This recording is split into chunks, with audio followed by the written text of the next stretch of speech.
Hit it.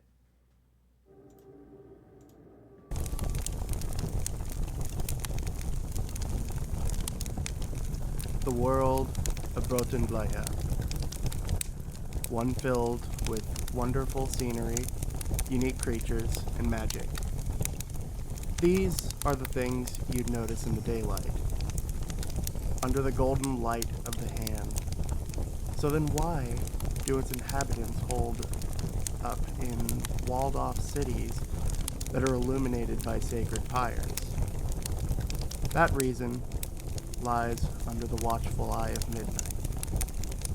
The darkness in this world brings death and cold and monsters with it.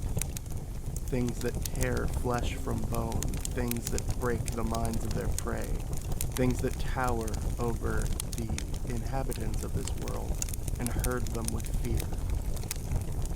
The only illumination in the black of night is a single glowing white eye that watches the horrors of the dark closely. The Pyre cities are the only places completely safe from the dark, or so the inhabitants of them hope.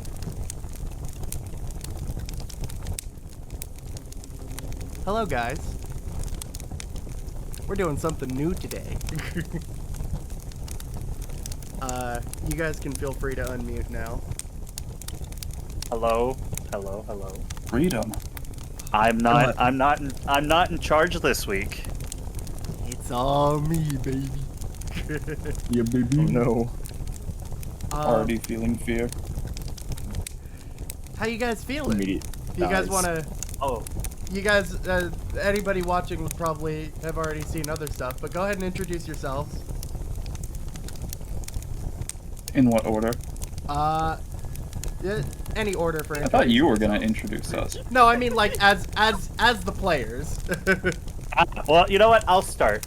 I'm Exodus. I am, I guess, technically the founder of this channel. All of this was my idea. Yep. Can credit. Got it. Next up, somebody else? Huh? Screw it. Why not? I'm Brenton, a late joiner in the previous campaign that we still run, and a newcomer to D&D in general, I would say. Not completely new, but New enough. know enough to get around. Okay, I guess I'll go next. Alrighty. I'm Civis. I like this game. I will be streaming my view of the game over on my channel, but I highly recommend watching it through the proper Vulnaria one, unless you want to see a drawing space up whenever the thing is, whenever, you know, I'm not active in the thing. Rex, also sometimes referred to as Ferris. I have no idea what the fuck I'm doing. You're doing great. I am confused. You're always confused. Don't worry, Thanks, guys. Ted. I'm just as confused. Okay. It's Eddie. So. Well, I need some other stuff here real quick. Look at notes. Actually, you know what? I know what I can do. Here we go. I'm going to upload a map real quick I'm just hoping you not so that break people have the something to gallery. look at. Maybe. Ah, damn it. Hold on. Technical beans. difficulties. The map ain't mapping. That's right. The map ain't mapping. Give me just a minute, guys. I gotta do that real quick. Can you tell I wasn't prepared? Hey, It happens to all of us. I'm not prepared for half the streams I do. Listen, I'm only prepared because I usually You're not the one who do has to like do a it. 30-minute setup. No, like whenever I'm the one doing it. Oh yeah. Give me just a minute, cause I'm. He's talking trash to you. Are you going to That let is an that happen? interesting idea. I don't know if I would call that talking trash. I would call it talking trash. I'm just saying. He's saying he could do better. How fucking But- dare he? But by the way, the engineer Enraged recommended that I replace my character with a coconut and replace the cats with my character caged up. The what? Go for it, I guess. Not yet. I'm not gonna do that for a little while. Oh man. We could not Why do is this- better. Why is it not working? Applejack, Applejack, let me vote. Let me vote Applejack. Let me vote Applejack. What's it doing? It's not letting me export the. Mel the map, is. But Oh, It's not letting you you- were talking about that. okay, I there thought you we were go. talking about Mel. You got it? Should we play about me? I thought, but no. Just making sure. Is anybody Always watching talking the about stream me. right now? To Yeah, I got it. Okay. Is the showing just campfire right now? It's showing black. Oh well, that's fine. Close enough. All I can see is your mouse. There we go. Yeah.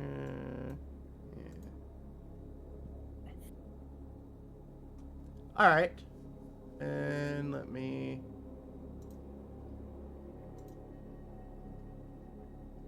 Do. Oh god, All me right. too for it. You know what we could have been doing while you were setting this up? Huh. Introducing our characters. No, because I had things in mind for introducing. I just needed a backdrop for it.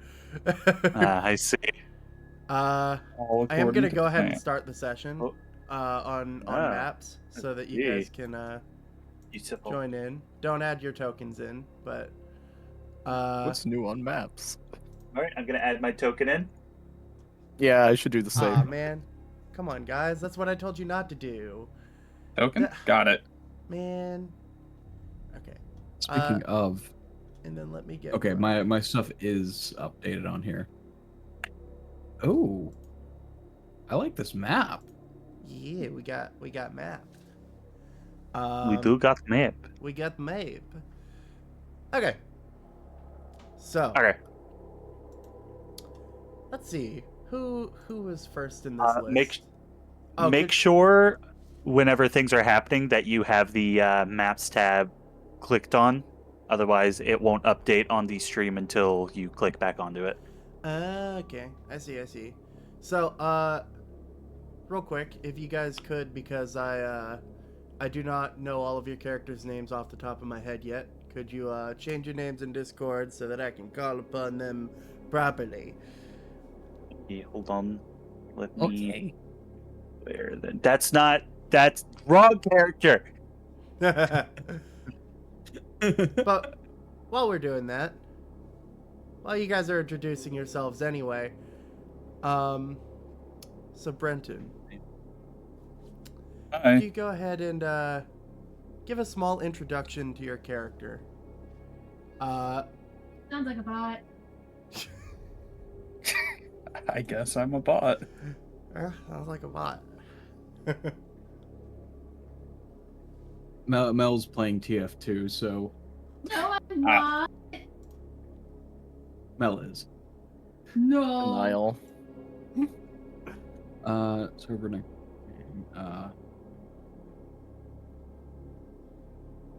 Oh, well. Anyways, Anyway, I've got shit to do. dang. Ain't shit to do. I mean, we got shit to do. But go ahead and give us a small introduction to your character. Anywho, With the I am understanding playing. that that you are waking up in a desert. An odd place to wake Oh, up. nice. It is an odd place to wake up. Well, Throwing curveballs at you I- right out the gate. Yeah. Anyways, I'm playing as Zypha Steelhide, a Leonin paladin who was born and grew up in the Pyre city of, why am I always forgetting it right now? Lindhold? Oh, Inahold? Enahold. Grew up in Enahold. Was supposed to take the family art of smithing up until a unfortunate tragedy struck in his early teens, leaving him mildly scarred and with a newfound determination to fight back against the shadows at all cost. And Okay. apparently we're waking up in a desert. You are. So Zifa, as you open your eyes, you're met with heat and sunlight and sand beneath your hands. You kind of clench your hands to make sure that this is all real, and it definitely is. What are you doing? Checking my surroundings to see if there are any others about. My mind. You sit up and start looking around. The sun is blinding. It takes a minute for your eyes to adjust, and you look around and see nothing but dunes for miles. Although off in the distance you swear you see, it's hard to tell through the sunlight, but maybe it's a pyre city. Well, got no other landmark to check, so I might as well head that way. So you rise to your feet, start walking through the sand, almost tripping and falling a couple times because of the loose ground giving out beneath your feet. And as you crest over a dune, that light that you thought was a pyre, it's not. You have to squint your eyes a little bit, but you swear that you see it's the head of some humanoid figure that towers off in the distance. And their head almost seems like a beacon of light, almost. This pure white, yellowish light that almost rivals the sun in intensity. And its back is facing towards you. It slowly begins to turn around, and despite the lack of any visible features of a face, you feel as if it is looking upon you, and you feel a burning inside your chest that starts to kind of thrum with your heartbeat. And as it reaches a hand up and begins to point at you, you wake up in your bed.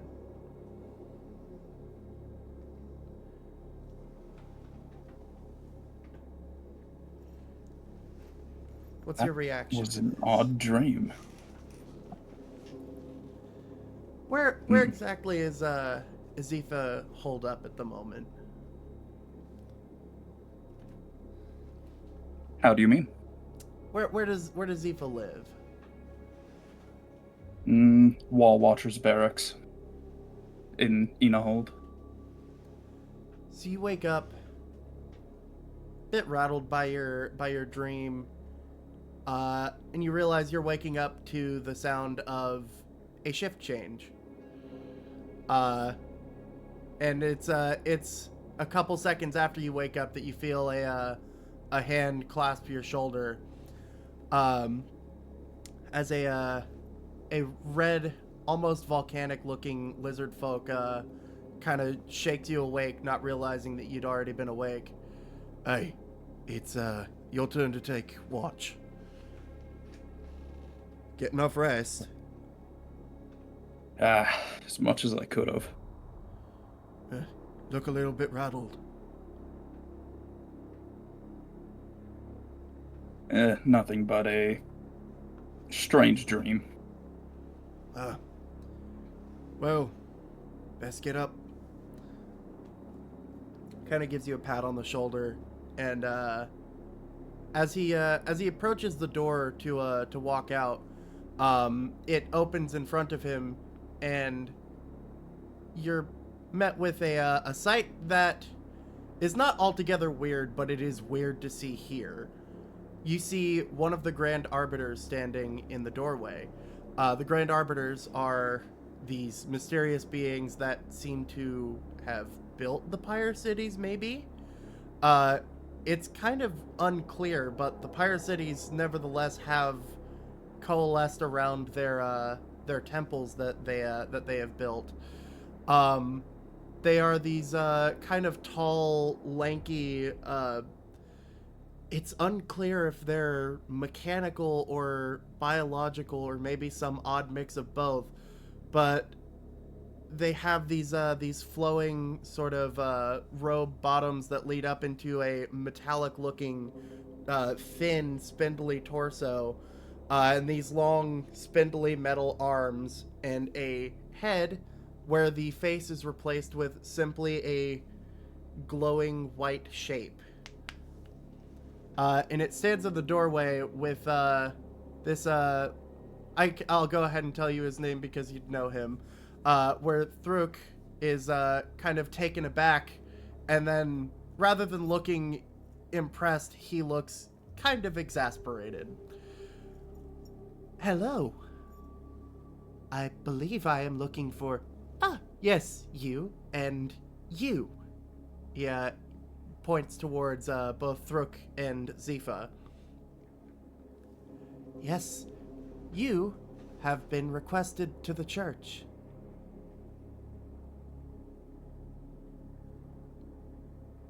It would be very convenient if you complied.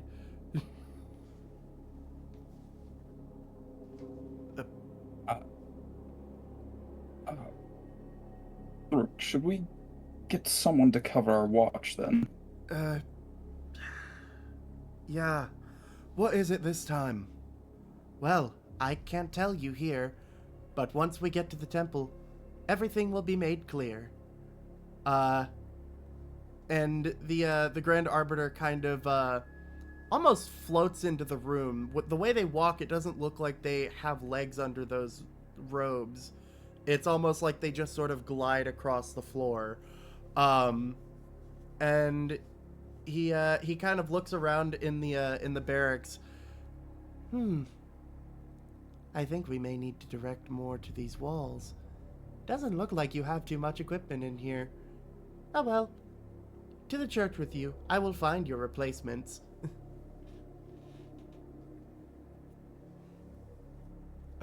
Very well, I suppose. Okay. I guess. And the Grand Arbiter kind of almost as if they're in a rush, kind of urges you guys out the door, leaving you very little time to grab all your supplies and everything. After you guys are finally ushered out the door, it is then that you look over to Thruk and realize that you think that he might have just gotten off of a shift and is having to jump into something else immediately instead of sleeping. Of course. No rest for the weary, I suppose. Seems like no rest for me. It's odd that they're getting you involved with this, though. Drag me off to the church every 5 minutes, it seems.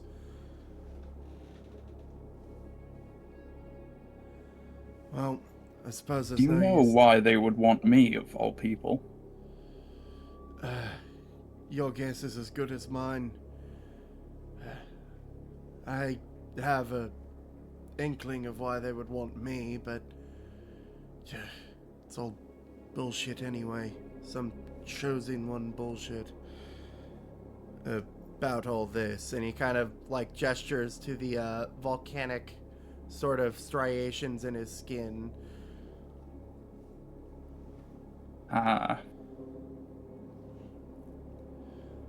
Well, It's no wonder the church would have taken an interest in you.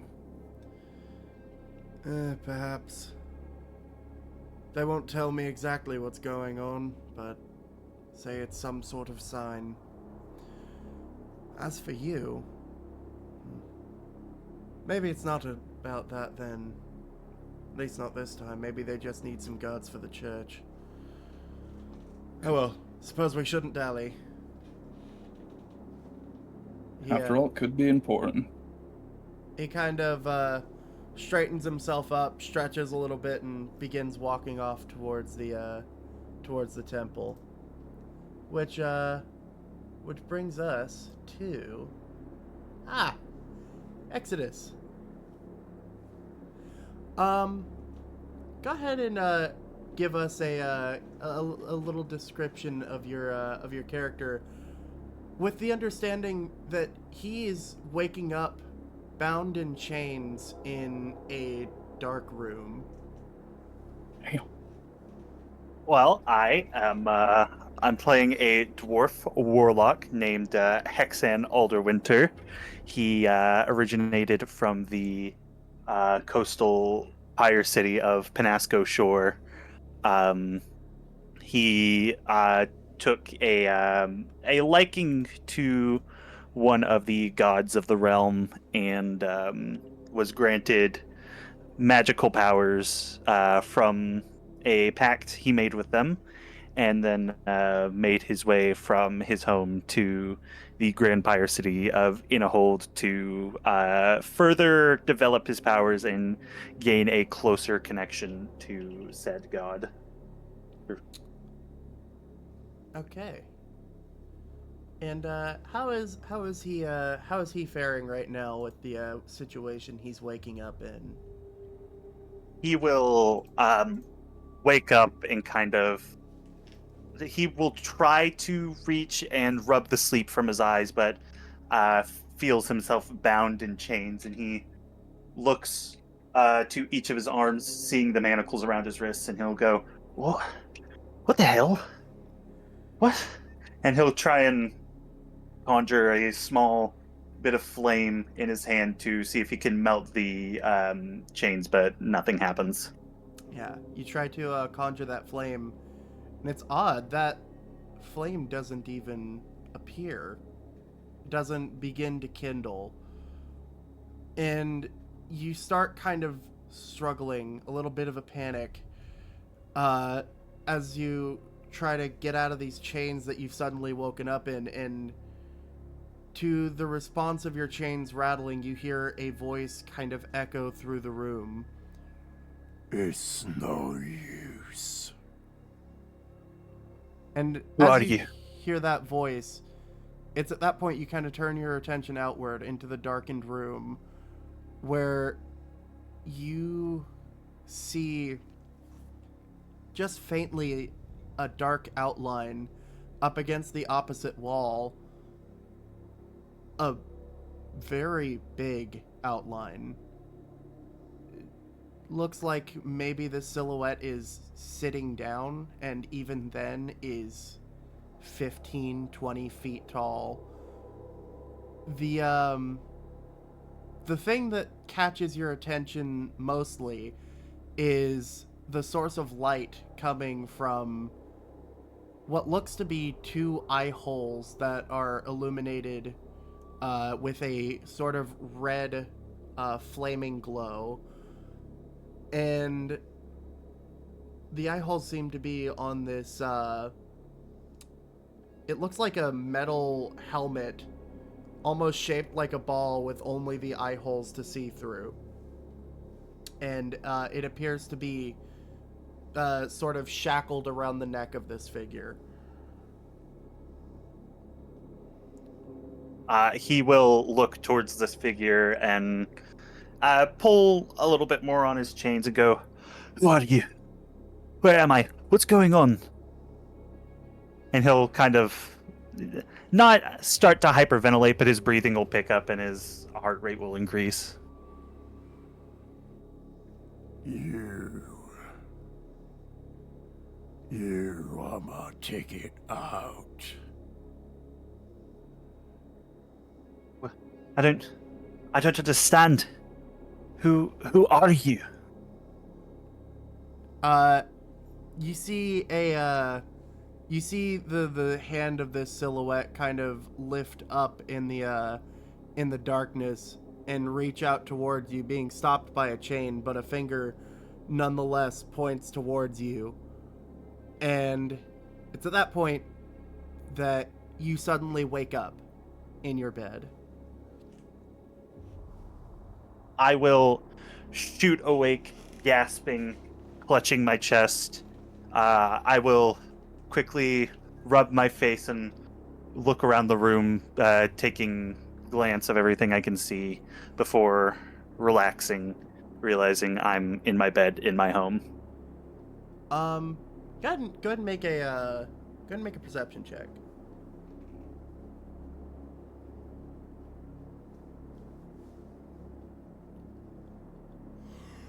That would be, you said perception. Yes. 14. 14. Okay, so as you look around in your room, you kind of like panic, look around the room, make sure everything's, as you left it. You kind of feel across your face, your body, and it's very faint, but you kind of feel at the edges of your beard where it kind of feels like it's been singed a bit. That's odd. I haven't done anything like that since I was a child. You That's you kind of sit up No.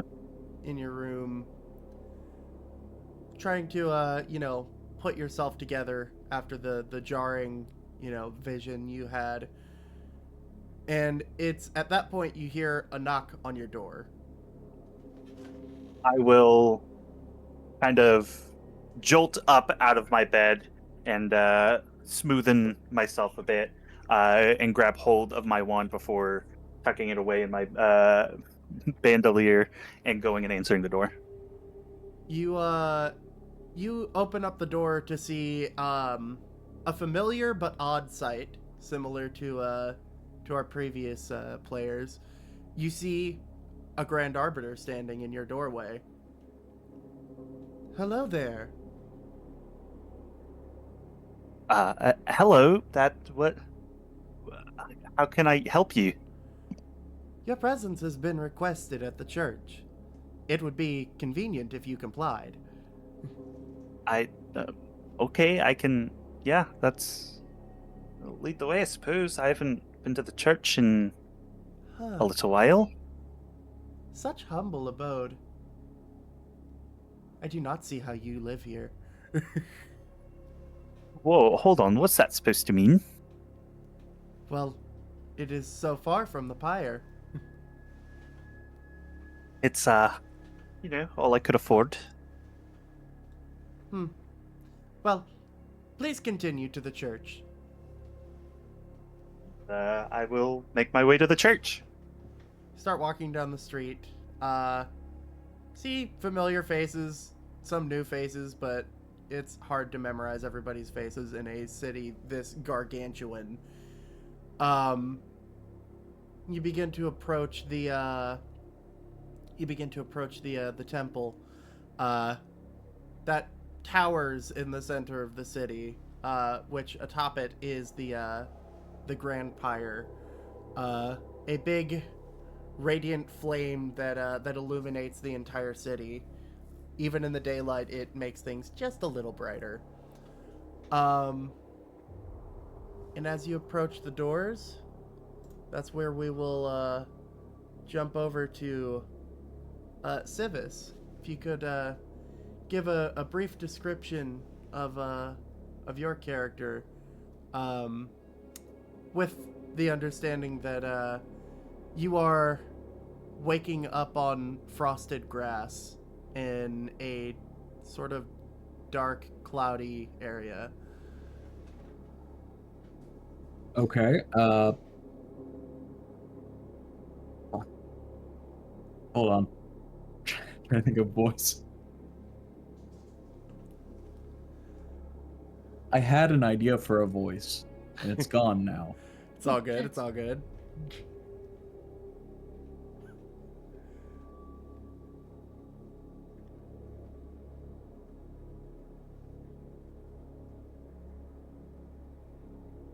What? Where am I? Maris tries to push himself up off the ground and find his bearings. Fuck, my brain is. You're all good. I feel like I'm panicking. What does No. what does Maris look like? Maris is a tiefling with a cyan bluish skin color. He wears a green and gold robe of the acolytes he is part of in one of the pyre cities. And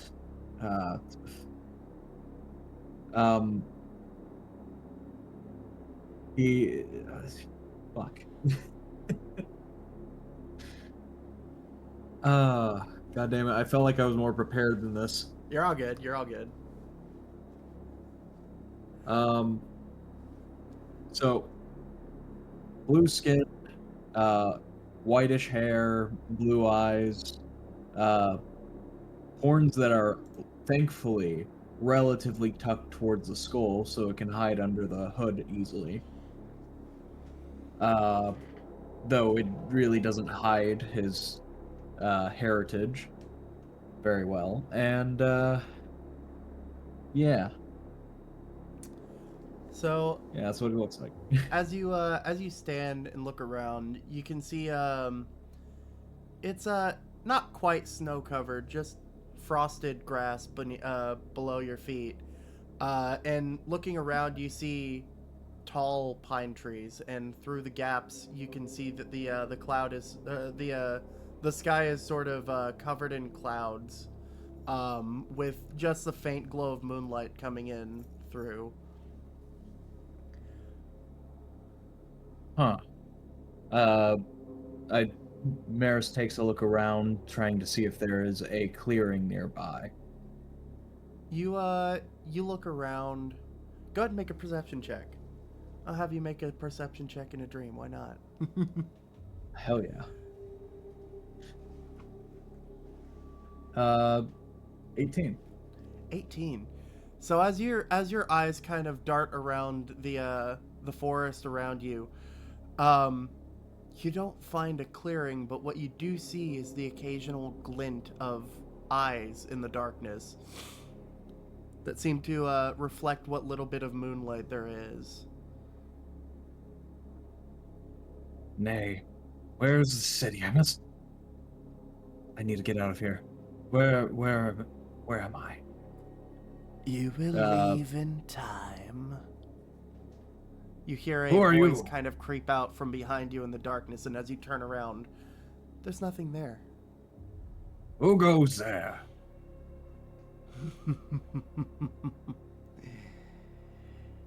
All those answers will come to you in time.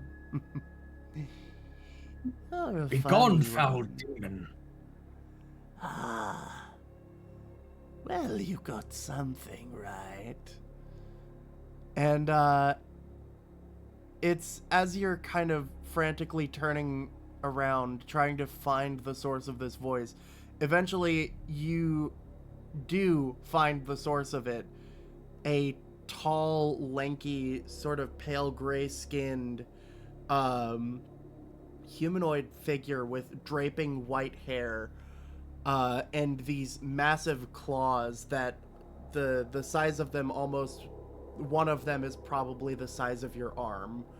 And as you kind of take a step back, one of these arms reaches out in a flash and grabs your arm and begins to lift you in the air. Hello there.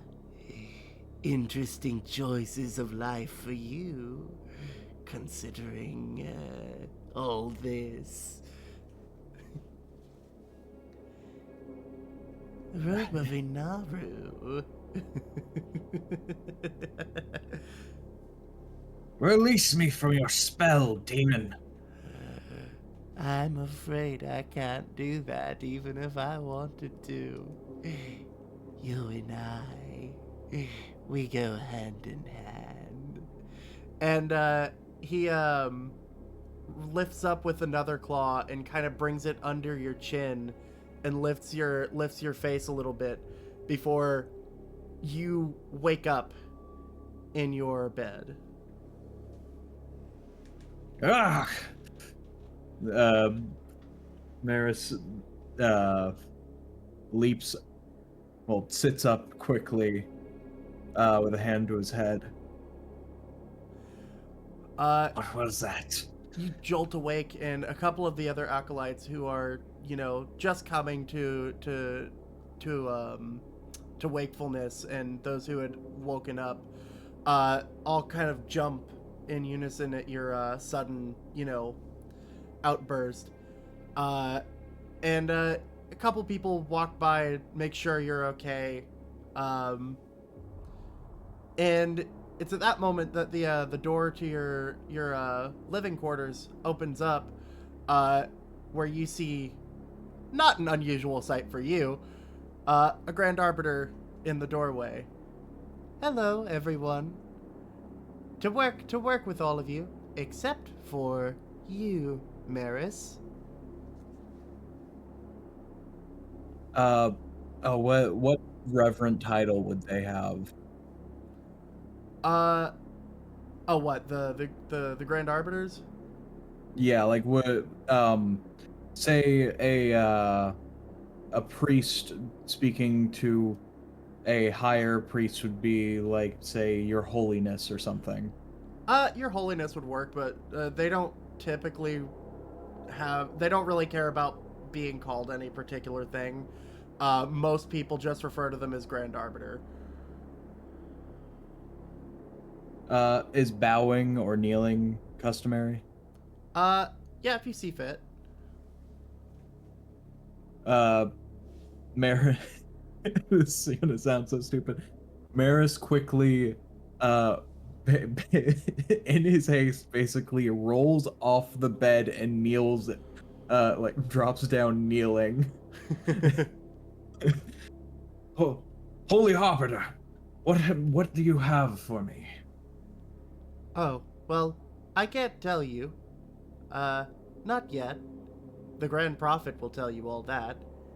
We just need you in the main worship hall.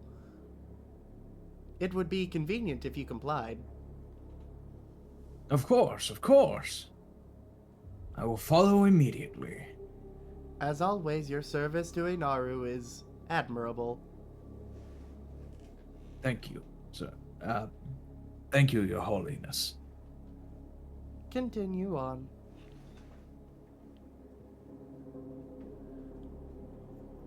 And the Grand Arbiter kind of moves into the room, kind of looking around, as they tend to do. In your case, you know that this is actually an inspection of the quarters to make sure everything is tidy. All right. So do I head out without the Grand Arbiter, or do I just wait Yes. for him You get to the finish? sense that it wants you to just go. He just wants me to leave. Get the fuck out of here. Maris makes his way to the door, and on his way to the where was the location again? The main worship hall. It's one of the biggest rooms in the temple. Maris makes his way towards the main worship hall for whatever he was asked to do.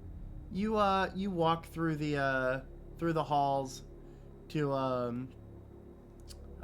the main worship hall, and you can kind of see the light of the pyre directly above as it shines down through the windows, and the stained glass ceiling of this hallway, and it fills you with the typical warmth that you would get from the thing that keeps everybody alive.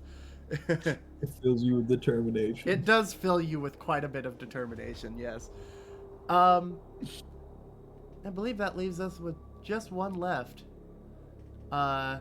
Rex, if you'll give a description of your character, with the understanding that you're awakening, floating in what appears to be nothing. So I am playing Ankos, a red chromatic dragonborn. My character happens to have not been born here, but rather was born in the mountains, but suspected to be the result of an affair, and managed to get here by bribing a particular guard through, by using my hunting skills to provide him with various meat and goods. And I guess as I come to my senses, or what I perceive to be, I look around, and I presume am I seeing nothing, basically? You're seeing sort of a, how do I describe it? It's like a void filled with like kind of this grayish purple mist that kind of swirls around you. So I think I sorry. Oh, sorry. You can faintly kind of see stars that kind of poke through the mist as well. I think I kind of like first look around, trying to figure out what on earth's going on, and like kind of like mutter under my breath, like, "What the fuck is going on?" As I almost like start swimming, or I guess trying to attempt to swim or propel myself through this medium, I guess towards one of these stars or something. You begin trying to will yourself forward pretty much. Given like when you move, it doesn't feel like your body is making contact with anything. It doesn't even feel like there's air resistance. It is truly like you are feeling nothing around you. And as you try to push forward, you do find that the mists around you move, which you think you might be moving. And it's as you start to push forward that you see something interrupt the light of the stars shining through and make the mist move alongside it. You see a very big silhouette that seems to move through the mists, and you see a faint shimmer as it moves. It's almost like looking at a geode as the light kind of moves across different surfaces of the gems. I think I try to try to maybe try inspecting whatever this might be, or whatever this is, or Go ahead and make a perception check for me. Okay, first roll of the session. Let's hope it's not on that one. 22. 22. That is impressive. So, your honed eyes focus in through the mist, and well, a description of a geode would be accurate, because these glistening shapes that you see, while they appear to be scale-like in shape, they're definitely crystalline. And you see this figure moving through the mists until it surrounds you entirely. Its body being longer than you had anticipated, and with a puff of air, you see the mist kind of dissipate in front of what you believe to be a face. A large, draconic face that seems to have crystalline scales that run down its body that seem to kind of shimmer in different colors, almost as if from every different angle it resembles a different type of gem. And this figure kind of draws closer to you, its nose becoming almost close enough to touch, which brings into focus just how gargantuan this thing is. As you kind of instinctively reach a hand out towards it, and your hand almost doesn't cover one of the scales.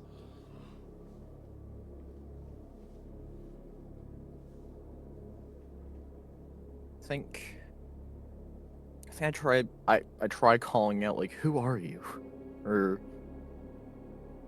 kind of confused to what on earth is going on, or what am I experiencing, and I guess asking for a response from whatever this figure may be. You call out, or try to with your voice, Baby boy. and you feel no sound come out. You don't feel the vibration of your vocal cords. And then it occurs to you that there's no air for the sound to travel. Yeah. And it's at that moment that instead you focus more on the words themselves, trying to project them outward. And as you think the words, "Who are you?" you see the eyes of this giant crystalline dragon take up a soft glow as it looks into your eyes.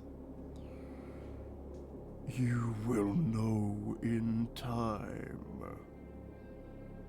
You hear the voice of this thing, rather than coming out in vibrations through the air, it is almost beamed directly into your head.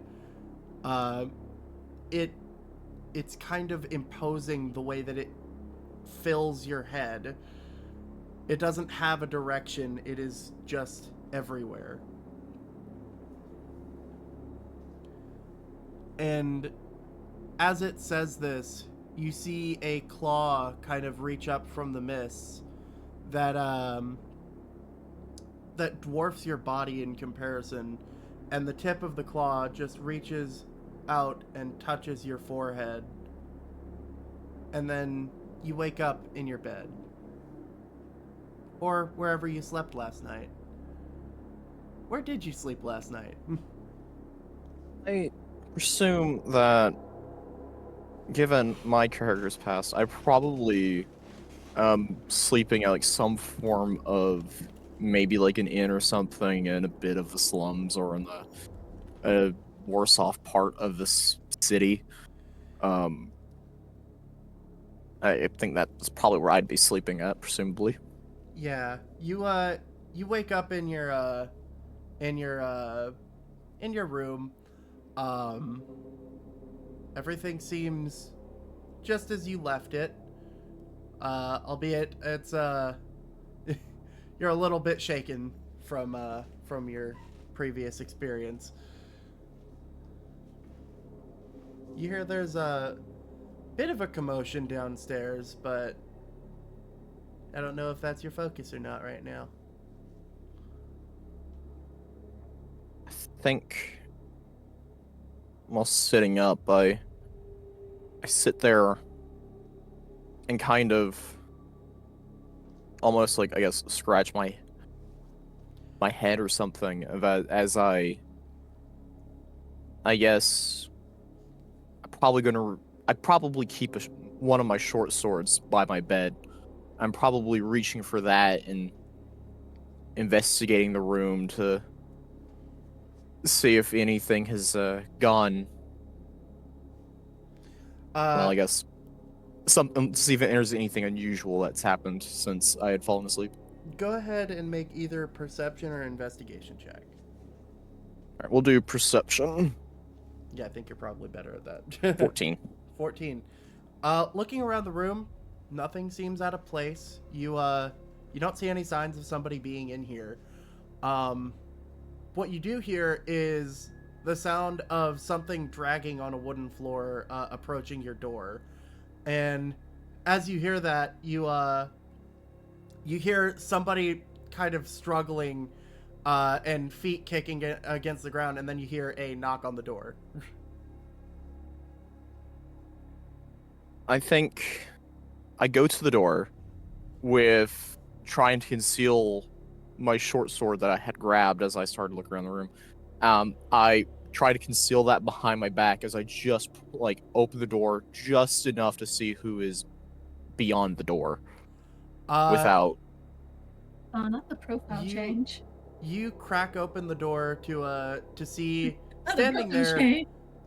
a grand arbiter that looks a little bit disheveled, and it comes to your attention that you're pretty sure why it's so disheveled as you see the owner of this sort of underground inn be kind of struggling in their grip as they've got one hand clasped inside of in the collar of their shirt and kind of dragging them across the floor.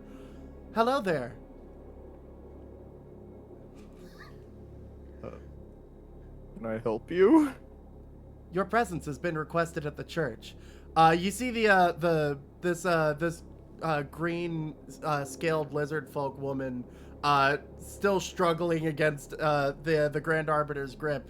I tried to keep him out. I'm sorry. I did my best. I'm Go ahead. I'm guessing what's ever happened to her is going to happen to me if I don't comply. Your compliance would be convenient. They would not let me in. I had no ill intent for this place. I still don't. But if she keeps fighting, then I will have to use force. I guess I begrudgingly reach for the rest of my gear and I guess It is impressive that Take a this look. place lies so close to the pyre. take a gander at him and ask, so where do you want me? The main temple. I will actually accompany you there. Just to make sure you don't run off. Well, I guess as I finish packing my kit and I guess like slinging my bow behind me, I guess I pack up, make with all my belongings, and I guess start heading towards the lobby and with this Grand Arbiter towards the temple. The Grand Arbiter is until you guys get down to the main floor. He is still dragging this lizard folk woman along with him. And once you reach the bottom floor, he looks down at her. Are you going to keep fighting? No. And then he lets go and then hovers over towards the door.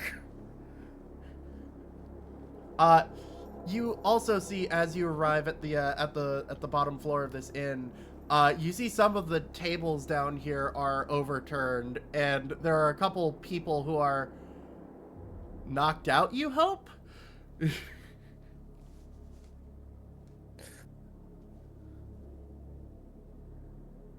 I think I'll just tend to not notice as I presumably make my way towards the front door. The Grand Arbiter stands with the door open, ready for you to exit, and as it accompanies you to the main cathedral, we're gonna go ahead and switch over. No, it did. I think it did the wrong fucking thing, or maybe not. Hold on. I might just have to do it in my other tab. Let's see. I'm hoping it didn't do what I think it did. Doop.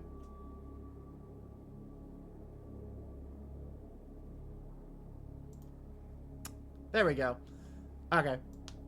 So, let's close that so you guys don't see. So, we're gonna go ahead and you guys can add in your tokens if you'd like to the main Oi. worship hall. I've already got Maris here. Yay. So Yeah. Ankos, you're probably the last to arrive here. As you see a couple of a figure sitting in the pews near the door. Actually, Maris, do you want to join them down there, or do you want to be up here where the altar is?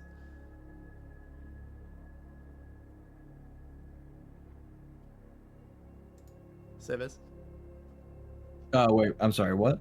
Do you want to join them down here in the pews, or do you want to be up where the altar is?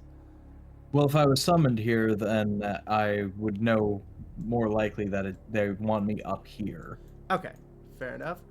But Unkos, as you arrive, you see a dwarven gentleman sitting on one side, and then you see a white leonin and a familiar face sitting on the other. Thruk kind of turns over his shoulder at the sound of the door opening, and has to do a double take as his eyes widen as he sees you. Oh shit.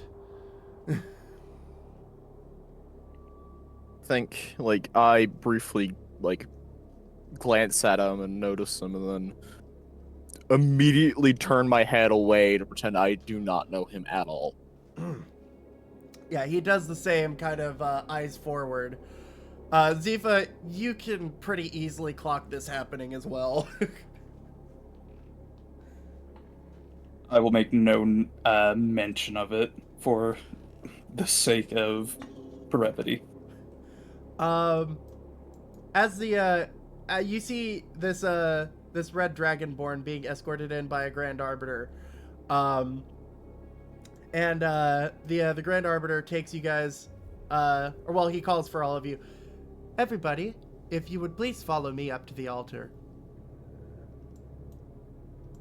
And he makes his way up that way.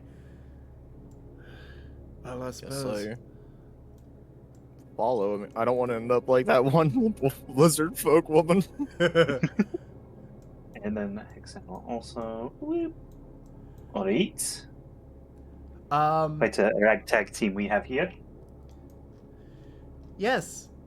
Don't worry. We were just as surprised to see the members of this team. That's foreboding. The Grand Arbiter walks off into a side room, and you guys have a couple moments here just standing, where you're not sure what's going on. Maris just looks over all of them. What? Do y'all know what you've been asked here for? No, I have no idea. I was hoping No, you'd know. I was supposed to go on watch not too long ago. I just got off my watch. An interesting group, that's for sure. Well, by the Holy Arbiter's judgment, we will see what's going on. As you say, by the Holy Arbiter's judgment, you hear the doors behind the altar, which I don't have in here, but pretend there are doors up here. I have it the laser pointer. Yep. You see the doors behind the altar open, where Maris, a familiar sight to you, maybe a familiar sight to Hexen as well, definitely a familiar sight to Thruk. But the other two of you, give or take, if you've seen the Grand Prophet before, it is this similar to the construction of the Grand Arbiters. It is a more rotund built figure that floats in what looks to be like a golden throne, and the face, similarly to the Grand Arbiters, is a just plain white shape in the face that glows. But unlike the holy arbiters, the head kind of crests into this ornate sort of pattern that it's too much, pretty much. Hello, everyone. I see that my grand arbiters have come and retrieved the ones that I was foretold about.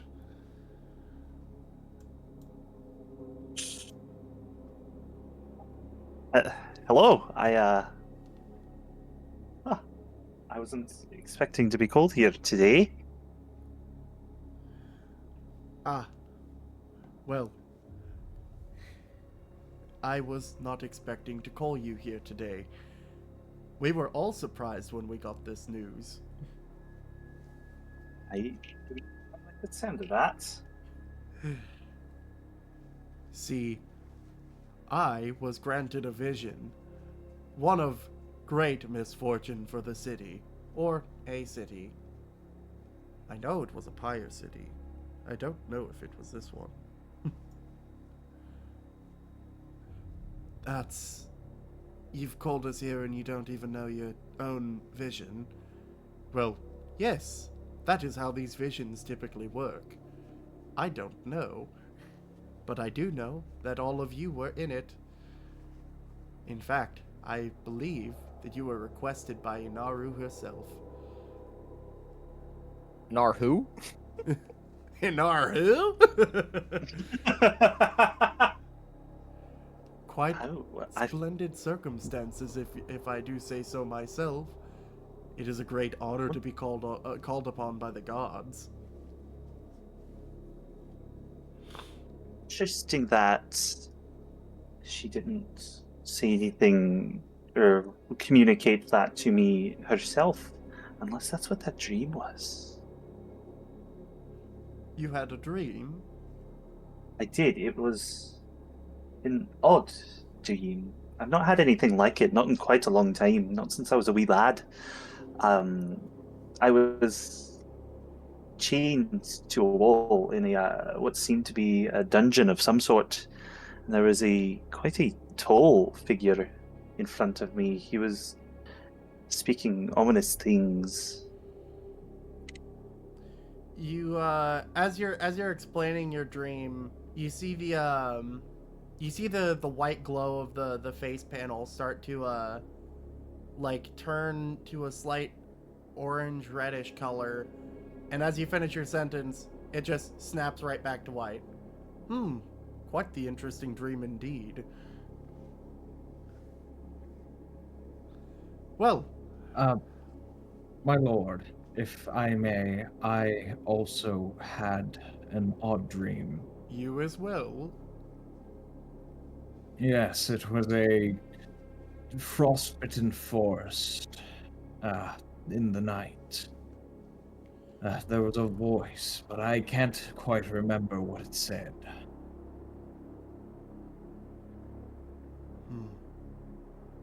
I see.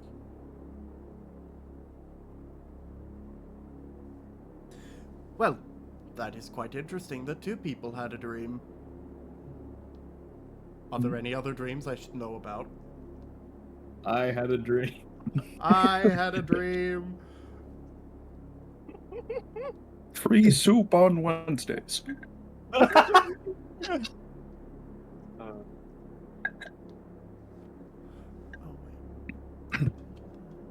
It appears a majority of us have had a strange dream as of late.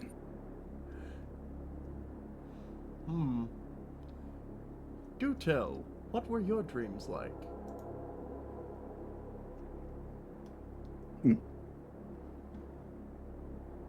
Well, the only bits that seemed important was waking up in an unknown desert in the middle of the day to see something in the distance that looked like a pyre city.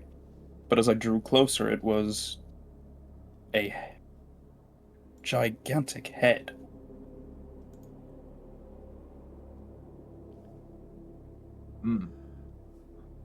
also Like say that. this. I'm so glad you got the inspiration for the Grand Prophet. No, I feel like mine was better. Yeah, definitely, for sure. Uh, as you explain your dream, the Grand Prophet kind of stops for a moment. Quite peculiar that you saw him. Anyway, We're just going to brush past that. All right. Uncos, do you explain your dream as well, or do you keep to yourself? I think I'm still a bit I think like my character's still a bit confused of what's going on and kind of just tries to keep to himself. He doesn't particularly know who on earth we're talking. Well, has probably heard the terms a couple of times, but isn't familiar enough to know what on earth is going on. Yeah, that's fair. Um, He is kind of dumb. so you kind of elect to keep quiet, not wanting to draw any undue attention to yourself. And it seems that Throk is also partial to not revealing whether or not he's had a dream or not. No matter.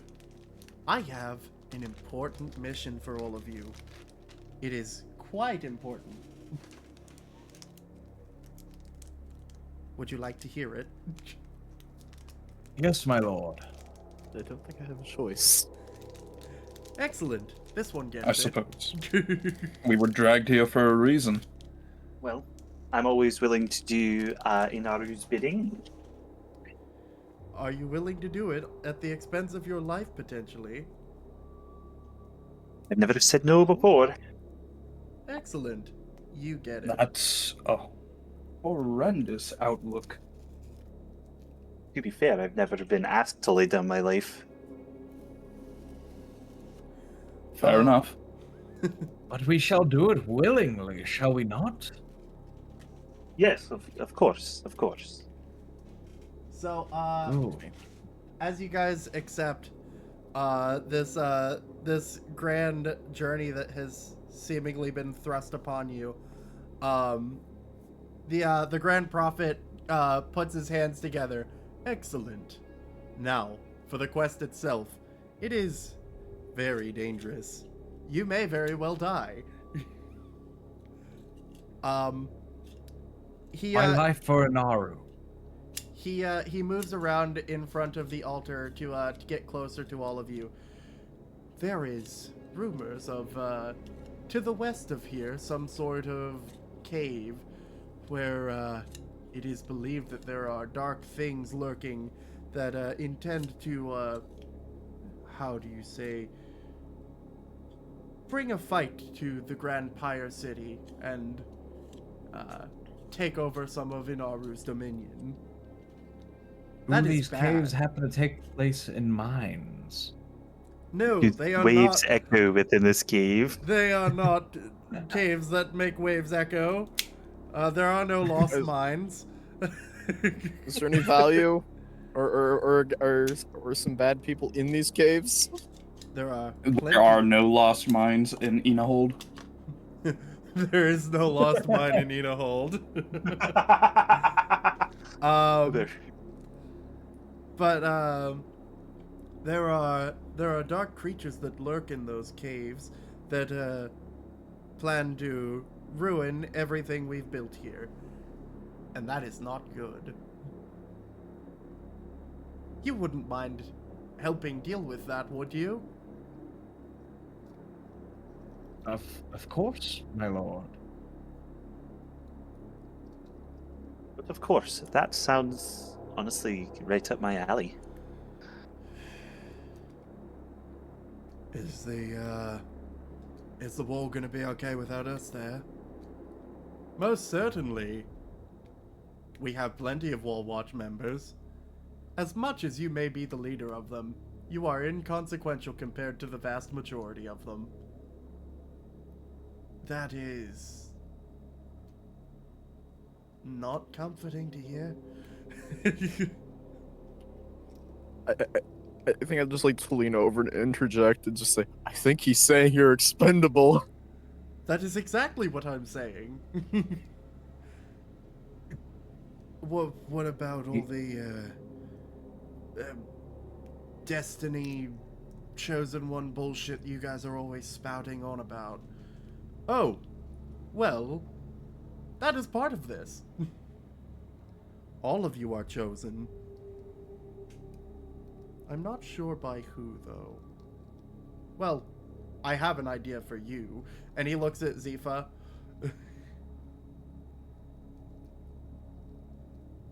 Idea for me. As for who chose you,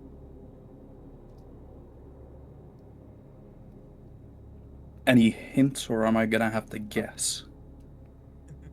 you do not get to know. It is inconsequential. Oh, grand. He just he just looks across all of you. We will be granting you materials that you may need on your journey. Is that acceptable? Well, actually, yeah, that'll be perfect. I was kind of running low on adventuring materials, as it were. I do not get your joke. No, I'm joking.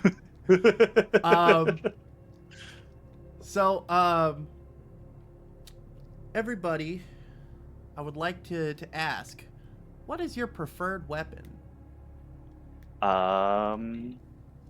Do you want my magic one, or do you want my physical melee one?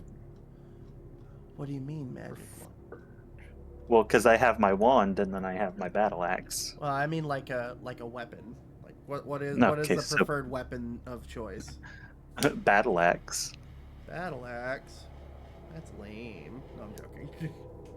You're lame. That's rude. Rude, ain't it? In it, bruv. And it, bro. That's not even the right act. You know what? Never mind. But yeah, what's everybody's weapon of choice here? Longsword. Longsword. It was either that or a spear. Let me consult my compendium here. I need to pull the list up. Well, fellas, it's a sad day. I'm gonna have to hold a funeral. The back on my chair finally gave out. Oh Oh, man. no! Did you fall Right out of in the your middle chair? D&D, No, but I'm at this point just sitting on the equivalent of a Spinny a stool. garage stool. Yeah. I guess crossbow would be mine because the weapon the monk class does crossbow, hand, scimitar, short sword, and simple I weapon. actually I have something for you specifically. Oh, okay. So sounds good to me. Yeah, you're good. You're good. But we have Yeah. Do what? so we still have our equipment that we have started with, though, Yes, right? you have your starting equipment. Which gives me like because I already have a longbow, a quarterstaff, and 2 know. short swords.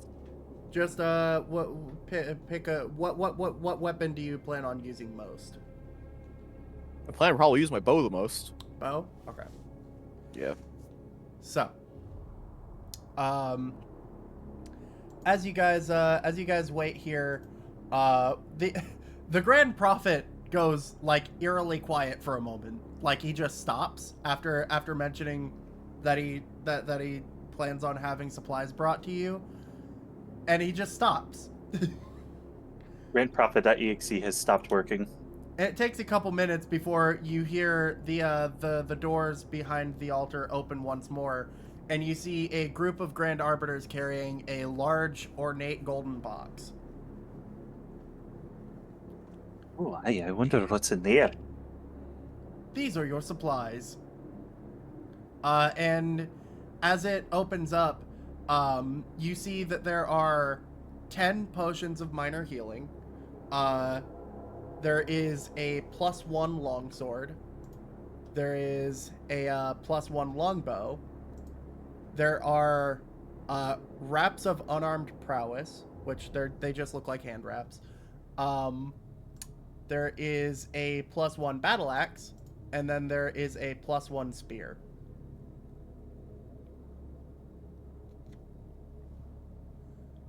Ooh, well, I know what I'm going to go for, and he will walk over to the box, if I may, and he'll look up at the Grand Arbiter, not the Grand Arbiter, the Grand Prophet, and Yes, search for permission. these were chosen specifically for your group. Excellent. And he will reach out and grab the battle axe from it, holding it up as it kind of shines in the light. Ooh, that's nice. That's nice. So, for the sake of this, pretty much add a +1 weapon to your inventory and 2 potions of healing.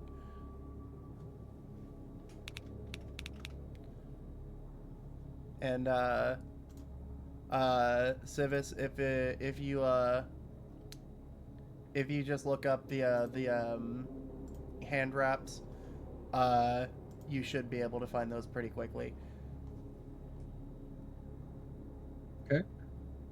Wait, did I not select any equipment to start with? It doesn't look like you did. Okay. You may have selected and not hit the add button. You might have. That might be what happened.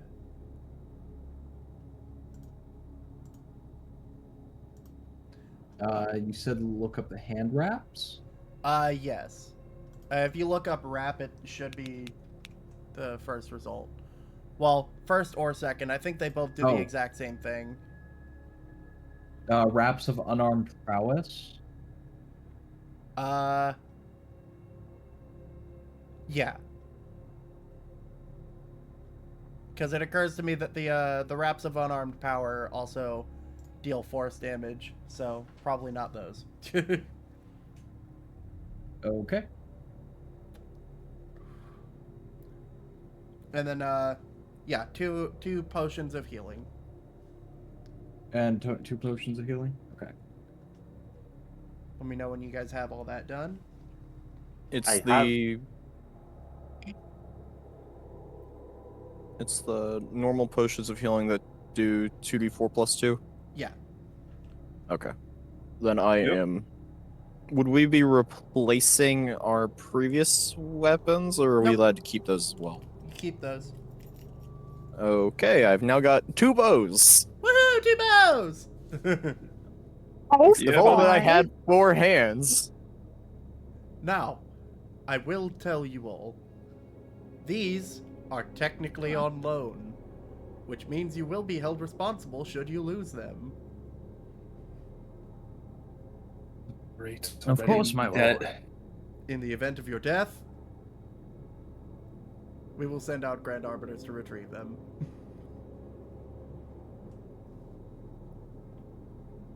Given And the if that Be makes most glorious, my lord. given what you saw earlier in the inn, Uncos, you start to kind of wonder why they didn't just send Grand Arbiters to do this in the first place.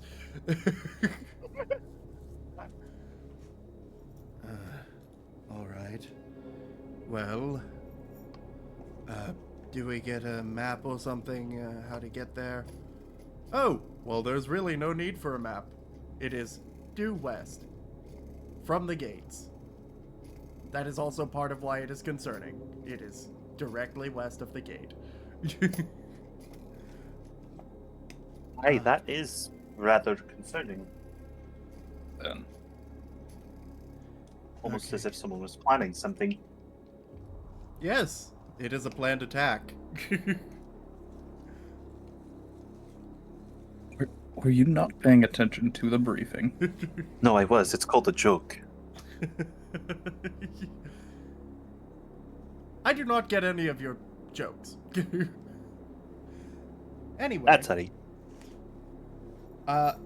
Please head out whenever possible. as soon as possible. Right now would be preferable. Yes, Your Holiness. I will do it with honor. Oh, I will carry this out with pride. there are also potentially artifacts and such inside of this place. You are entitled to keep those, but please bring them to us. Ooh, yes, I my love me a good lord. artifact. Good. Ah, Your I see.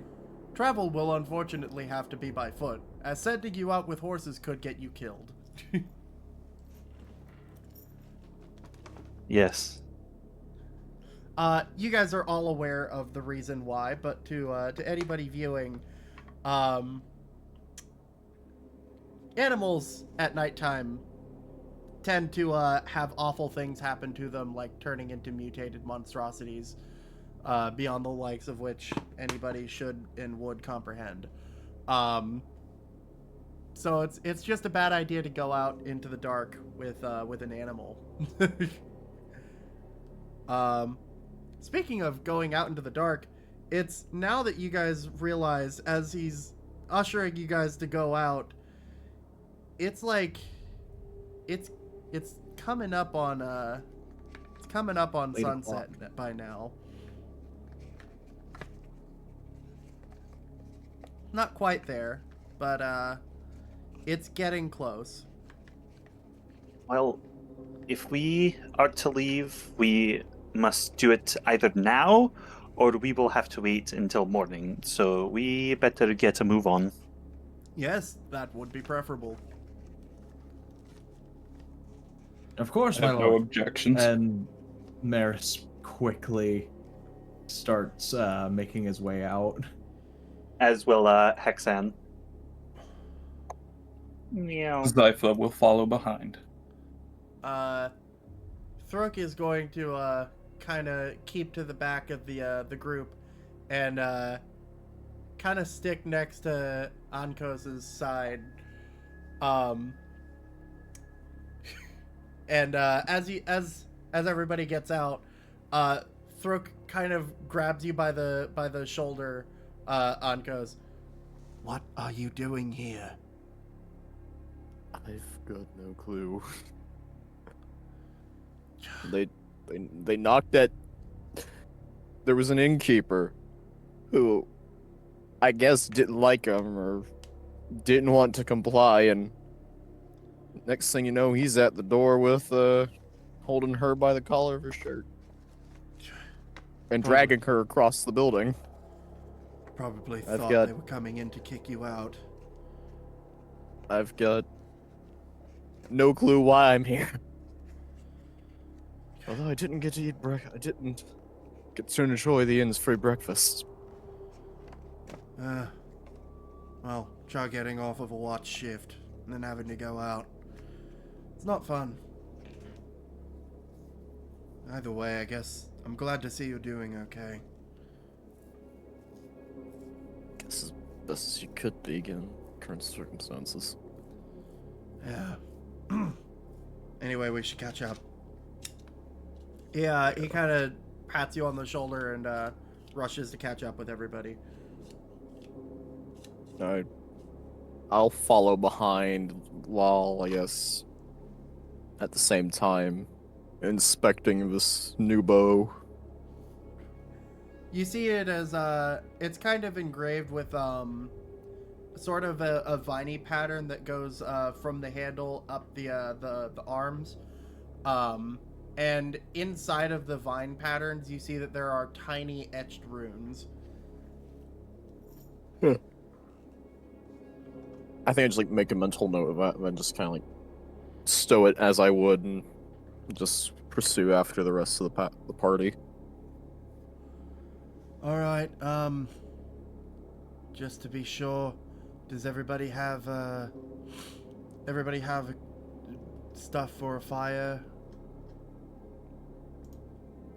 No, I do not. I should probably go acquire some.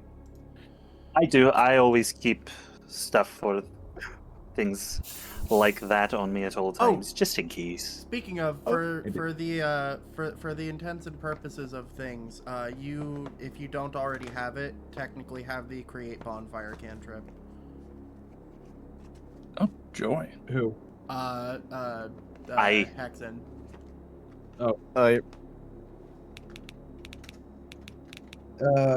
What else should I add to my inventory? Because I've got nothing but wraps and healing potions. So, real quick, get rid of those. And then go back into your character creation thing to the starting equipment, add your starting equipment, make sure it's added, and then add that back again. I think as they're discussing the need for supplies to build a fire, I just like burp and a little bit of fire comes out of my just like a small amount of fire, barely noticeable, just comes out in the process. That will Hexen definitely will- be useful. Hexen will flourish his fingers and a small flame will appear in his hand. I've got that covered as well. Well, Or you people could be normal and carry a tinderbox like me. What's the fun in that? Fair point. Fair That one point. can breathe fire.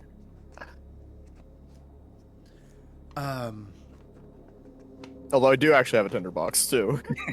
I think I would do. Opt out of the tinderbox. No. Okay, and then you said add the after you've added the Um, starting equipment, add your hand wraps and your potions. all right.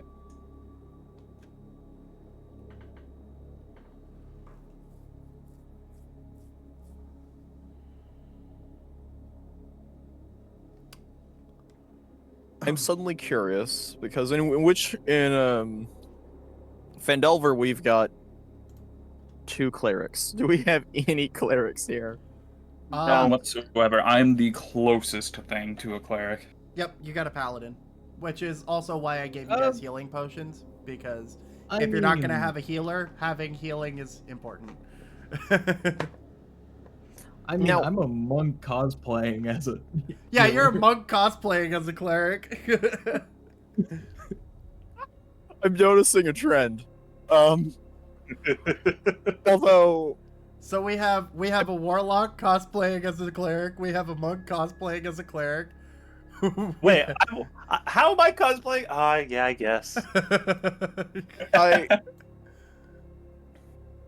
although if I'm not mistaken, I've not looked like too much into it, but don't I eventually get access to some druid spells as a ranger? Yes, you should have some spells, I think, already, right? I think it's given at level 2. Oh, that's dumb.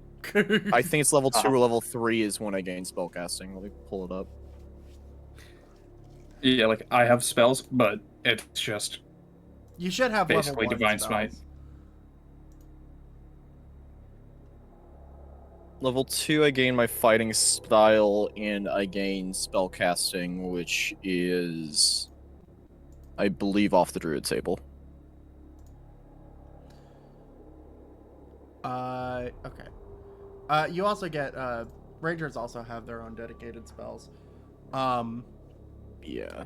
Yeah, So, but go ahead. so I might be able to get some healing spells down the line if I have access to druid spells, I believe. So I think you, maybe. at the very least, I think you get cure wounds. Summon good berry. Oh, you well, actually I don't probably do even get need Good that. Berry. I have a feature. That basically just allows me to easily forage for food. Yeah, but Oh, Goodberry heals a that- little bit too. True. Yeah, you know what's better than summon Goodberry? Oh no. We're not bringing him into this. Summon Gary. Hey, everybody. I will, guys. First encounter, I will kill all of you. God damn, I don't have access to any of my homebrew monsters, guys. I do get cure wounds, so. So folks, as you guys are heading through the city, towards the west gate, which is the main gate. What kind of conversations y'all having with your newly found allies, friends? Would you Question dare mark? to say? I don't know if I'd say friends. I barely know these people. I don't know these Oh, wait, I'm people, sorry. and some of them are scary. I forgot. I can't break the fourth wall. I mean, hello everyone. My name is Hexan. All right, roll on the curse table. I'm curious. Did you prepare your own curse table, No, or do you there's- have Exodus's? No, there's not a curse table for this. No, there's not. I can make my puns. We could be punny. Oh no. Roll d4. Maybe No a these good punishments. curse table. Anyway. Connor, I'm just one message away with it. Do what? I said I'm just one message away with it. I do eventually plan on doing sort of curse table for this, but not it's not gonna be silly curses. It's gonna be bad ones. And most of those curses will occur for the people watching at home. There is a new system that I'm using for this called Inner Light and Inner Dark. If you guys go above 5 Inner Dark or 5 Inner Light, that's when curses are applicable. But Which I'm that working will on that overlay. almost never happen, probably. Yeah, we don't have the overlay Hopefully. for the Inner Light and Inner Dark yet. We'll get it. It'll happen soon. Soon, TM. Soon. TM. Our resident digital artist, quote unquote, needs to get his his lazy ass to work. Yeah. But yeah, what kind of conversations y'all having? Well, I suppose if we're all going to be working together for a while, we should probably get names out of the way. I see some of you are probably already familiar with each other, and he will gesture towards Zifa and Thruk. But I am Hexan Alderwinter. The name's Thruk. Thruk Bartash. I'm the current standing lead of the Wall Watch. Not sure why I'm being sent out. Yeah, that is odd. I'm I hope we- sure that they have good intentions. You did I'm sure say it will- we're expendable. I'm sure we'll find out eventually. Well, we're all expendable compared to the light. That pyre. This is very true. As much as I hate admitting it, yeah, it is. If that light goes out, we're all fucked. Yeah. That's one way to put it. Speaking of which, if we end up traveling closer tonight, we all need to stay together. I think most of us have been beyond the walls. Well, I'm not entirely sure about you. Yeah, he looks over to Maris. I've had a few times, but it's been a long, long time. Well, lucky for you, it only gets more dangerous over time. He just kind of gives you a pat on the I'm glad. shoulder as he walks past you. Well, I'm not even from the city, so I could tell that much. what's that supposed to mean? You don't That look much like you're was from around plain. here. No, okay, I'll give you that one. I'll give you that one.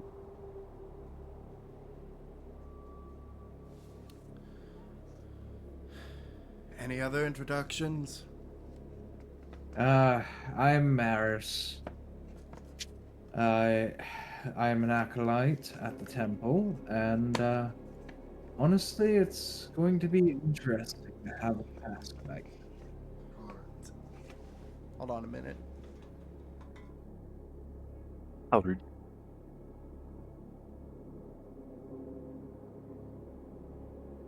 Guys, we should all overthrow the government. Okay, I'm back. Government. Back. Sorry. I wasn't planning a revolution. Coup d'etat! Honestly, it's a bit odd if I may say without being offensive, that you're a member of the church. I was thinking the same. I'm happy that people want to take part in Inaru's light anyway, but I'm surprised they let you. I was willing to repent for my nature, and for that they let me in to help keep the flame going. As you say, you're willing to repent for your nature. Anybody who even like sort of out of the corner of their eyes sees through, you see him kind of like his eye twitches a little bit.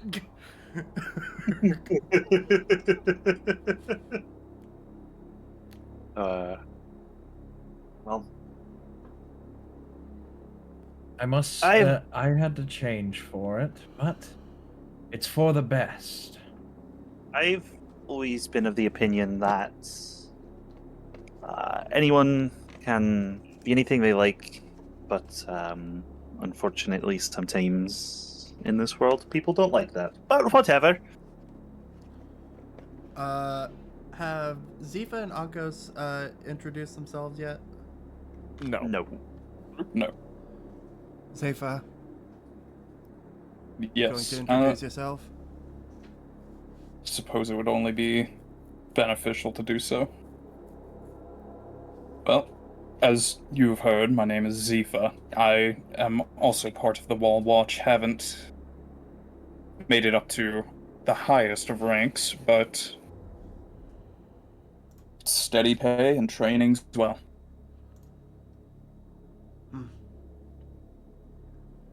What about you? I suppose I'm the only one left. I am Ankos. I'm not from here, and frankly, I've still got no idea who any of these people are. Or, Well, yeah. Join the club. I think I only know this one. He looks over at Zifa. And to you, you're fully aware that that's mostly a lie, because he's met you.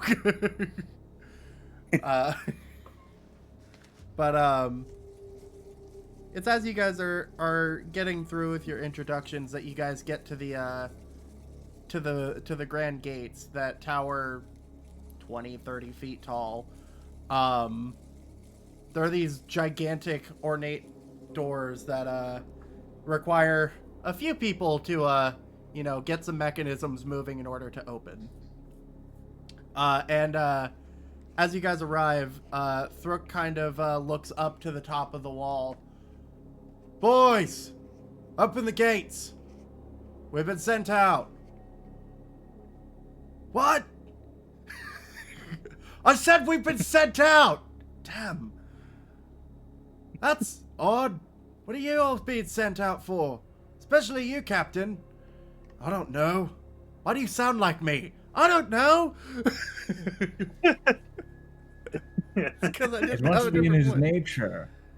why do you also sound a little bit like a guy named Vibrato? No, that would be this. Sorry, that's a different campaign. Yeah. As this exchange goes on, you guys hear the loud clang of metal on metal, and then the sound of just chain being dragged as the doors begin to creak open. It takes about a minute for the doors to even open a little bit, enough for you guys to get through. They are very slow gates because they are very heavy. Probably a good reason for that. Definitely a good reason. Some of the things out in the darkness can probably knock it down if they tried hard enough.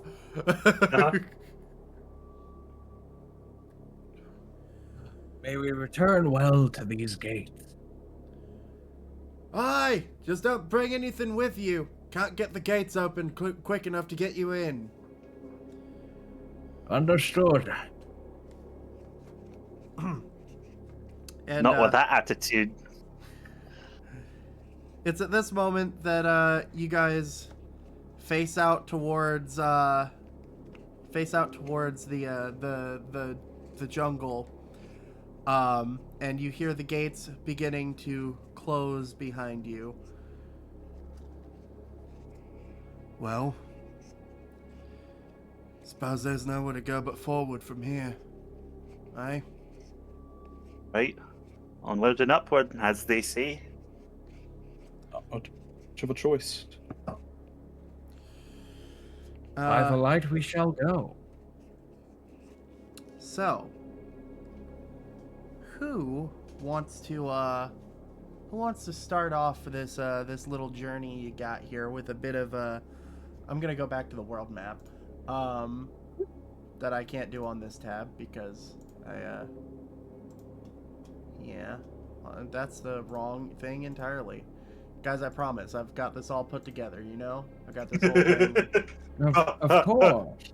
I'm also gonna refresh this page so that it actually has everything updated. Oh my, it's changing. Oh no, You it's know- loading. Now that I think about it, why did I go with the old Mariner boys? I I don't know. That's quite odd. I'm going to keep it. There we go. World map open. So who wants to helm this this journey with a bit of a nice little survival check? I'll do it, I guess. You'll do it. Actually, no, it probably wouldn't be a good idea for me to do it. I lied. It might be a You good know idea what? if I do it. It might be. It Well, might let be. me check. What's my survival? What's yours? I have +4. Okay, I have a +3, so yeah. I have a I nice have a and minus neat one. +0. I have a I don't minus know one. how. The I unwise. don't know how I have a +3. Do you have proficiency, or is it if you have a +3 to your wisdom, you'd have +3 survival check. Why Wait. aren't none of the tokens Oh, showing? okay. You are a monk. Oh, is it- I only got a 12. Oh no. So much for being our survivalist here. Why is it just circles? Hold on. The dice gods are not satisfied today.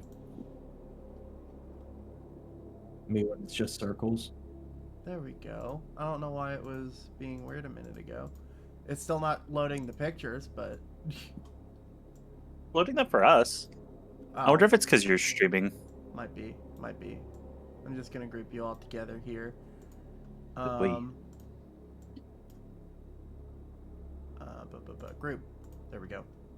So now, yeah, there we go. Okay. So, you said what did you get for survival? 12. 12. 12. We aren't What? making it far, boys. I We're gonna forget. die. Are you using 2024 Ranger as well? 2014. 2014? Do you have Yes. Oh, yeah, I see. See, this is when favored terrain would come in handy if this were mountains. Yeah, the issue is it's not mountains. So with a 14, that's actually still not bad though. It was a 12. Oh, 12. 12 still isn't bad. Yeah. It's not great, but it's not bad. You kind of lead the group onward, westward. This isn't a west march. What are you talking about?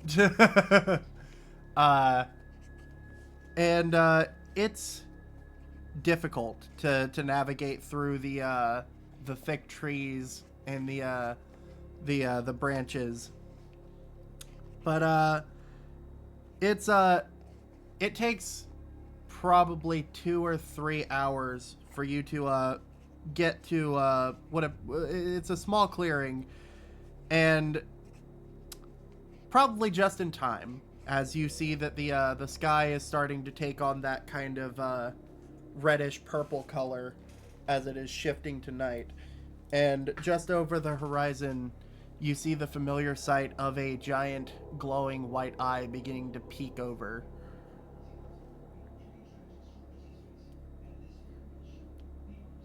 Well, gentlemen, I guess we need to probably set up camp soon.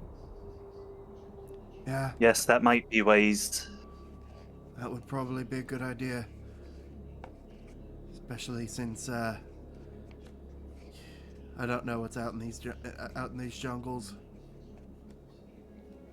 Only thing I've seen is what comes close enough to the wall. If that's any indication, then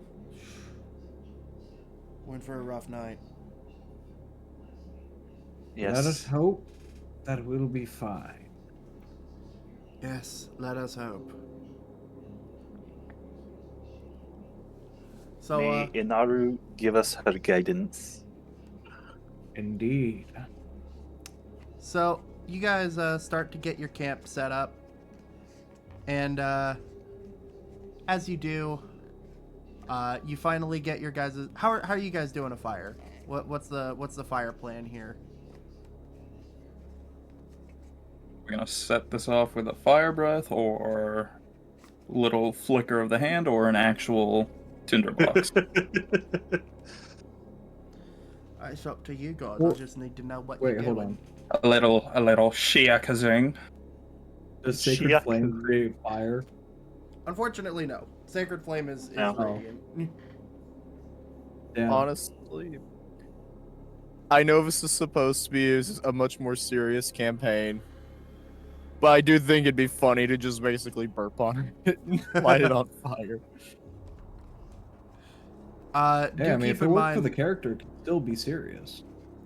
Oh yeah, you can still be you guys can understand. You guys can still be silly for this. It's just Yeah.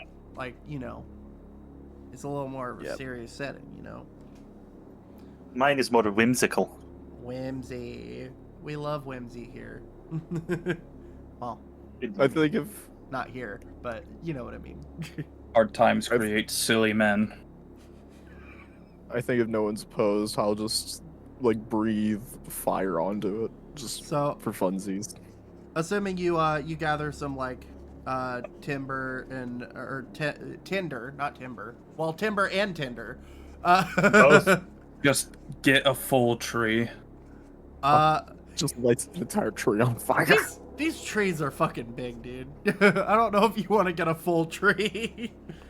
Yeah, you guys get some stuff together, get some bedrolls, tents laid out, and it's at that moment as you're getting the fire lit that you see the dark, starless night begin to fully take over.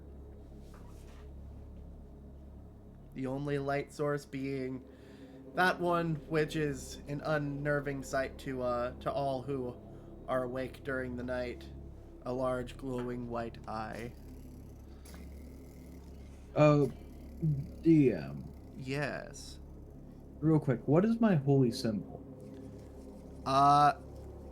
Well, it should have given you like a drop down thing to decide what it is. No, I meant for the like specifically for the what is it called? The Oh, what? church. Oh, like the okay. Yeah, it is it's this golden pattern that looks like it looks like like the tree of life, like that sort of yeah. deal. It looks very similar to that. Because I'm Okay. lazy and don't feel like coming up with symbols right now. Oh, welcome, Cynthia Morgan. Would Just got another follow. It occurs to me I I'm don't just know gonna- if there's anybody watching. Oh wait, chat's right here. Nobody's in chat. Oh, I have one viewer. I think that's Pat. Yeah. I think I guess would me having done that expend into use of my fire breath weapon, or probably not? I'll say, you know what, for the sake of it, just in the sake of fairness, because you're using it for something minor, but technically it would use it. Go ahead and make a Constitution check. A little Constitution check. We'll leave it up to the dice. To the dice. 19. 19. You're good. Damn. Didn't use it. Damn. So you're able to control your fire breath in a way that it doesn't take much out of you to, start it going. Like probably just a couple sparks to light up the tinder.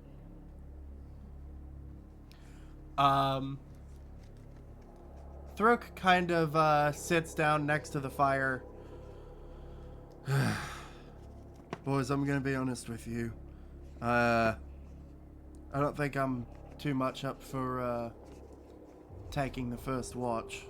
I already had to deal with my whole shift on the wall. You rest. I'll take the first watch. I suppose I can Oh. take the second. I guess I'll Like- take the third then. I guess I'll be on the fourth. That works. So, Thurk, kind of curls up in his bedroll, and he passes out. What are the rest of you doing as the night creeps in? I think Maris will just take his leave and, curl up in whatever bedroll he has. He just sits there holding his holy symbol for like 30 minutes before he goes to bed, just just praying. Please don't let us die. So you Please said, don't let us die. Please don't let us die. You said a golden tree of life looking sim? Yeah. Okay. Hexan would probably be doing something a little bit similar to Maris, but it's less holding a holy symbol and praying and more commune, Commune. sort of. Yes, commune. Are you casting the spell Obviously- commune? I no, Okay, no. I was just making sure. I don't even think you have. Yeah, you don't have that. No, I don't. Yeah. It's actually strange. You are used to being able to at least feel or hear something when you commune with Inaru, but you're not sure if it's because you're just outside the walls of a pyre city. You don't hear anything in response. It's weird. I don't like that. And Zifa, you said you were taking the first watch? Correct. Go ahead and Nope. make me a perception check. 11. 11. Is that your first roll, by the way? First, yes. First roll. Okay. So, Zifa, you are standing at the edge of the camp, resolute, watching, still tired, haven't completely woke up. You kind of nod off a little bit, and you shake yourself awake. And you nod off again. This time you're not shaking yourself awake. You awaken to a sound. It is like a whimpering sound.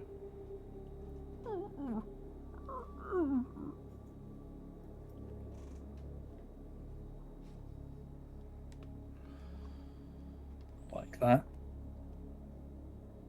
You look around, and off at one of the edges of the camp you see it looks like a dog.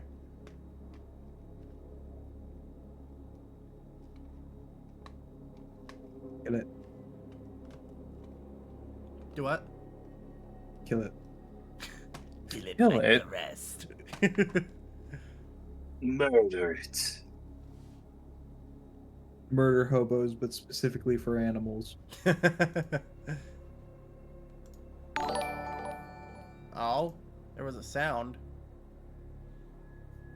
A sound?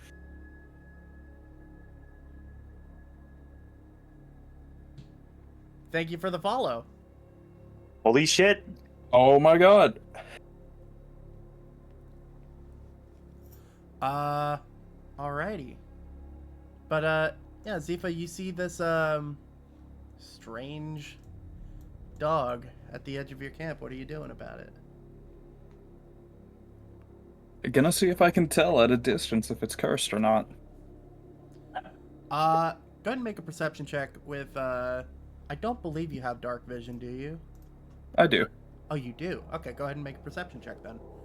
Without disadvantage, because you're cool like that or something. A 13. 13. You, take a couple steps closer to get a better look, and you see it is kind of over on its side. You see its shoulders are kind of shaking a bit. And then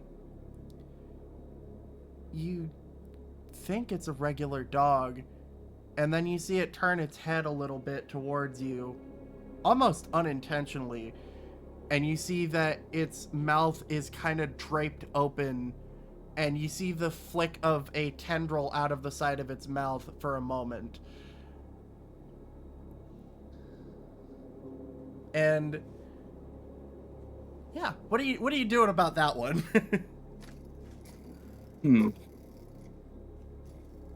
I'll leave that in your hands.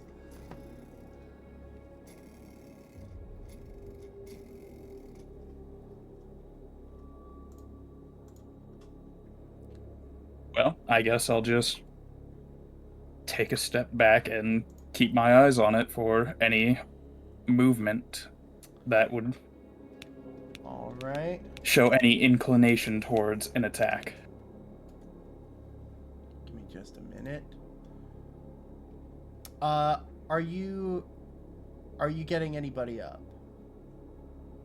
I will wake Thruk up. Okay. I Thruk up. So I threw up. Give me just a minute.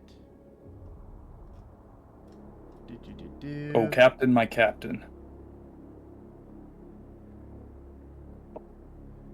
You know, I'm mildly upset that I don't have. Hey Pat, do you have Yeah. any recommendations for battle music? Do you want something creepy? That would work. Because I might have something. Let me have a look real quick. I wonder if I still have the one that I used for the Nothic fight. I do. No, that's not the one I used, but that's... Yeah, close enough, you know? Yeah. That's decent. There you go. Actually, no, I can just play it. Hold on. Yeah. I have Oh, my that is what dice you in my used, way. I think. I think I remember that. Okay. Here, we'll go ahead and... Wait, did the music start? I didn't hear No, anything. No, not yet. Oh.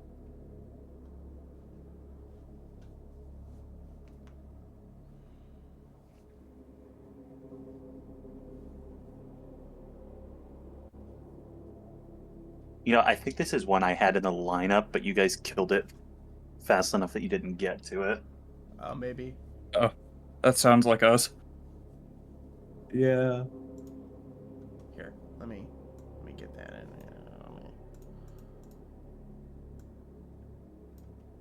Copy. We're gonna go ahead and stop this. Okay, we're gonna stop it. Okay, and then we're gonna do a little bit of a habadunga. Feels so immersive. It does feel so immersive, right? I usually have mine lined up. Can I loop this, by the way? Yeah. It should be just /loop, I think. Is it the autoplay thing? I think it's the autoplay thing. Loop song. There you go. Okay.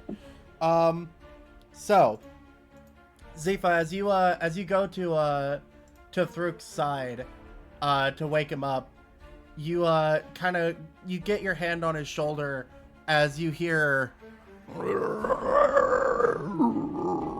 kind of echoing from the jungles around you. As the dog turns around, you see its eyes are completely whited out, and you see its mouth still draped open, almost split at the jaw, as these two tendrils kind of begin to lash out of its head, stretching 5, 10 maybe feet out of its face. And the body starts to kind of convulse, and the fur begins to turn black as its body grows a little bit bigger. And that call out from the jungle is enough to wake everybody up. As we go ahead and jump to a new map here, I Boy. had A your horrifying guys' sight to behold, a plain white lion standing over you. I had you guys out here. You know what? Go ahead and just place yourselves wherever you wish to be. Thruk is going to be over here. Believe it or not, this works out better for me. I'm gonna stay, I guess, over here.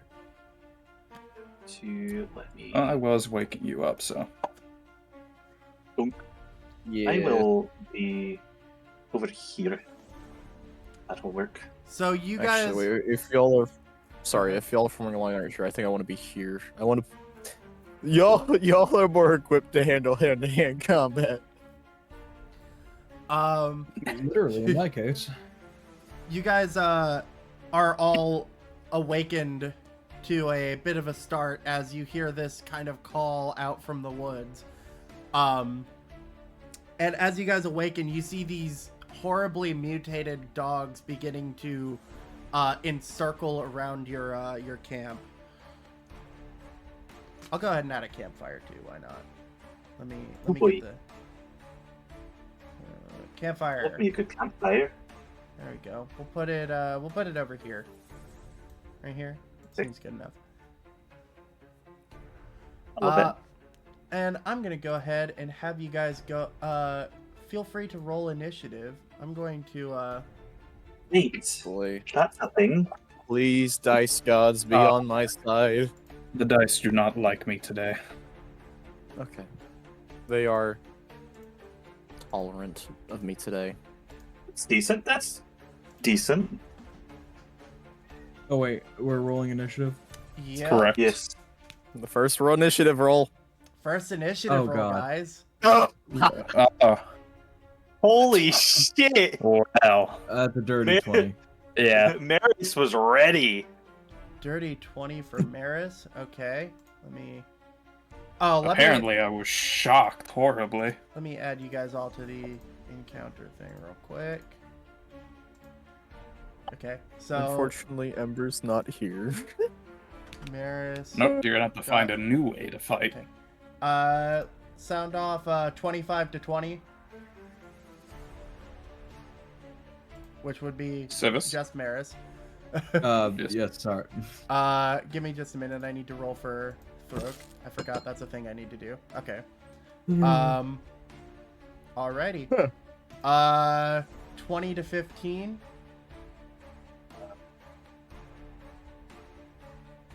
15 to 10. 14. 12. Who was that said 14? Me. I love the fact that Uncles. the coconut is still at the base of my image. Aye, the coconut nut. What did you get? The Pat 12. 12. Okay, so that saved. And then Zifa 4. 4. Ouch. Like I said, the dice aren't fond of me. I have good and bad news for all of you.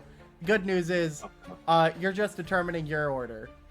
The bad news is that we're gonna do combat a little bit differently. So, Oh, no. You're telling us about this. how this is gonna work. You guys go before the monsters. Guaranteed. If you fail an attack roll, or a similar thing, it will activate one of the monsters to take a turn out of order. So yeah. And then they also get to do that intermittently, should I choose to use some inner shadow. And then they'll also go, at the end of initiative order. But for the time being, we're not going to get too complicated with it. We're just going to start with Maris. What are you doing? Okay, let me take a look real quick at the scene. Well, what exactly are we looking at here? You are looking at some Umber Hounds. Oh, fuck. What was my god's name? Inaru. Naru. I am the most devout. Such a devout follower. Why of an Inaru. Aru? They really came down on us, didn't they? Let's see.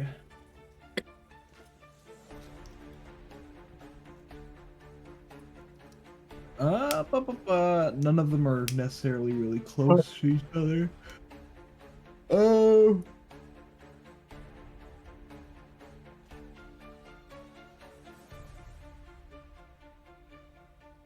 Okay.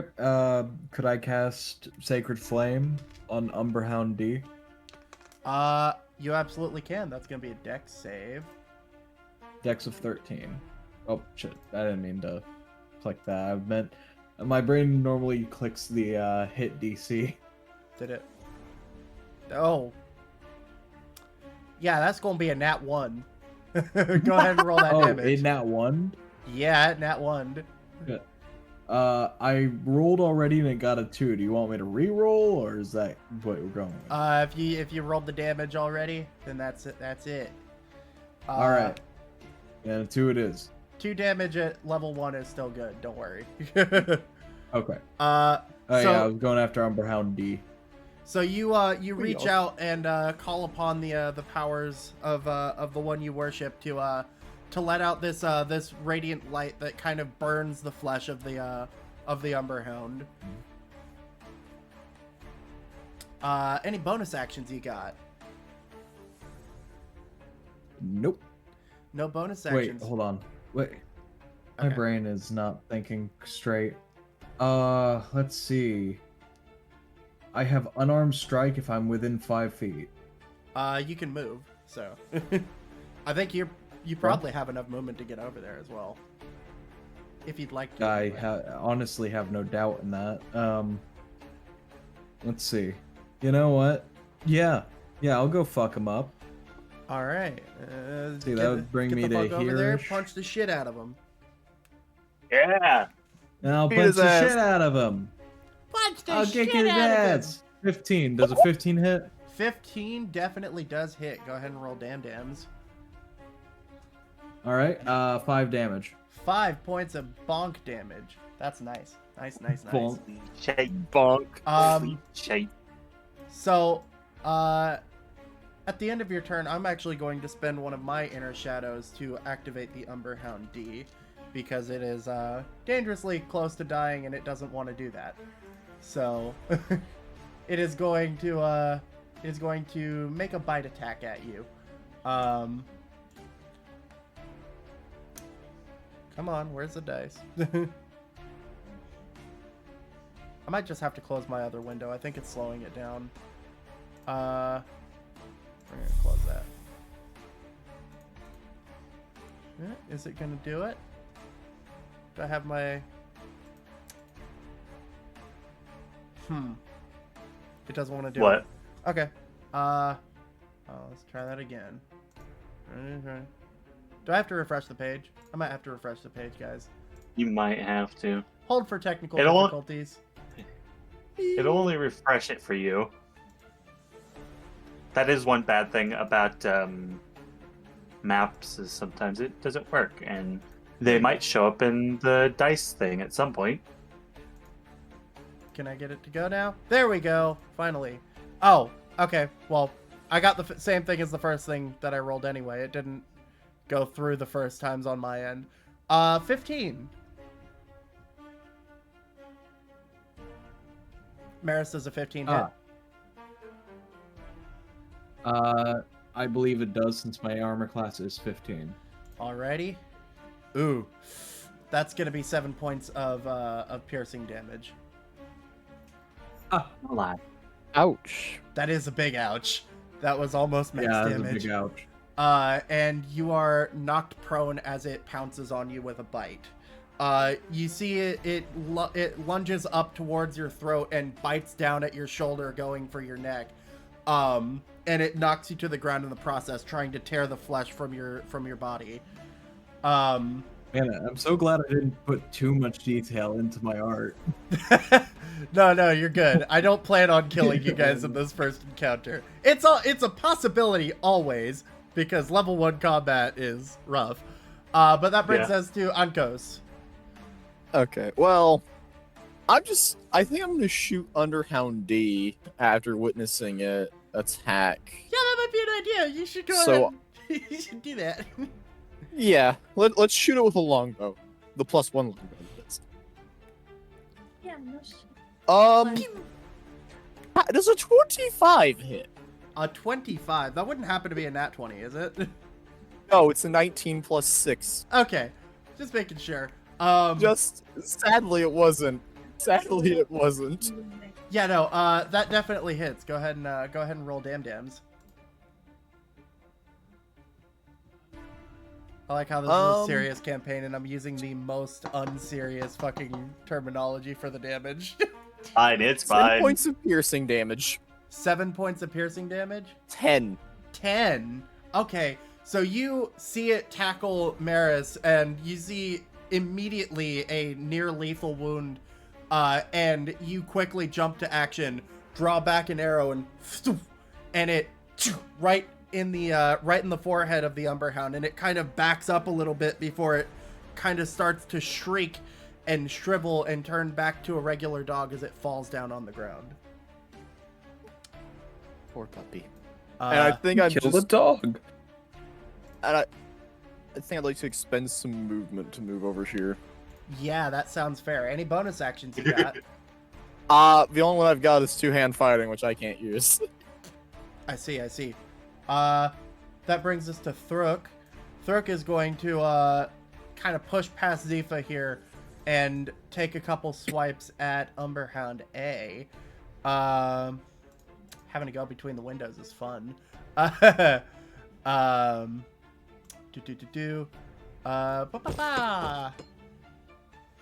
gonna be a hit. That's a 19. What does Sap do? Oh, cool. So, yeah, on top of just stabbing the fuck out of this dog, it has disadvantage on its next attack throw. That's gonna be 9 points of damage. Ouchies. Ooh. Big ooh. As he lunges forward and jabs the new spear that he got into its back and tries to pin it to the ground.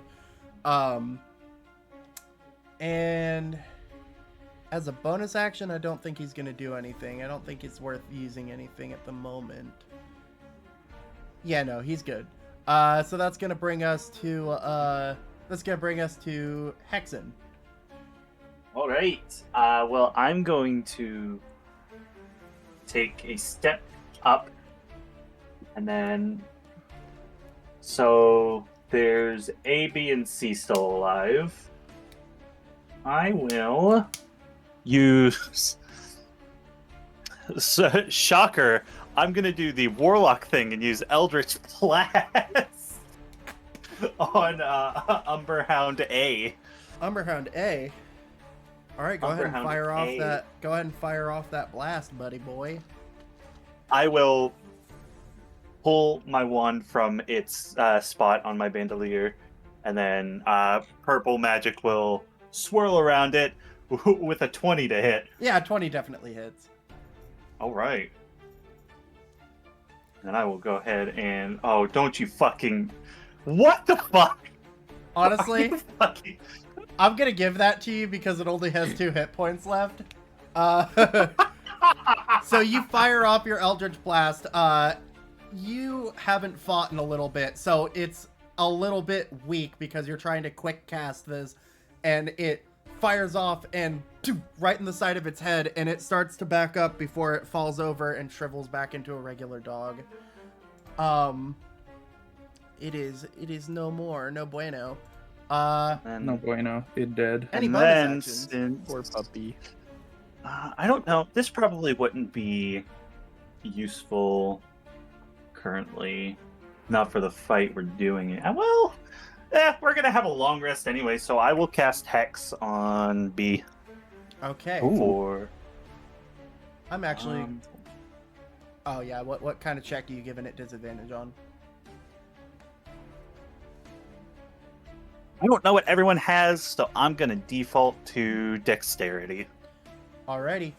I'm actually going to use another inner shadow to activate Umberhound B.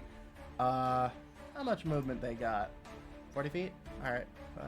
10, 15, 20, 25, 30, 35, 40. It does pass within range to take an opportunity attack from Zifa if you choose to do that.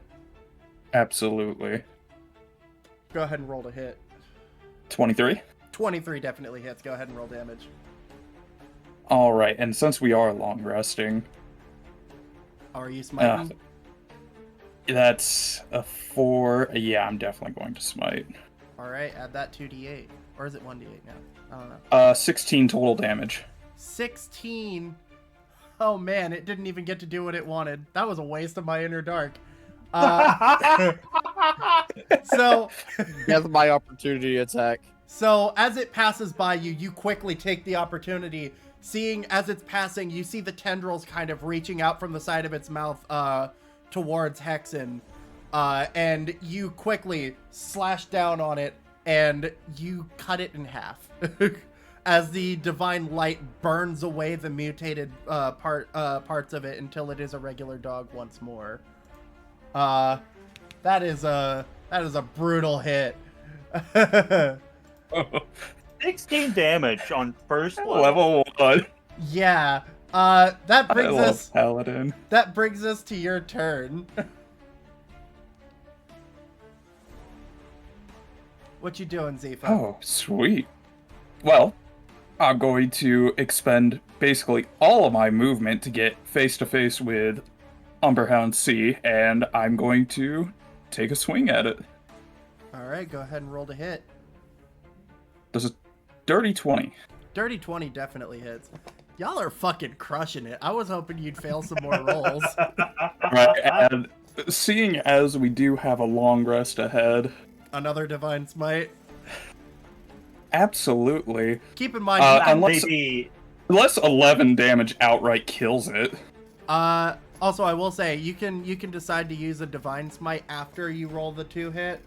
But like spell smites that you can get as a paladin, those ones you have to declare before attacking. Oh, absolutely. It's just because divine is considered a bonus action after attack. Oh wait, really?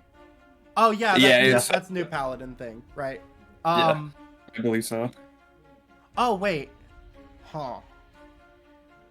If it's a bonus action after attacking, I don't think you would have been able to get that on the opportunity Immediate attack. after.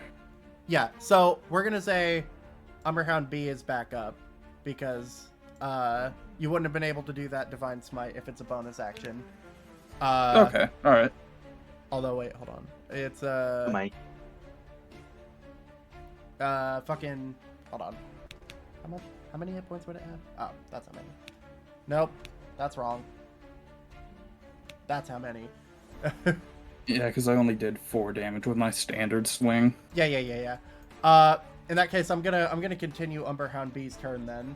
So Hexen, as it approaches closer to you, you see it stops in its tracks for a moment, and you think you're okay because it just hasn't been able to get to you. And then you see the tendrils lash out of its mouth and start reaching towards you. Does a 12 hit? Nope, 12 misses. Damn. Okay. So the tendril reaches out towards you, and kind of wraps around your wrist for a minute, but you manage to pull away. Not today, you sly bitch. Okay. And continuing on Zifa's turn. So you do not need the divine smite as you crash down with your longsword and cut its head in half. You watch as its head splits and the tendrils kind of freak out, flailing everywhere before it drops to the ground. Cool, I one-shot it anyway. You one-shot it anyway. And Any bonus actions you would like to use after the fact, considering you don't need to use your Divine Smite? No movement speed, so I can't do a lay hand charge, so I'm good here. Alrighty. That brings us to Umberhound B, which is the only surviving member of its pack. Oh, thank you for whoever put the red ring around him. So Umberhound B is going to try again. The tendrils lashing out once more. Does a 13 hit? Yeah, 13 hits. So the tendril lashes out towards you and wraps around your arm as you feel. It looked like a regular tendril as it was lashing out at you, but as it latches around your arm, you feel like these razor-like protrusions start to dig into your arm. You take 5 points of slashing damage, and you are pulled within 5 feet of it. You are also considered grappled, which means you just have no movement until you get out of the grapple. Yeah. That will end Umberhound B's turn, which brings us back to the top of the round with Maris, who is currently probably lying under the corpse of an Umberhound. Am I able to see the final remaining Umberhound? Yes. And also to remind, getting up from prone uses half of your movement. Yes. But consider Sacred Flame. Don't need to get up. Yeah, no, I don't even need to get up for that. You just like look up and see the continued threat, and you're like, Sacred Flame. So that is gonna be. Am I good to use 2 cantrips? Well, the same cantrip times. Haven't really No, done you're good. spells yet. I think. Okay. Well, unless I don't think that the cleric initiative thing limits the cantrips you can use. Let me. It's not a Don't limited use, is it? believe No, it's not. so. It's not limited use, so you're good. Yeah, easy enough. You cast it, but unfortunately, I believe a 19 succeeds on the saving throw.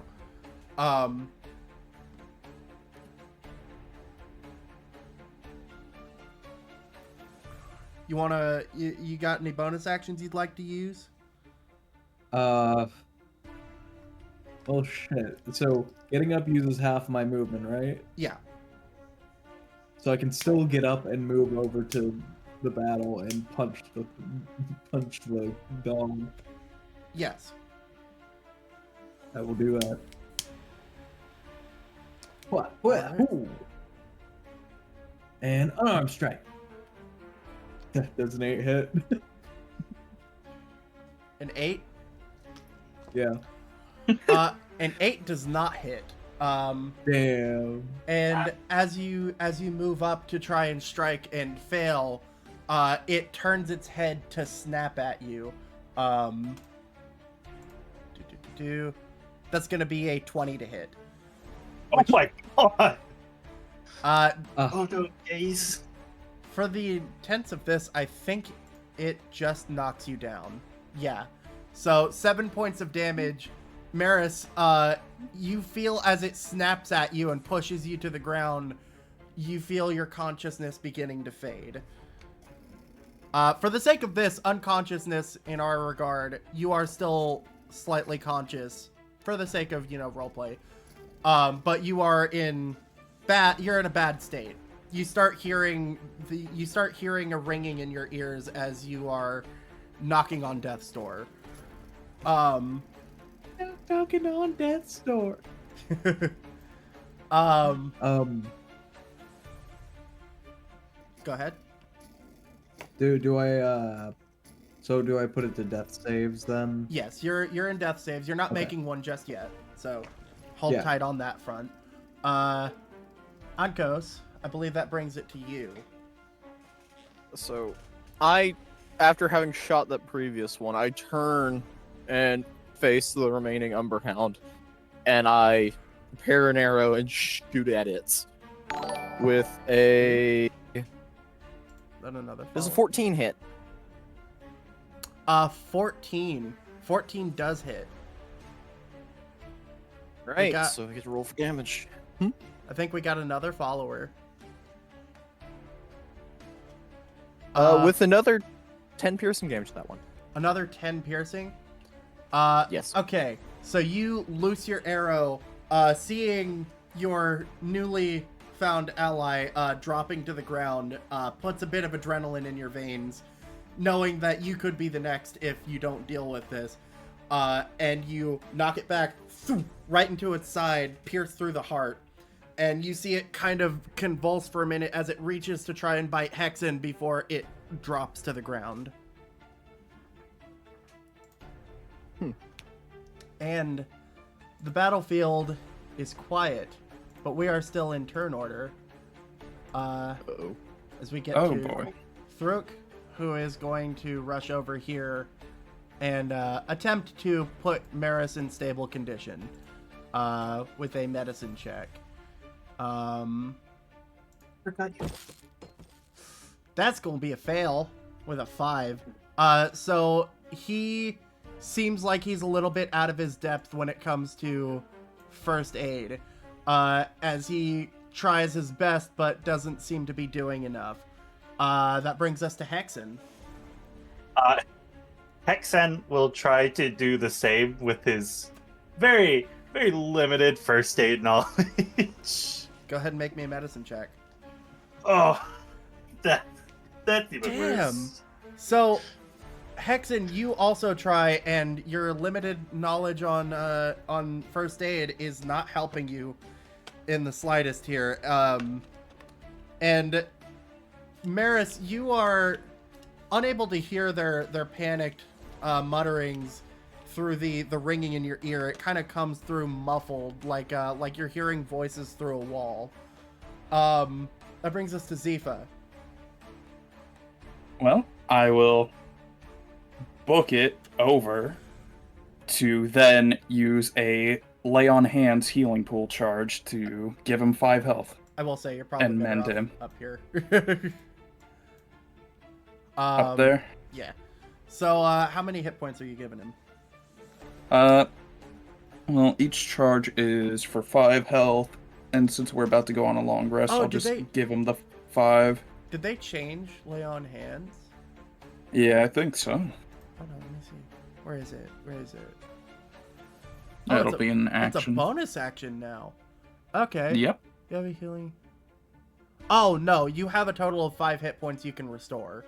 That's what it is. Oh, well then, all 5. Alrighty. So you pour this divine magic into Maris's body, and you watch as the more grievous wounds begin to seal up. Maris, you are back up to consciousness with 5 hit points, as the ringing in your ears kind of quiets a bit, although the rush of adrenaline keeps it a little bit loud. I don't think we need I don't think we need this anymore. There we go. Hold on just a second.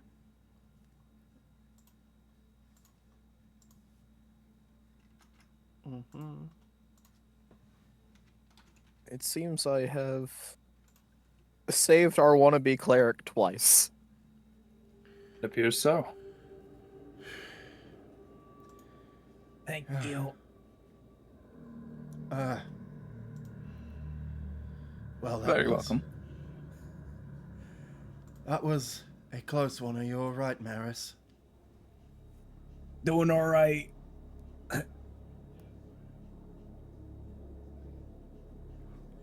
Seems like they got the jump on you. Yeah, we showed up, right? Well, you got a good hit in yourself. Don't count yourself out. Honestly, I didn't take do you I- for the fighting type. So Also, what? Wait, what health is Maris at now? you are at 5. 5. Okay. Honestly, you did decent. You could have done a lot worse. It's kind of upsetting that you're the only one that they rolled good against either. I rolled close to max. I rolled close to max damage on you twice, and then I also got 20 plus to hit on you twice. You see, they didn't like the fact I desecrated the coconut. They didn't like that you desecrated the load bearing coconut. You know. Yes. Uh, Speaking of, I'm now taking the load-bearing coconut and turning it into a Sprite to have at the bottom of my stream. Of course. You guys enter a bit of a lull now that the Umber Hounds are dead.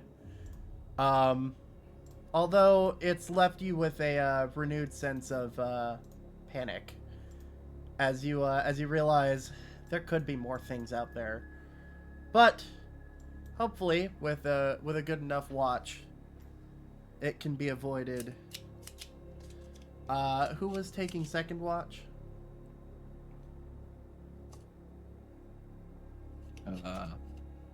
I think that was I. Alrighty. So Hexen, as you start to take watch, does everybody else head off to their bedrolls to attempt to sleep? I have one question first. Yes. So I know we discussed it before, but I don't remember the exact outcome. Or how are we dealing with ammunition? Unless it's special ammunition, don't worry about it. Got it. So I do not have to spend a minute recovering half of my spent arrows. No. No need. But yeah, are you guys returning to your semblances of rest? What little we can get. Whatever amount of it I can receive. so. Alrighty. And Hexen, as you take your watch, Thruk is actually going to stay up for your watch, kind of shaken by the fact that this all happened as soon as he went to sleep, pretty much. Well, me and you then. Yeah, I suppose until the adrenaline wears off. That's probably for the best. And I wonder why I have issues sleeping. It's because shit like this happens if I get asleep. Yeah. Well. You doing all right? Hopefully... Look like you've got some nasty gashes on your arm. I'll be alright. I'll just need a little bit of rest and a little bit of this, and he will conjure a bit of flame in his hands and kind of cauterize the wound, as it were. Ouch. Yeah. Yeah. He kind of sits next to you near the fire. So you're not from Innerhold, are you? No, I'm not. I've lived there for probably, gosh, I think 5-6 years now. But I'm originally from Benasco Shore. Lucky you got in. Yeah. Well, I have Inaru to thank for that. Suppose we all do. Kind of, go ahead and make an insight check.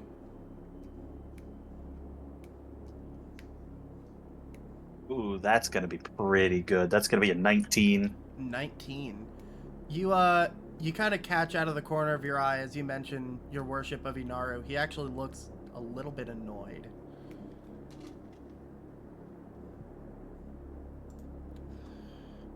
You're right there, lad. Yeah, I don't see why people put so much faith in the gods. Considering I don't think that they've ever really shown themselves. He's the entire reason I have my powers to begin with. Yes, and they're also the reason behind the city being safe, I suppose, but I don't know. Partly it's just I well, don't like the fact that those who worship are those who show signs of being kin to gods are favored over those who aren't. I do completely agree with you on that one. It is rather frustrating, and even then, it's rough for those who still do. Because um, I've been in the city for, like I said, 5 years, and I can barely afford the clothes on my back and a roof over my head. I can only imagine how bad it is for people who don't worship. Is it bad that I wish I had that I wish I had the situation you're in? I don't think so, lad. I really don't. I'm incredibly lucky, and I'm well aware of that, and I try not to take things for granted. But Oh no, it's. I mean, to be honest, it's mostly me taking things for granted. Grand Arbiters, the Grand Prophet, they treat me like I'm some special thing. Meanwhile, my own parents struggle to survive because, well, they don't have molten skin. Or marked I'm by whatever the hell this is. He kind of raises his left hand, and there's kind of like this engraved molten V in the back of his hand. I see we kind of have something similar. I have like this innate fire thing. Like, look at my eyes, and if Thruk looks at Hexen's eyes, he can see that they're glowing soft yellow orangish color. Nah, that's strange. Not the strangest thing I've seen, mind you, but nah. I'm gonna try to sleep. All right. And go ahead and luck. make a perception check for me.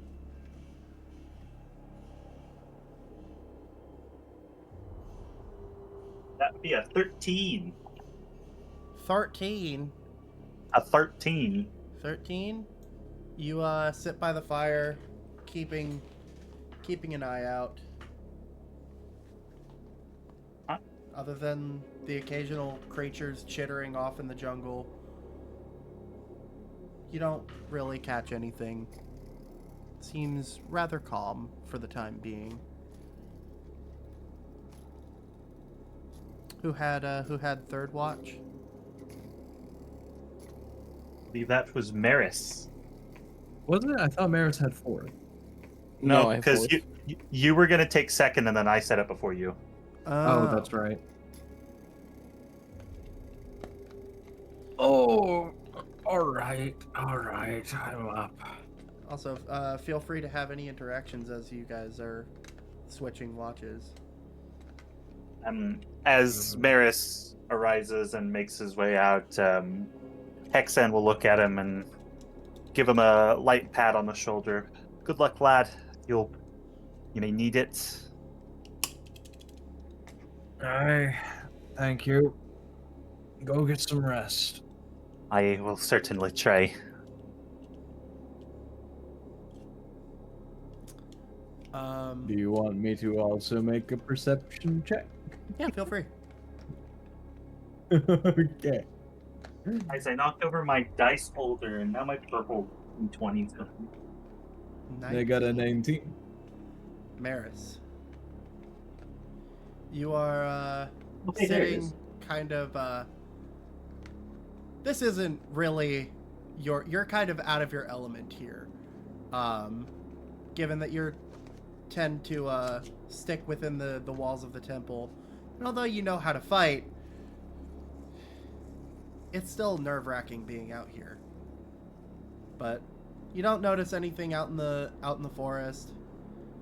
Don't notice anything other than the couple sounds that kind of spook you a couple times. And then there's one sound that really spooks you as you hear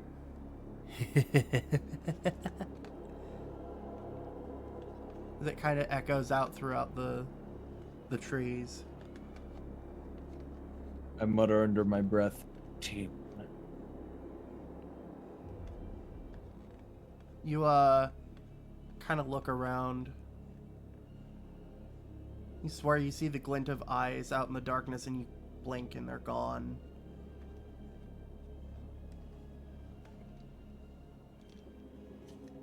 Well, the rest of your watch goes uneventful.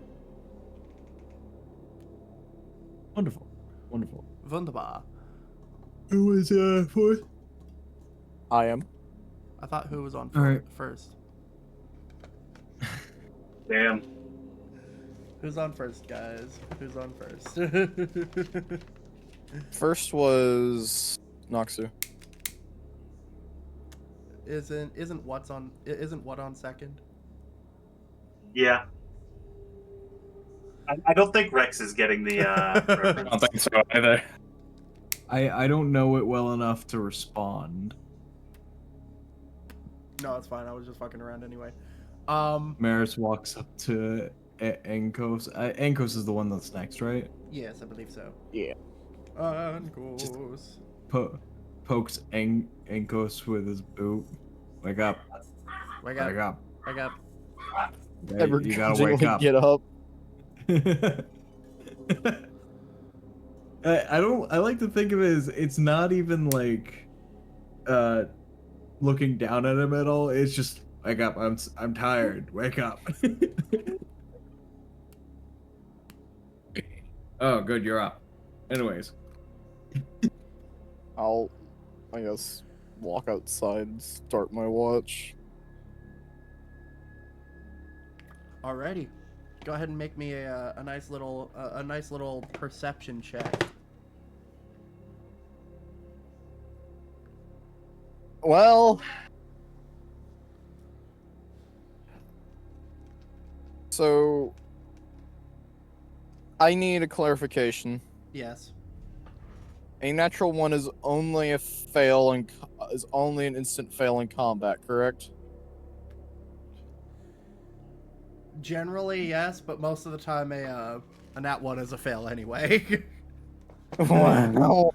I feel Yeah, like I got a you may 5. have gotten that one. So with a 5, Ankos, you're still not fully awake, and you find yourself kind of drifting in and out of consciousness as you stare at the fire. Pretty flame. You close your eyes. I'm just resting my eyes.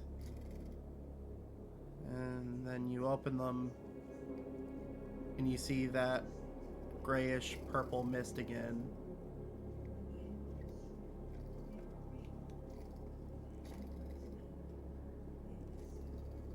No dragon in sight this time. Just that void. I think to myself, like, what the hell is this?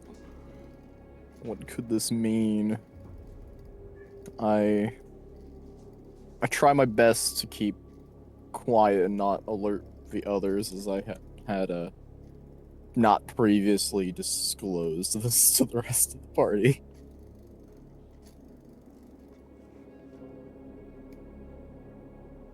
As you sit here, kind of staring off into that, you suddenly close your eyes and wake up to the campfire being out. And Oh, you're looking at Robert. you begin to feel a chill start to set in as the darkness is beginning to overtake the embers.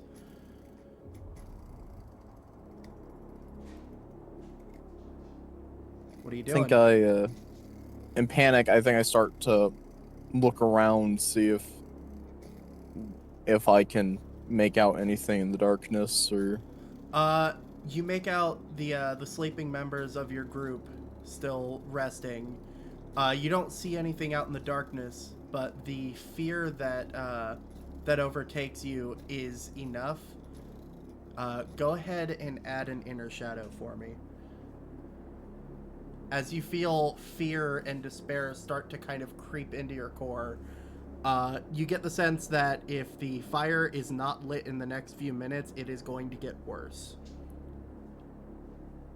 I think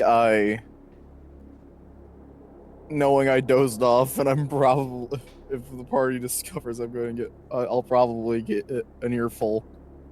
I pull out my tinderbox and I try to quietly like relight the fire using the tinderbox.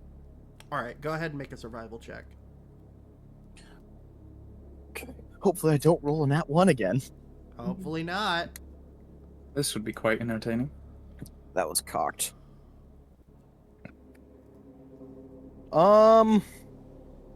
24. With the 24, you quickly fumble to get the fire going again, feeling that kind of darkness creep into you, and just in the nick of time, you get the fire relit. You finally realize that you'd kind of been holding your breath. You're finally able to relax for a moment as you just kind of sit back. It seems safe. It almost wasn't.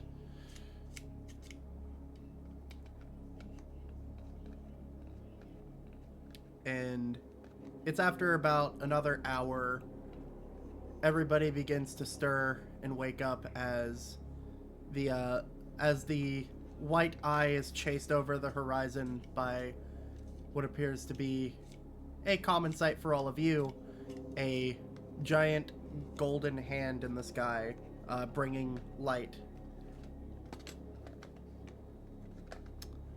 As morning begins to dawn, and as morning begins to dawn, you guys all feel a sense of not only rejuvenation, but a bit of a renewed sense of confidence as well, as you guys will gain a level up. Yeah. I find that hilarious. I roll a nat 1, and then I roll and get it cocked because it didn't land the dice tray and it was on a couch and not very even surface for the d20. And then I had to re-roll because it was cocked, and I got a nat 20 plus 4 for my survival. Proficiency! For my proficiency in survival, which I have a plus 4 modifier. So we get to go to level 2 now. Yay. Level 2, guys. Wait. Holy shit, I have 16 hit points, and I get to pick a fighting style. And I'm going to choose archery, just because I can. Yeah, archery would be good for you, considering that's what you're using. Which makes it even easier for you to hit with that longbow. Here's the thing, right? My minimum roll is now a 10 to hit. Hell yeah. Because if it's any lower, it's a nat 1. So the lowest I can roll is a 10 to hit now. With that bow. Alrighty. Also get spellcasting too, which means I now get the You now get your ranger spells. yes, which I'm starting to think I might need to take Cure Wounds. Might be a useful thing to take. That's up to you though. Yeah. Plus 8 to hit. Oh boy, this is gonna be fun. Hold on, I got. Manage spells. How much spells do I know? I can know up to 2 spells, and I only have got 2 spell slots. Well, Lance, yes. because I got to pick a fighting style, I'm now even harder to hit. I'm gonna definitely take Cure Wounds. I need that one. Alarm could. Alarm is a very useful spell.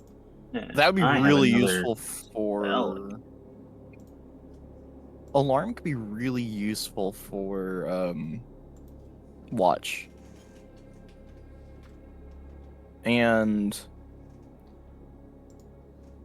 Let's see if this works. although I'm trying to figure this out because I'm not sure.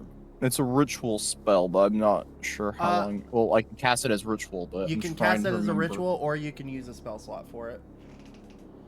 Yeah, but I'm trying to figure out what the duration on this one would be to cast as ritual. So it takes, I believe, casting anything as a ritual takes the casting time plus 10 minutes. Okay, so it'd take me 11 minutes to cast And it as ritual. in the case of this, you would need the material components for casting it, especially as a ritual. So Yeah, and I also don't have that's because I don't have a spellcasting focus, right? technically, I think it's weird for rangers. I don't remember how their spellcasting works. Hold up.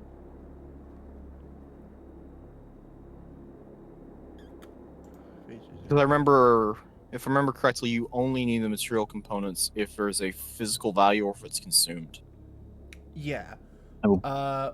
Or if you don't have a, if the material component has a monetary cost, then you have to use it.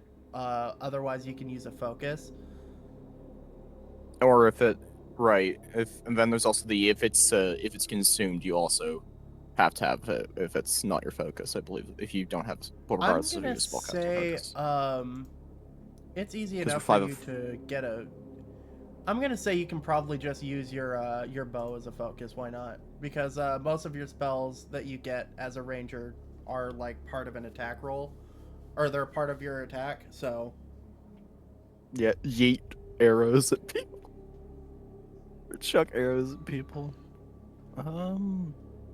Although I don't think I get any really good ones yet. I mean, I could learn speak with animals, but I should go for something a little bit different than Yaddly.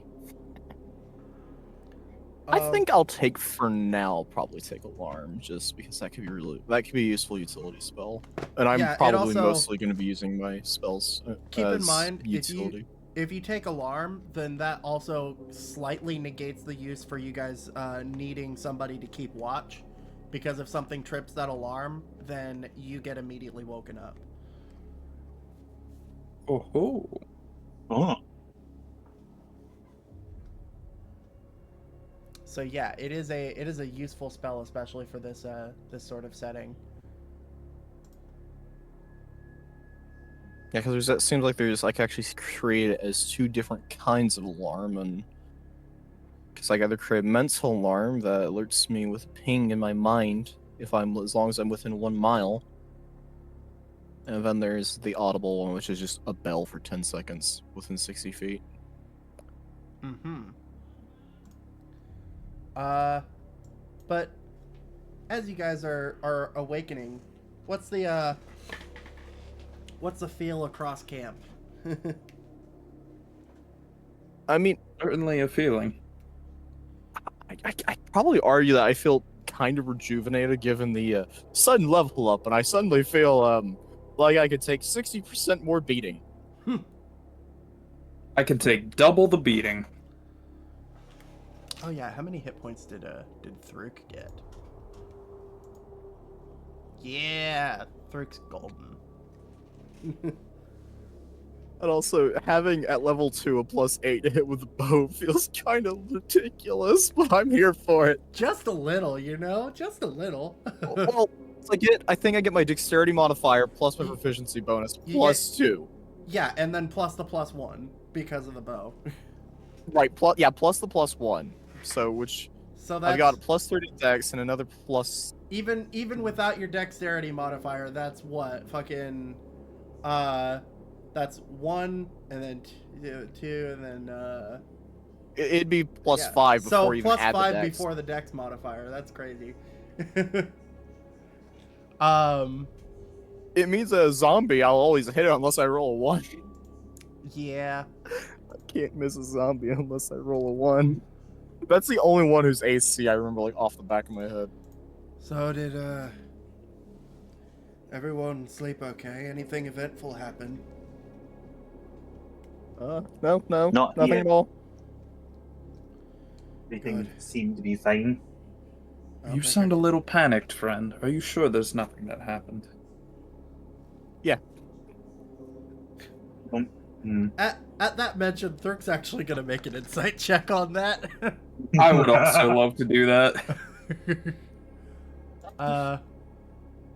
Let's Well, see. a 7, so I'll believe you. I suppose. Well, it's up to a deception or persuasion check Yep. if you're True. Let's see him roll a 1. And actually, instead of rolling that publicly, just send me the number that you rolled.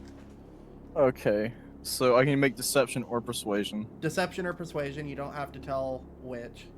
Just Okay, well, I was just looking at my modifiers, which they're the same, so it doesn't matter anyways.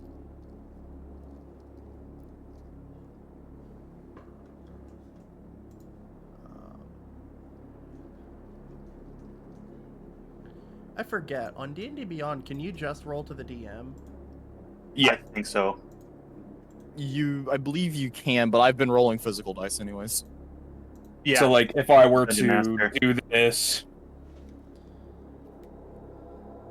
Oh, I saw that one. interesting. I had it selected for DM. Huh. I bet you didn't see mine. I didn't. When he rolled a 21, which he probably could have used earlier. Probably. Oh, absolutely. There are plenty of chances I could have used that, but I was not persuading nor intimidating the enemies All right. So, or making athletics check. for both Thruk and Zifa, seems like Ankos is being truthful. Nothing happened. I rolled like shit on that, though. So did they. 7 and 9. I know. Well, I barely beat it. I guess we should make use of the daylight while we have it, right? Yes. I'm not quite sure what time of day it is, but we need to move quickly. Yes, that would be preferred. It is just cresting into morning, so yeah.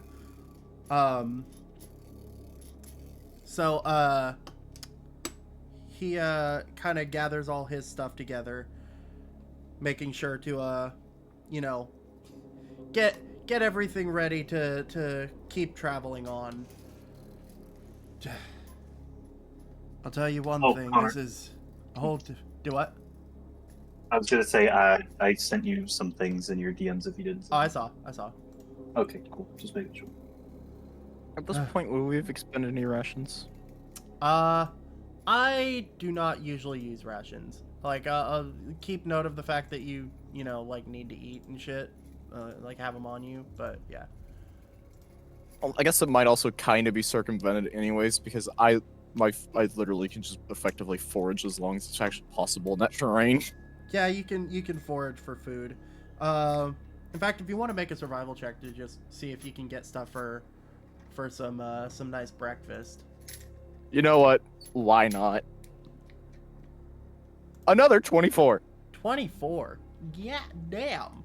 Yeah. They're not 20 plus 4. It is easy enough. You find some small game. You even salvage some of the meat should you want to from the umbral hounds of the previous night, considering they are no longer umbral hounds but are regular dogs. Poor puppies. Poor puppies. But yeah, easy enough. You scrape some stuff together, even keep a little bit as extra for traveling. But yeah, as morning comes to you, what are you guys doing? I guess, like, I probably...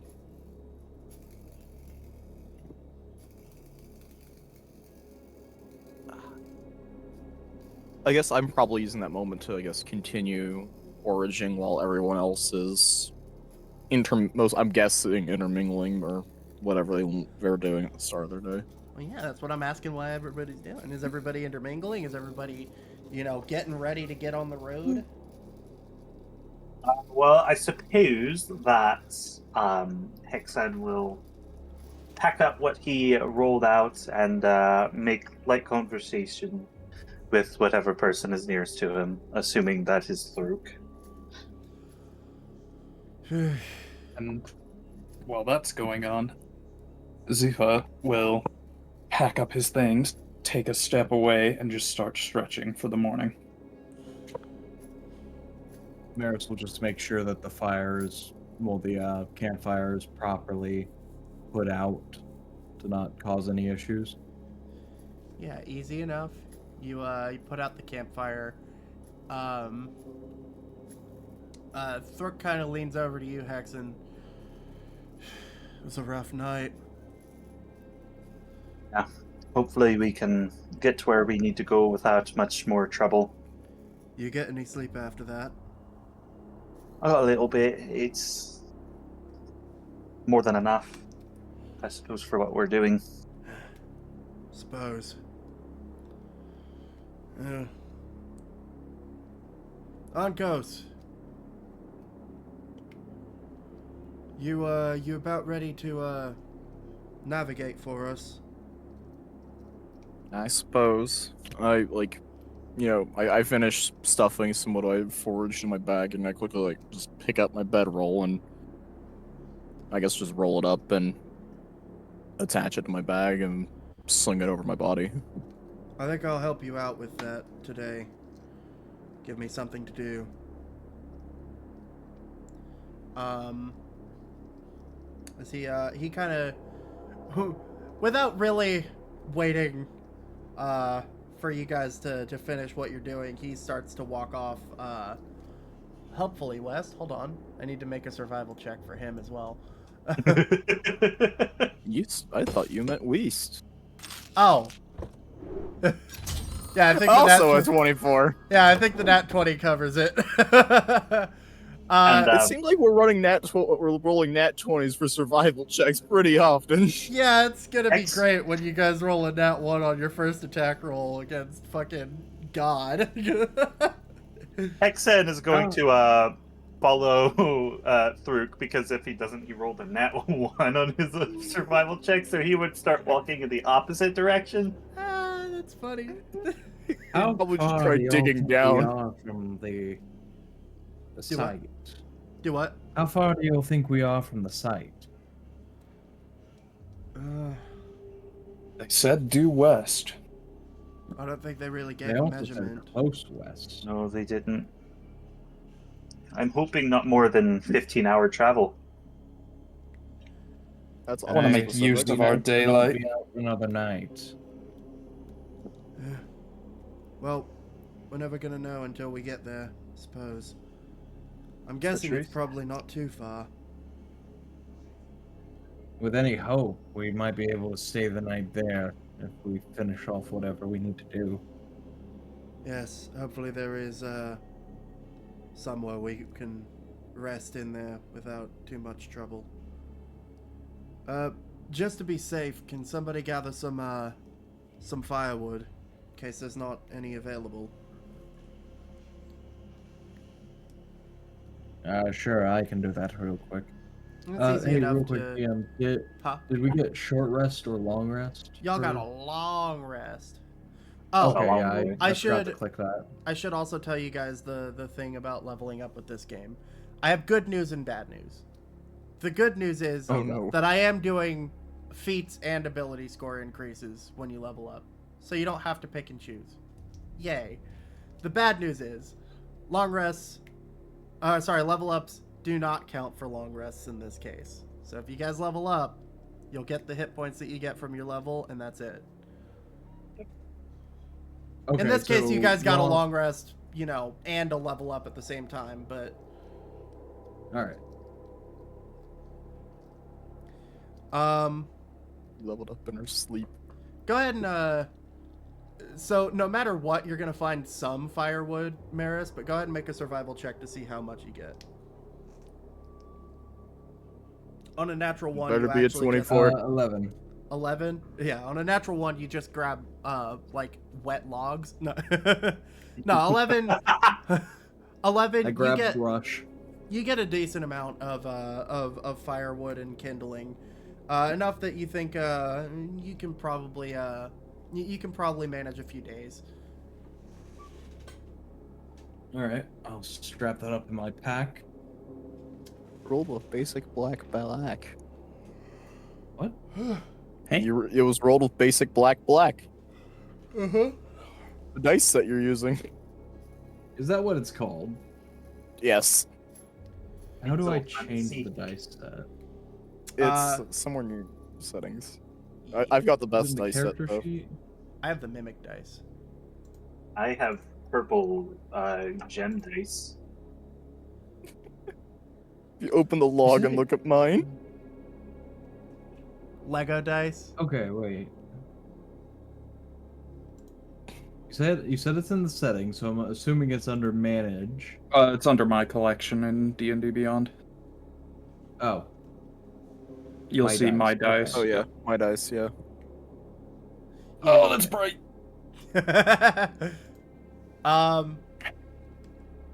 Well, for the sake well, of I gotta Oh, go go with the fancy looking one. yeah, sorry. you got to get the fancy ones.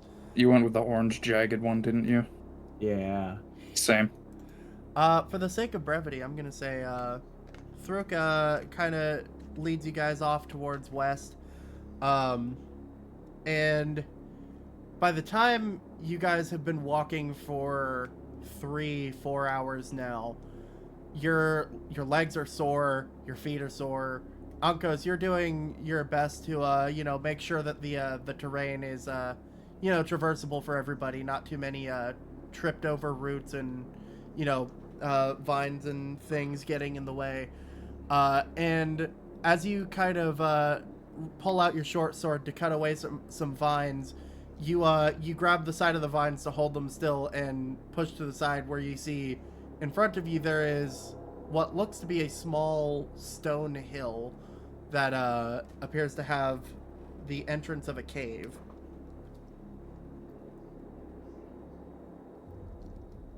I think I point out to like everyone else, and like just point in the general direction of caves. Like maybe that's what we're looking for. I am Nice, going worth to agree with checking you. out. Be it. All right. I'm actually gonna go ahead and switch to the world map real quick. I don't have dark vision. I just saw the Thurk sucks eggs up in the top.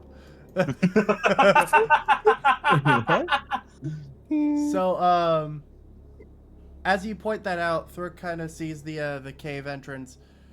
Possibly. Before anything, can anybody get a higher vantage point? See where the nearest Pyre City is? In case we need to make a quick escape. I can cast jump on myself.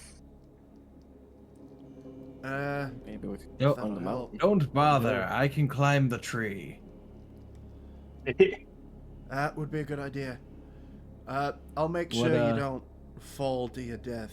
Would it be acrobatics? We'll go ahead and call it, Yeah, we'll call it acrobatics. Why not? Why not?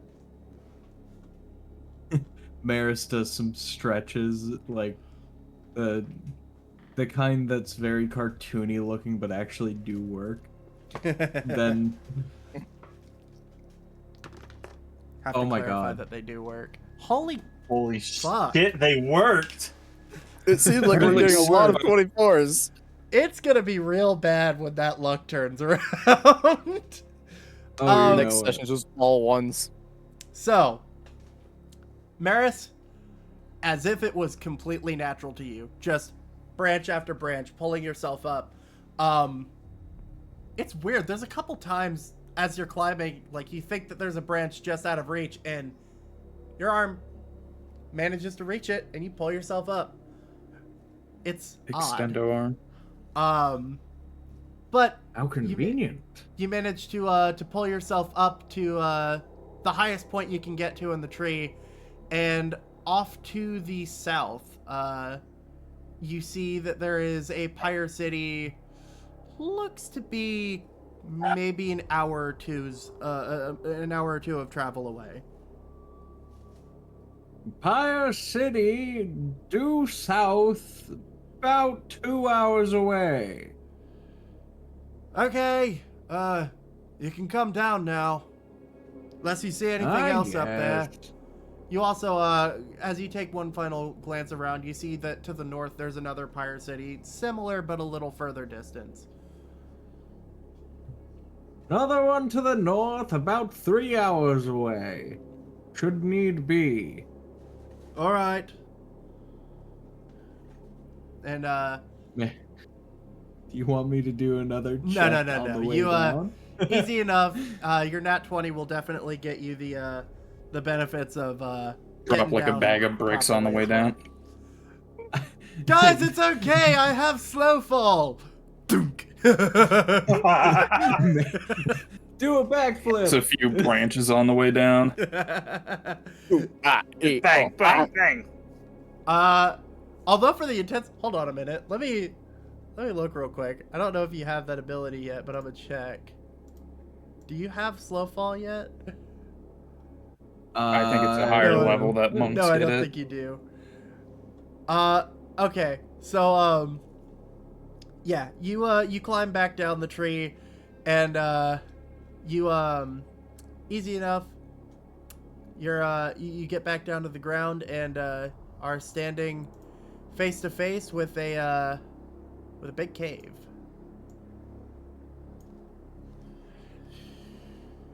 All right. Who wants to lead the charge in? I can lead the charge. All right. I'd like to like reach in my pack and just prepare a torch. It's probably good that at least one person has a torch. So can I get a marching order real quick? So we've got, I think it was Ankos, right? Said Who? you'd go.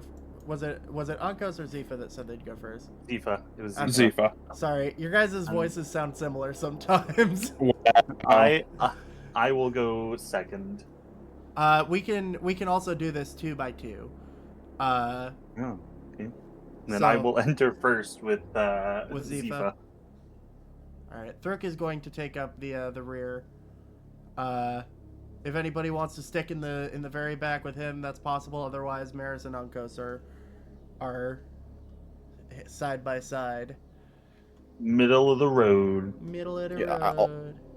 Do what? I think I'll stand there and have my torch, and hopefully wielding it whilst in the middle of the pact will hopefully allow most of the rest of the party to see if I don't have dark vision.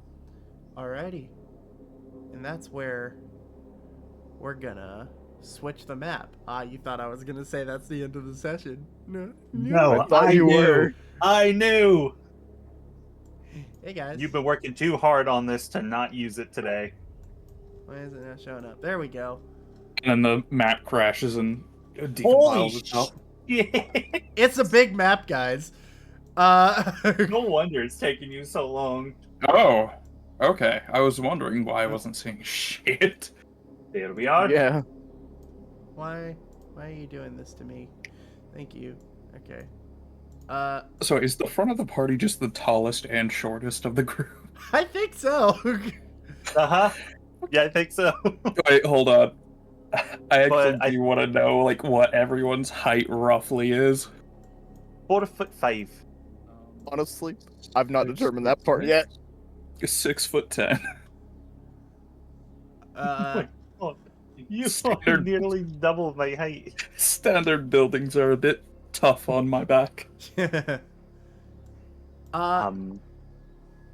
you guys enter, you see inside these halls, there is to your immediate left a hallway leading down. The halls are dimly lit, but that's not really what catches your attention. What catches your attention is it is cold.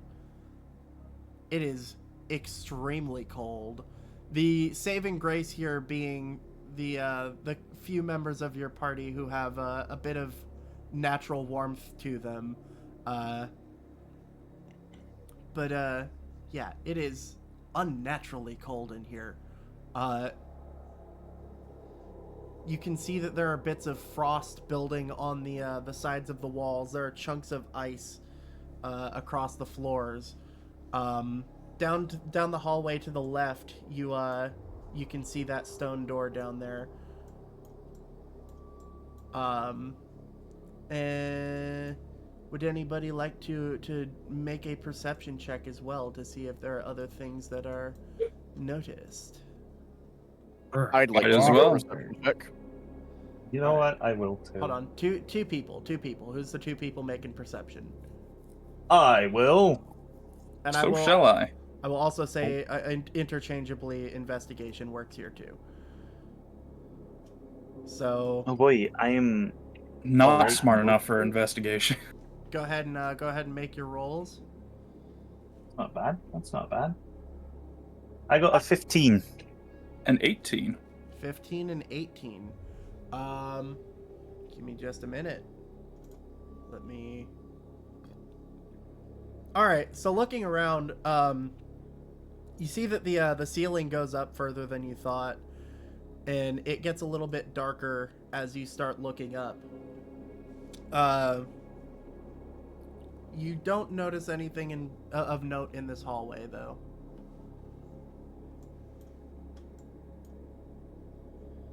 All right. It looks decently safe.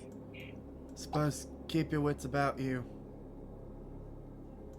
I'll keep eyes on our rear end. Make sure we don't have anything sneaking up behind us. That's probably Very well. a good idea. All right. You guys making your way down towards the stone door? Yep. Alrighty. Meow. You guys all take 36 points of piercing damage. No, I'm joking. Yep. TPK, Nice everyone, tear up your character sheets. Tear them up. Tear them up. It's gone. It's gone. No. Oh wait, hold on. I would be upset if this character died. I actually put Oh, a lot yeah, of man. work into that. I forgot I had all your tokens loaded in already. Let me do that real quick. Get some of you new folks with the new tokens out in here. Okay. And you come across this stone door. I would like to check for traps, either magical or non-magical. Go ahead and make me a fucking investigation check. Specifically, I the see fucking goddamn investigation. nothing. I got a 3. The 3. I got a 3. It seems like a door. It's all right. You don't Guys. find any sort of traps. Guys, I think it's a door. Next time someone gets a 1 on a perception check, say that they blinded themselves on accident. You accidentally poked out your eye. You leaned too close to the door and slammed your eye on the hinge. It's now a consistent debuff for the rest of the game. You Yep. start looking at the doorknob, and all of a sudden the door opens. The doorknob hits you square in the eye. Your perception has a constant disadvantage. But yeah, the door doesn't appear to be trapped in any way, shape, or form.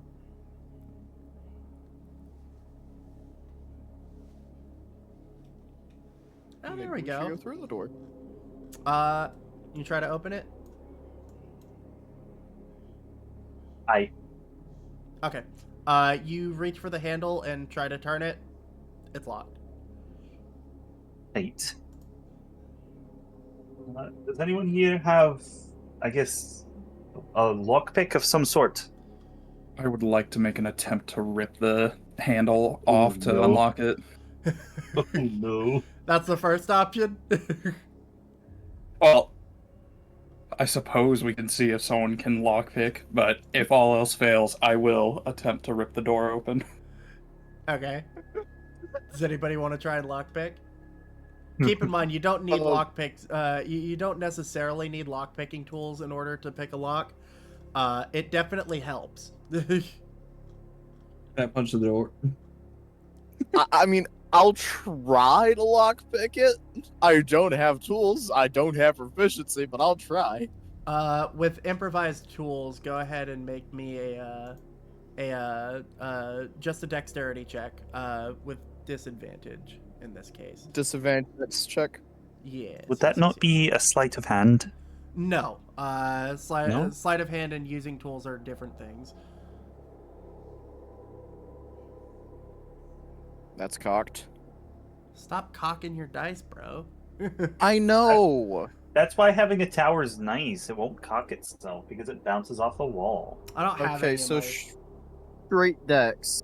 Yeah, straight dex check. That will be a 17 A with 17 disadvantage. with the disadvantage. God damn. Give it to Yeah, me. the other one was a 23. So you kind of pull together a couple pins that you find in your gear. Pull one out of my hair. You pull one out of your hair, you know. And you That one Polar Express. you kind of tinker with the lock a little bit, trying to do your best to get it open, and click.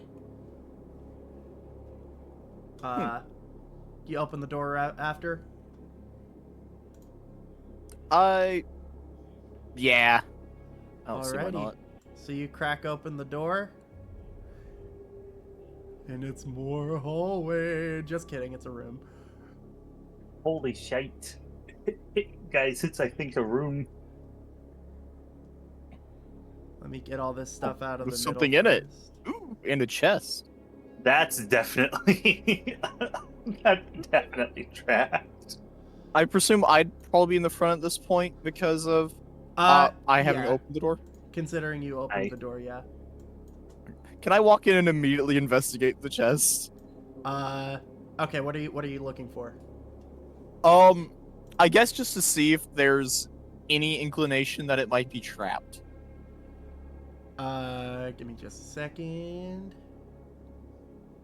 Go ahead and make an investigation or perception check. I'll do perception. Perception I will let you know beforehand, it will have a slightly higher DC.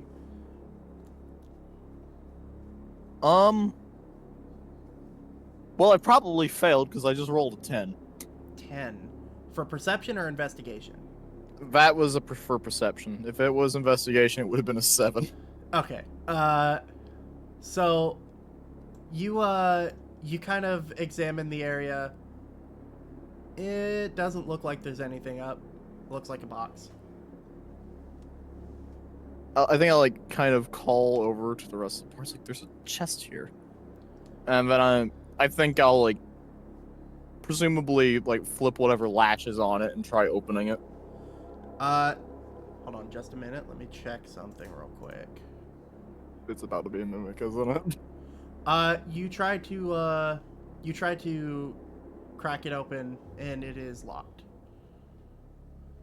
Yeah, that would have been good to check. Probably. I guess I try to unlock it. Okay. Go ahead and make me that same check with disadvantage. The dexterity. Don't check. fail me now, dice gods.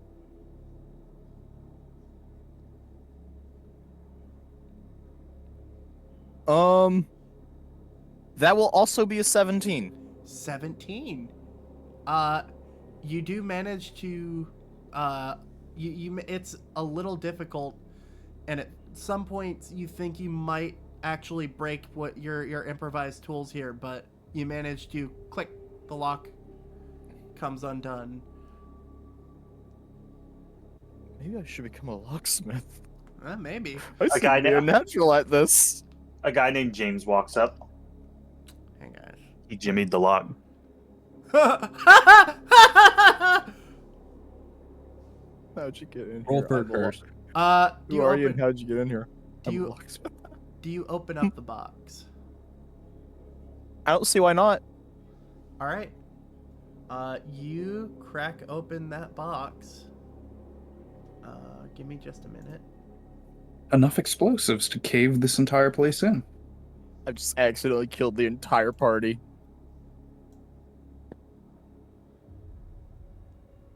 Yep. No, just you. Go ahead and make a dex save for me.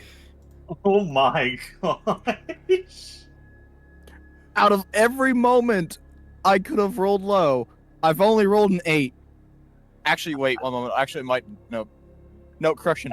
I've rolled a 10. A 10. At the very least, it looks like it's fire, so you might be resistant. So, I might be. I do have fire resistance. oh wait, I can just roll this on the map tab, can't I? Yeah. So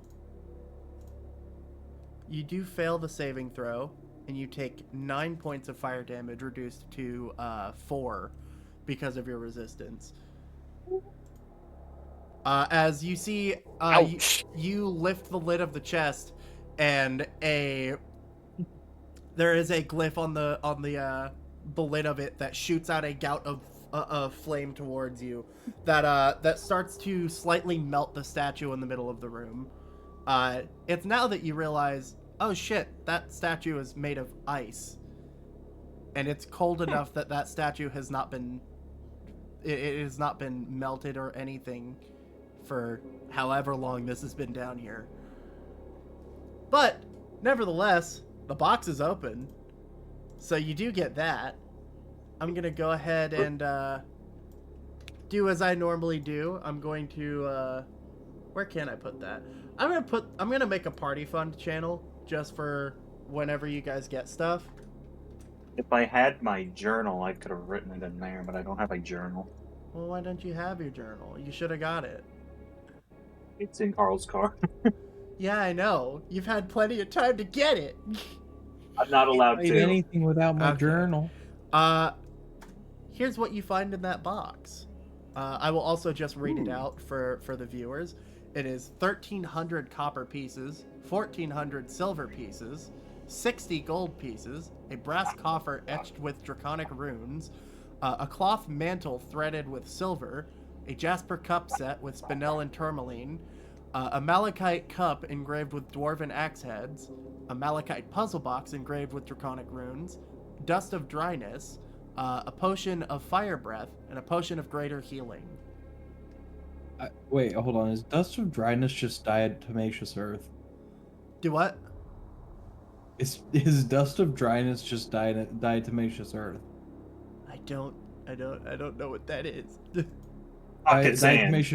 Diatomaceous earth is the stuff that you sprinkle on insects and it will tear through their moisture barrier.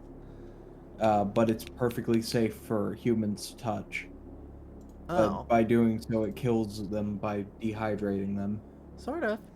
It Oh, it's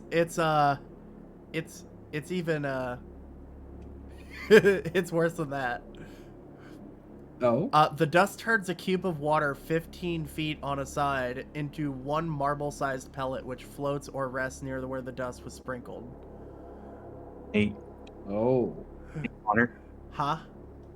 where it says damage 166, is that supposed to be 1d6?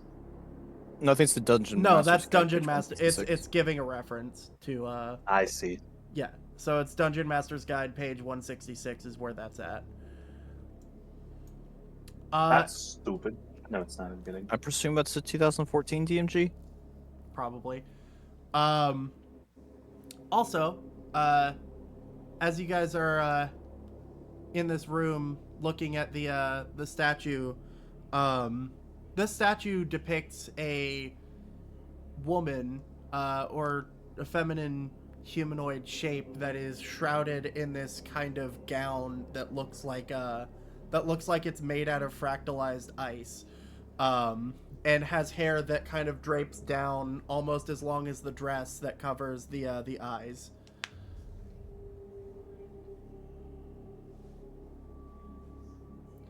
That being said, there's a door to your west and a door to your south. I think we should take a look at this loot. I mean, something about relics. Yes, it seems like there's some important stuff in there. What do we got, lad? Bunch of money. Who's A more bunch of likely stuff to, that's Alright. in who's more bunch of likely to need stuff. that healing potion? He thinks about it for a second and then turns towards Maris. Well, I suppose, but let's try to be careful later. We can And hands over one of the healing potions. Oh, he hands the greater healing potion to you because you Wait, greater almost healing potion? yes, because you Yeah. almost died earlier. Oh wait, no. Wait, what? There was a potion of greater healing in the chest. Oh, I already have 2 potions of healing. I know, everybody does. Yeah. We're giving it to you because you almost died earlier. Yeah. I mean, I Almost. guess. Hit the ground harder. There's also the fact that I think you have the most movement here, which means that if somebody else goes down, you're the one that's going to be able to get to them faster. That's fair. I think the potion of fire breath would be a bit redundant on you. He looks at he looks at Unkos. maybe. Who could benefit from that? Well, Huh? all, I'll be on the front lines. Well, that's an idea. Exon? all three of us are already kind of innately fire related in some way. Zephyr, I suppose that means it's yours. All right. The rest, I think we can probably divvy up as needed. To be honest, I think just take the box with us. Aye. Also, to let you guys know, it's not actually that big. I just had that there to show that it was there. Would I? So should we maybe just go ahead and split the money? We can do that later. We can do Okay. that while we're not streaming, so that we're not Alright. warting people with the distribution of stuff. Of goods. That being said, what's the next call, guys? You've got let me consult my compendium. Oh, you know, it occurs to me. I accidentally did something that I shouldn't have. Guys, Oopsie. for the sake of being real good players, that door didn't exist. You don't know it's there. Well, the northern door was Does- going to be my option.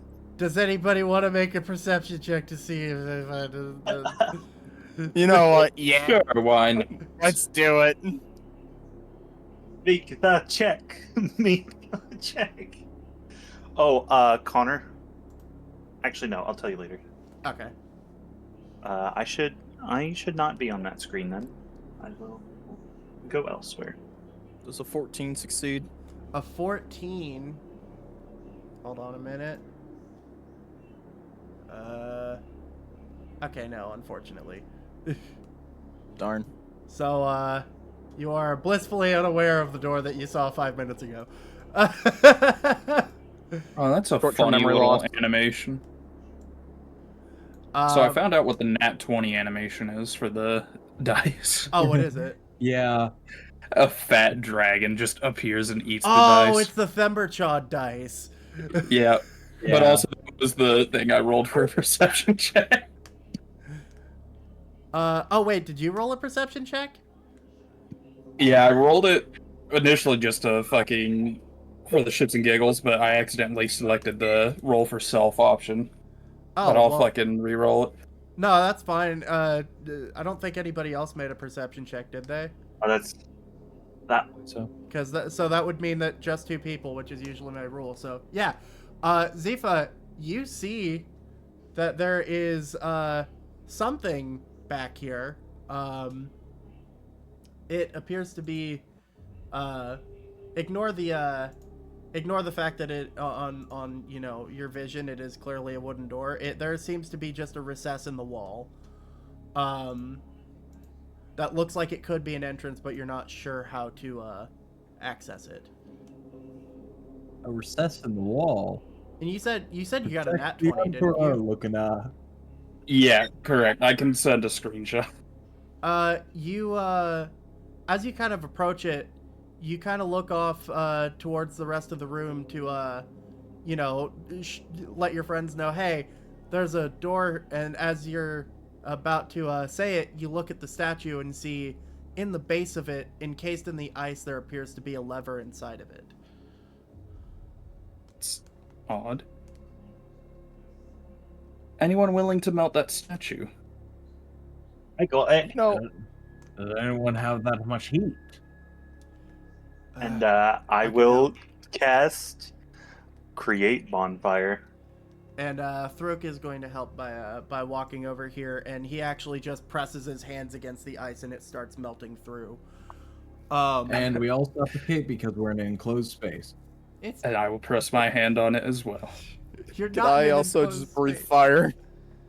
Do you want to And use my one of your, hand. do you want to use one of your breath weapon charges? Yeah, let's do it. Okay. Marius So- isn't even actually helping, he's just putting his hand on it. It's easy enough with all of these people helping out. The statue melts down until it is a puddle of water, and there is now just a lever sitting in the center of the room. All right, who wants to pull that? Marius, would you like to pull the lever? Well, I was gonna say I could do it. I haven't taken many risks today. Everyone's True. done back. Okay.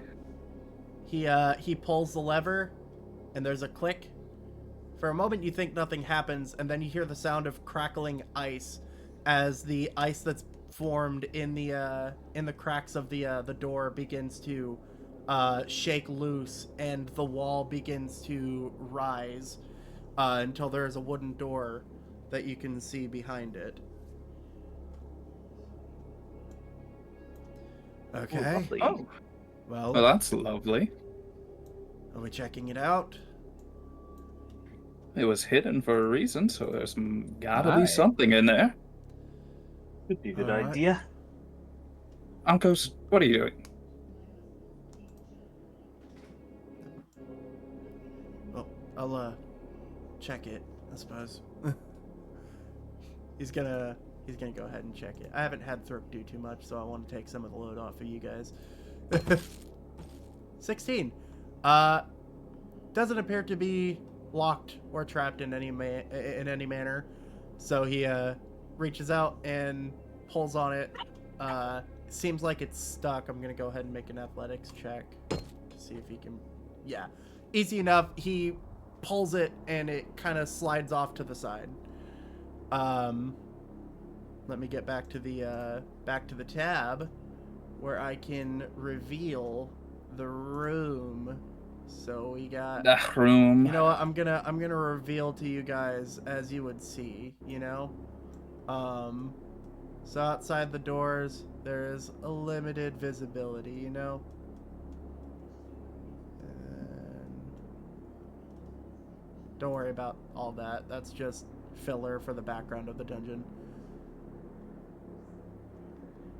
Who wants to go in first? I'll take point on this one. All right. As you move into the room, you check would that be your left? I got confused about directions for a minute. You see a couple Me holding of up my hands. you see a Just couple left, right. You see a couple of stop moving through the walls, man. You see a couple of tattered bedrolls off to your left, and off to your right, you see a couple of frozen skeletons, kind of frozen to the ground, and a fountain that has these sigils kind of glowing on the outside of it. And Interesting. does anybody speak giant? No. I was between that and Sylvan, and I went with Sylvan. Okay. You seem to really like the Feywild. No giant speakers here? Nope, I only speak two. Sad times. So there is something scrawled into the wall next to the fountain, but you can't make out what it says. Could I perchance persuade the runes to reveal what they mean to me? I'll tell you what, you can roll you can roll an investigation or arcana check to figure out what the runes mean. Hmm. I would like to also Hmm. roll an Arcana check to figure out what the runes mean. Happily do Sure. so. I'll investigation at a -1. Let's see. That's a 2. Oh no! Hey, I got a that's- 3. Oh! Yeah, I have no fucking idea. This water No, seems... I'm sorry. I got a 4. Yeah, this water seemed pretty crystal clear, but otherwise you can't make out what the runes mean. I am rolling like hot shit tonight.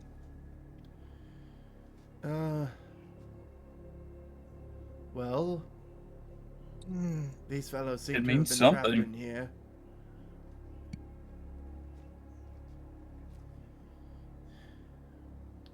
Let me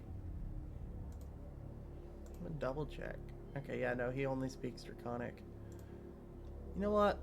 If any, I'll say for this case, because of the fact that this is a mildly important thing, anybody who wants to make a check, other than the people who already did, can make a check. Investigation or Arcana. I'll make a check. For Maris's case, I would actually argue that you could probably use religion. Oh. Can I intimidate myself into understanding the language? Learn, motherfucker! I got a 5. Maris, do you want to chip into the rolls? Yeah, sure, why not? Sure. We don't know So this. Like, remember all those high rolls earlier? Hold on. this is. There's one chance to recover this. Let's see. Can I scare Thruk into believing he knows the language? So, funny story. Thruk has -1s to all of the things that he could use for this. So he's gonna have to roll relatively high. Holy And- shit! Thank God. Oh, lovely. Holy fuck! Thruk kind of runs his fingers across the edge of the fountain. I don't know what most of this means, but it looks similar to some restoration runes I've seen. Yeah. My guess is the fountain has some sort of restorative property to it. I don't think we need that quite yet, so maybe we circle back to this later.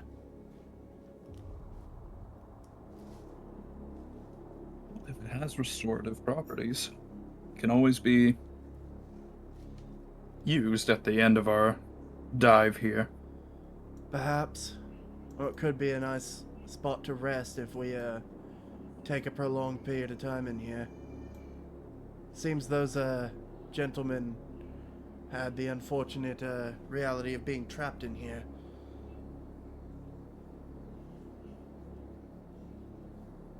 Let's not end up like them. Well, nevertheless, I don't think we're gonna find anything else in here. Maybe it's best to press on. I think there was another door in the west side of that room, wasn't there? Was there not? So yes. Alright. You guys All right. heading back up? Yeah. Okay. We love being a little bit silly here, you know? They cannot contain my silly. So, The very silly. guys, you'll never believe it. It's another wooden door. Holy shit! Oh no. Anyways. Time to check if it's locked or trapped. Investigation or perception? Perception has a little bit of a higher DC. Perception's Well, the only thing I luckily can for do me- without disadvantage. I know. I'm shit at that, so shit.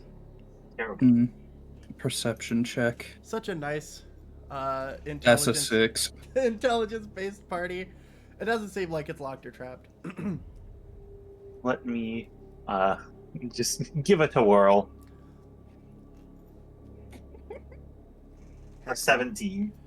You look at this door. You see it for all of its sinister properties. It is in fact an unlocked wooden door. Oh, that's terrifying. I believe it's safe. I believe it's safe, lads. Oh, well then. I guess I'll open it. All right, give me Watch just it a explode. minute, because there's some. The door of instant death. The door. You of... open the door and Anvil falls down on you, and someone used Cliff of Warding to cast Power Word Kill on you the moment it touches your face. You see That sounds there's oddly painful. And another specific. hallway over here. Oh boy, I love hallways. Guys, let's go. Always.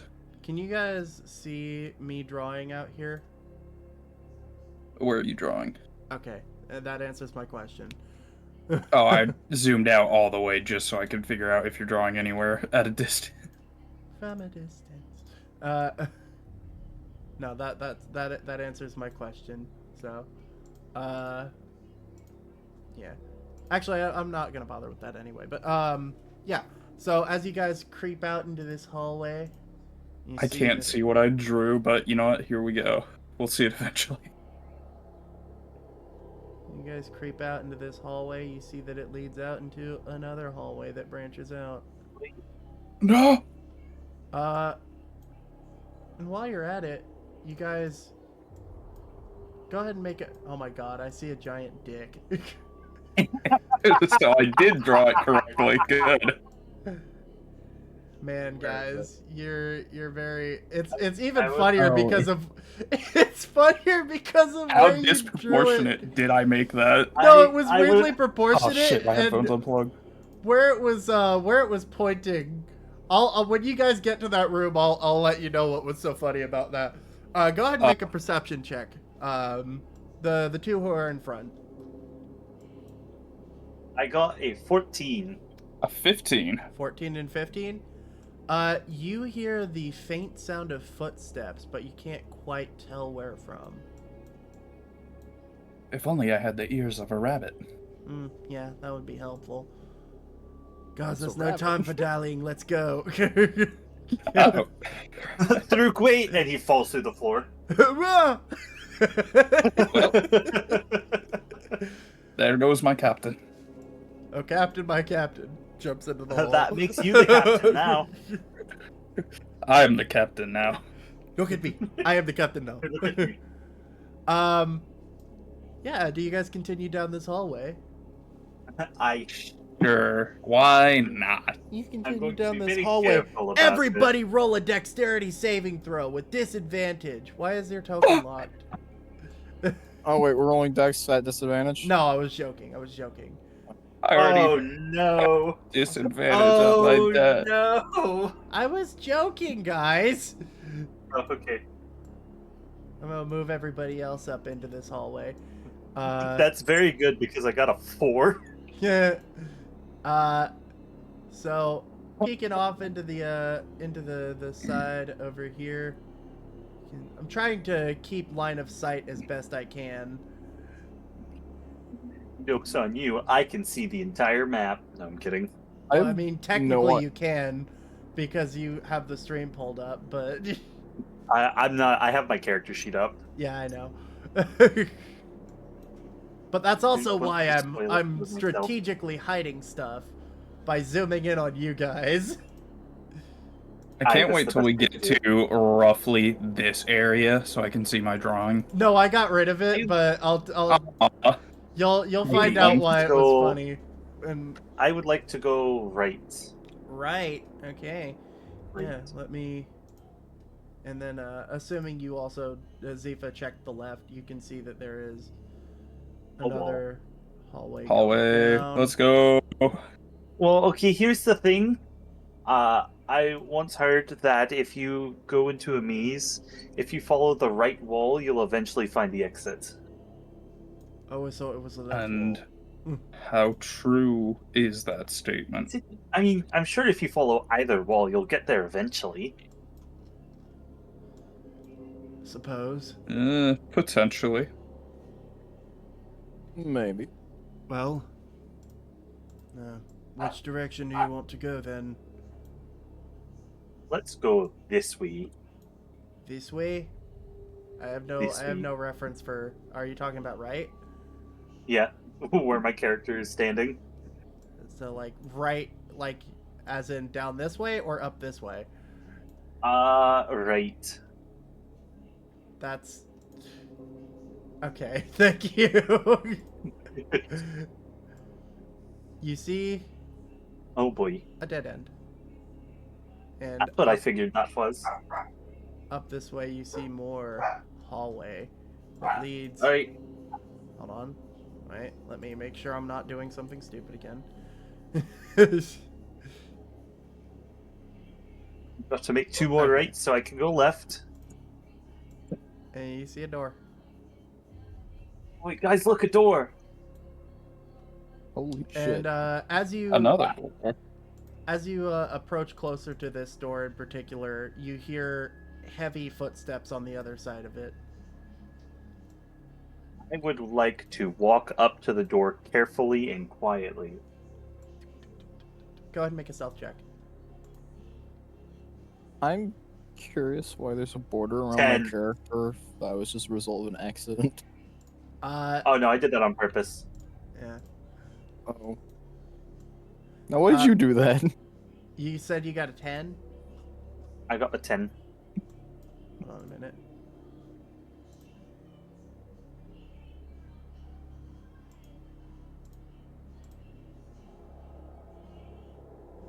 But if I do that, it's gonna show you guys the roll, I think. You know what? Fuck it. No, you should be able to roll it to yourself. I don't think it works very well on the actual map thing, but fuck it, we ball. What is it? I'll roll for you. No, I'm kidding. Did you guys see what I just... Oh, no, you didn't. Cool. So, Hexen, you approach this door quietly, stepping softly to make sure that you are, hopefully unnoticed. And as you get up to the door, you're starting to do your investigations on it. It's becoming clearer that, the door's stuck, but it's not locked. It doesn't appear to be trapped either. Can I listen through the door to see if I can find out what's on the other side? Yeah, absolutely. You start hearing the heavy footsteps getting a bit closer, and then it stops. He would be inclined to believe that there is something on the other side of this door. As you're saying that, through the door, you see this giant gray claw just reach through the door, almost hitting you. Which I will go ahead and let's add that to the encounter. Oh no! Let me What have I done? let me get all you guys in real quick. We should have gone left. Feel free to roll initiative if you'd like to. As Well, that's pretty good. I'm going to go ahead and reveal this 7. this little room up here. Oh no, what have I done? Guys, I'm incredibly sorry for what we're about to do. Hey, look, this thing was chained in here. It's not anymore. Oh no. Yeah, this is something that actually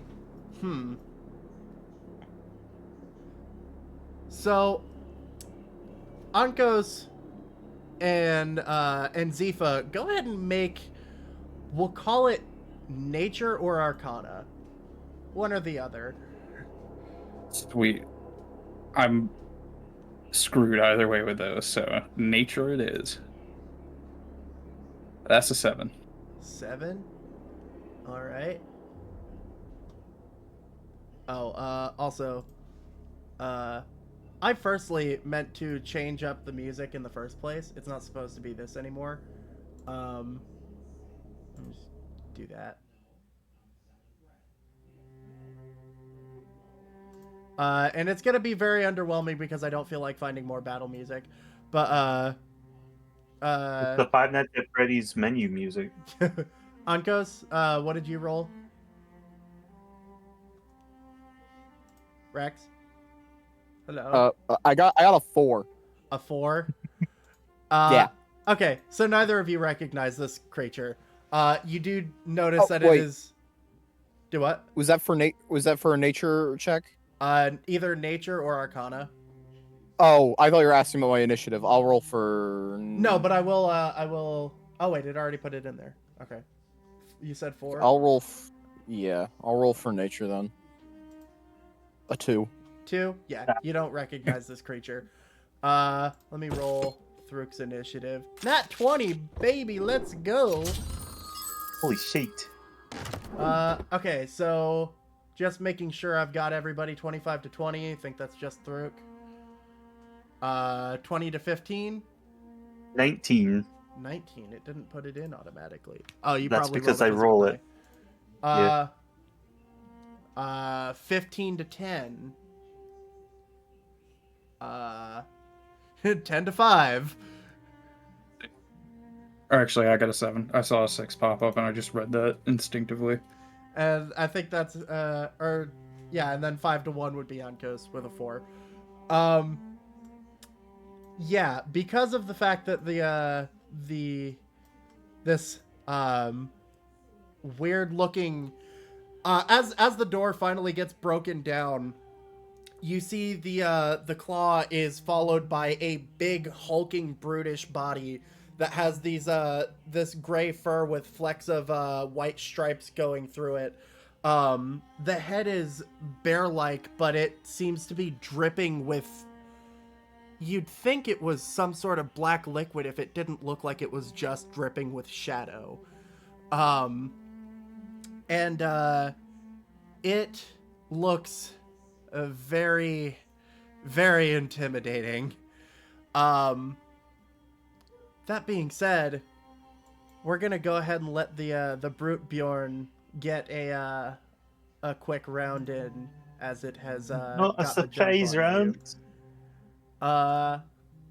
So it is going to do as it is tend to do. Let's just get one of these bad boys out. I'm hijacking your music bot. Okay, feel free. If you can find something better to play, that'd be great. Just what we played before. Okay. That's 16, 15. But I think it works because it looks like this is an aberration as well. So that will hit everybody but Maris. I need everybody to make a Constitution saving throw for me. Oh, that's what I'm a Viking. He says as 20. he fails, right? 17. I got a 9. A 9? Oh no. Oh, don't worry. Thruk is right there with you, buddy. Okay. So 17 and 20 pass, 9 does not. No. That is going... Ooh. So, for the people who succeeded, that's going to be 8 points of umbral damage. Oh no. To be clear, Oh. umbral is not the same as necrotic in this case. That being said, the people who failed, that's 16 points of damage. And I'm down. Thruk is almost there. Don't worry, guys. This is one of those abilities that has to recharge. It's also his full action. So, yeah. Hexen, you're immediately met with shadow being gouted all over you, covering you like a sticky black fluid that clings to you and begins to soak into your body, and you drop to the ground like a sack of bricks. You feel this kind of cold sensation overtake your chest, almost as if your heart is freezing.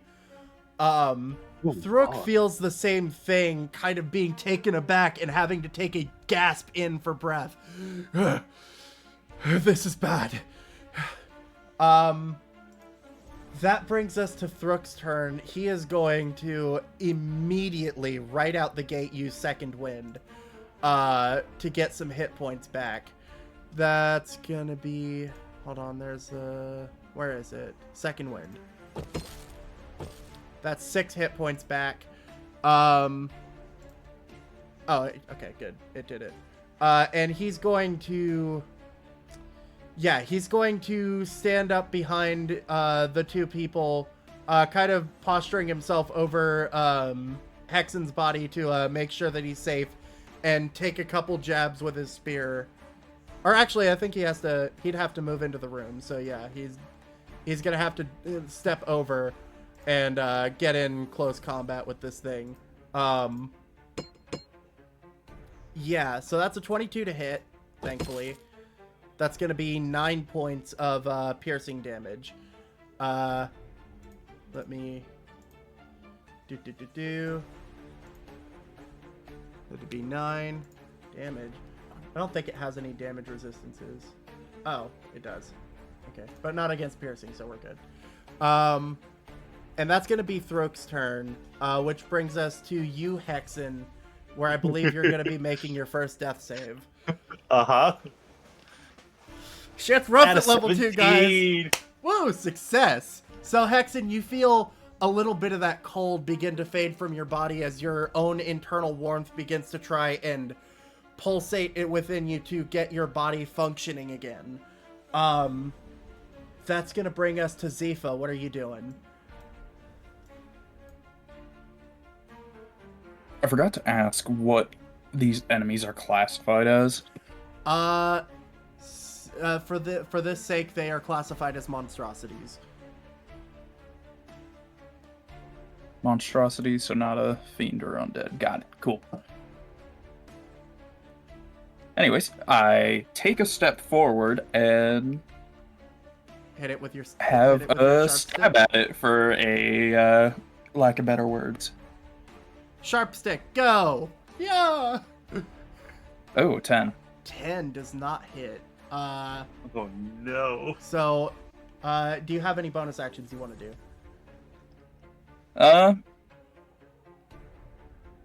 You know what?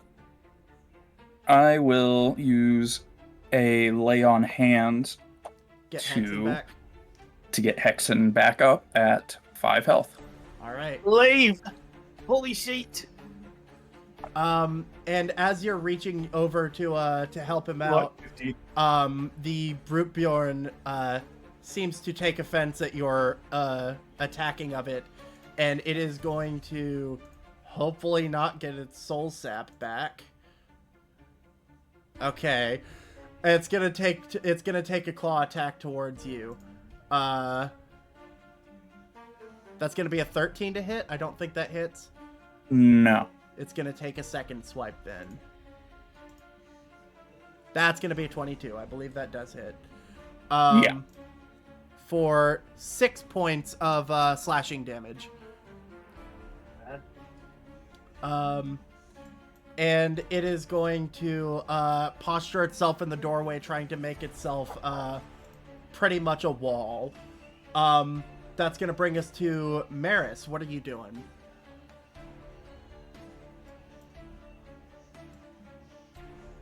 Maris, I think you're muted. you are muted, sir. Speak to us. Speak to me! Sorry, I forgot about that. I fire Sacred Flame at it.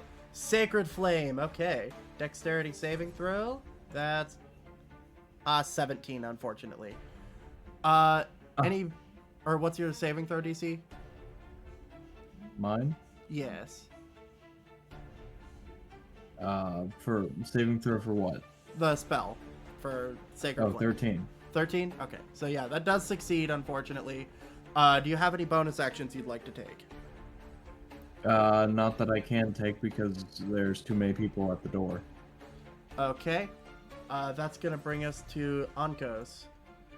What are you doing? So, I'm gonna start running back because I am hurting, and as I Didn't I'm you- gonna I draw. thought you only took 8 points of damage.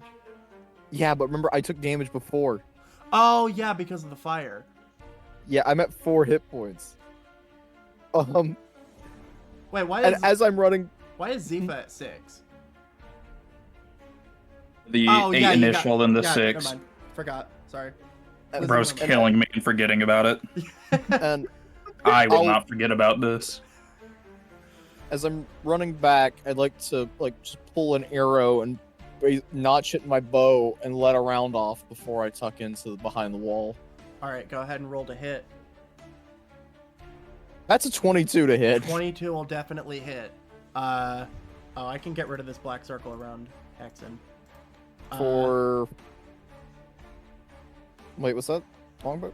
Was long? Yep. Yeah. Minimum Uh, damage. Unfortunate, but still damage. Yeah. And Damage is damage. Any tuck into the bonus wall actions you aspiration. got?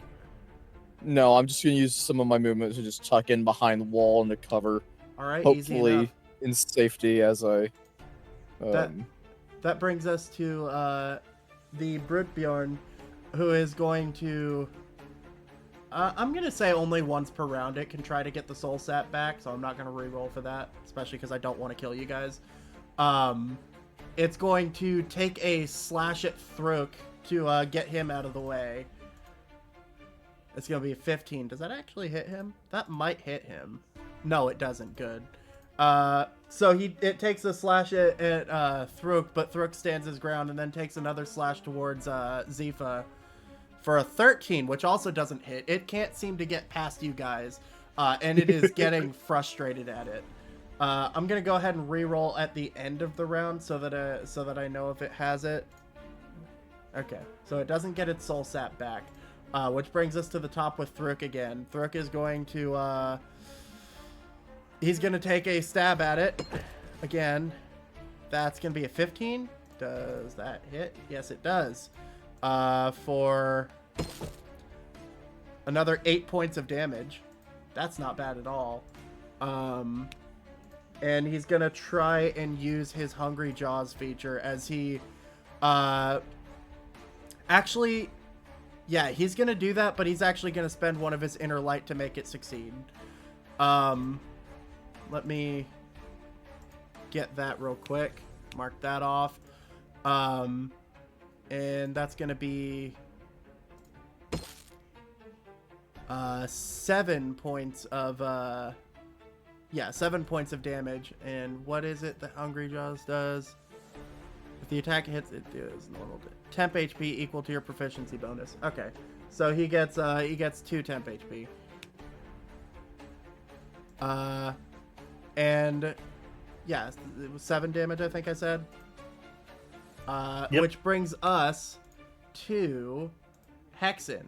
You're back up. You're on the ground, still prone. You feel that chill starting to exit your body.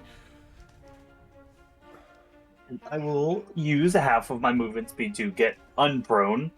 Yep. So that leaves me with, I'm just going to say 10. I will move back 2. And then I'm going to cast Hex on it with a Dexterity. Okay. And then Also, I'm gonna cast- just to clarify with Hex, what it does is it gives disadvantage on ability checks. It doesn't work for saving throws. So if you're doing Dex as like maybe it'll fail a saving throw because of it. It doesn't work that way. Nope, but you know what it does do? What? Also allows me to deal extra damage. It does let you deal extra damage. That is something it does. Which I will cast Witch Bolt. Witch Bolt. Using both your Witch spell Bolt. slots.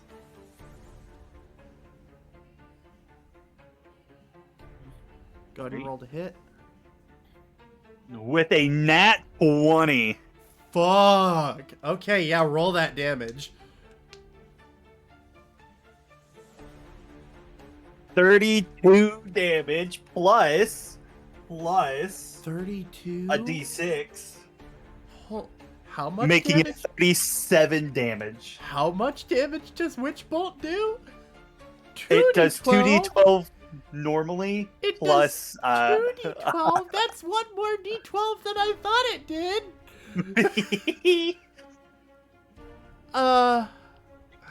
So he will take 37 points of damage. So, Hexen, Uh-huh. how does this magic manifest?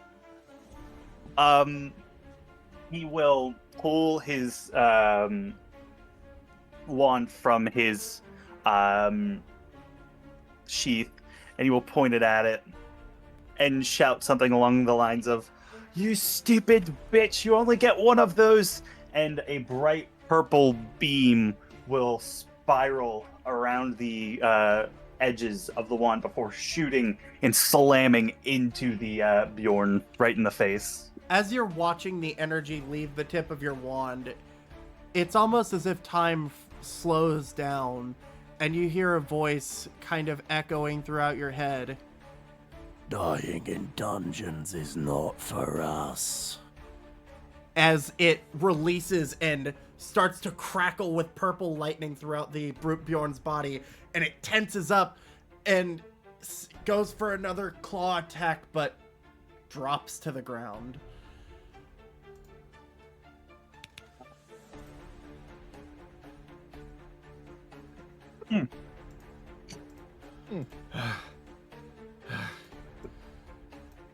For fuck's sake.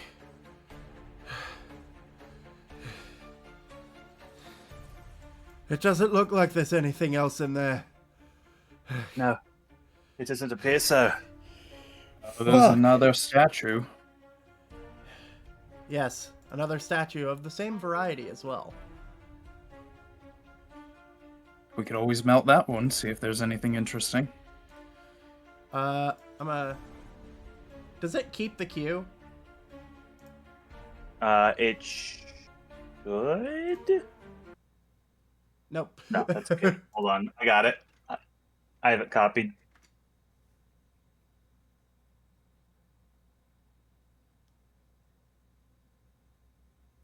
There we go.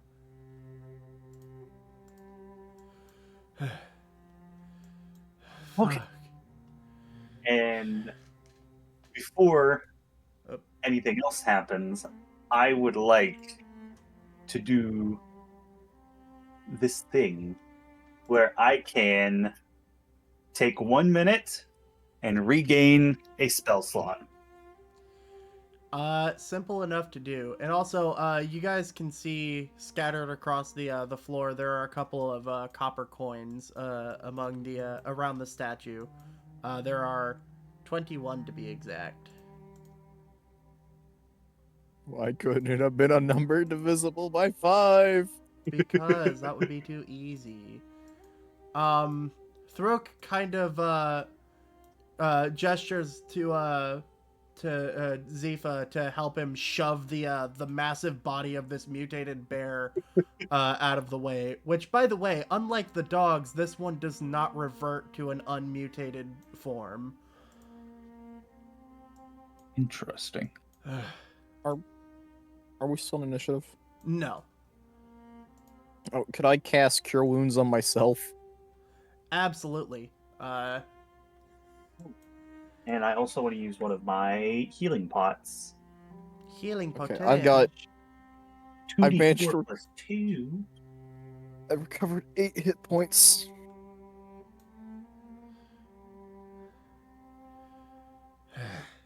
Holy shit. That Oh, wait, no, hold on. that was awful. Is everybody all right? Relatively speaking, alive. Relatively. Still a bit scorched. 5 makes it 10. No, wait. 7. So 12. That's all right. Well, might as well use a healing potion then. Seems to have broken free from whatever these chains are. Yeah. Why it was chained up here in the first place. Sweet, 5 health back. Yeah. Yeah, you know, I like your ideas. And Thruk is going to pop one of the potions himself, regaining 7 hit points. That is not bad at all. Hopefully, I have one more of those in me today. Hey, Maris. At least it wasn't Yes? you on the front line this time, huh?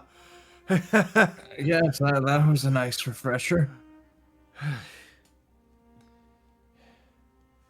Doesn't appear to be too much in this room. No. Does anybody want to make a perception or investigation check? You know what? Sure. Why I'll, not? also make, Oh, you go ahead. I'll make a perception check. You got a 5. 16. 16. So.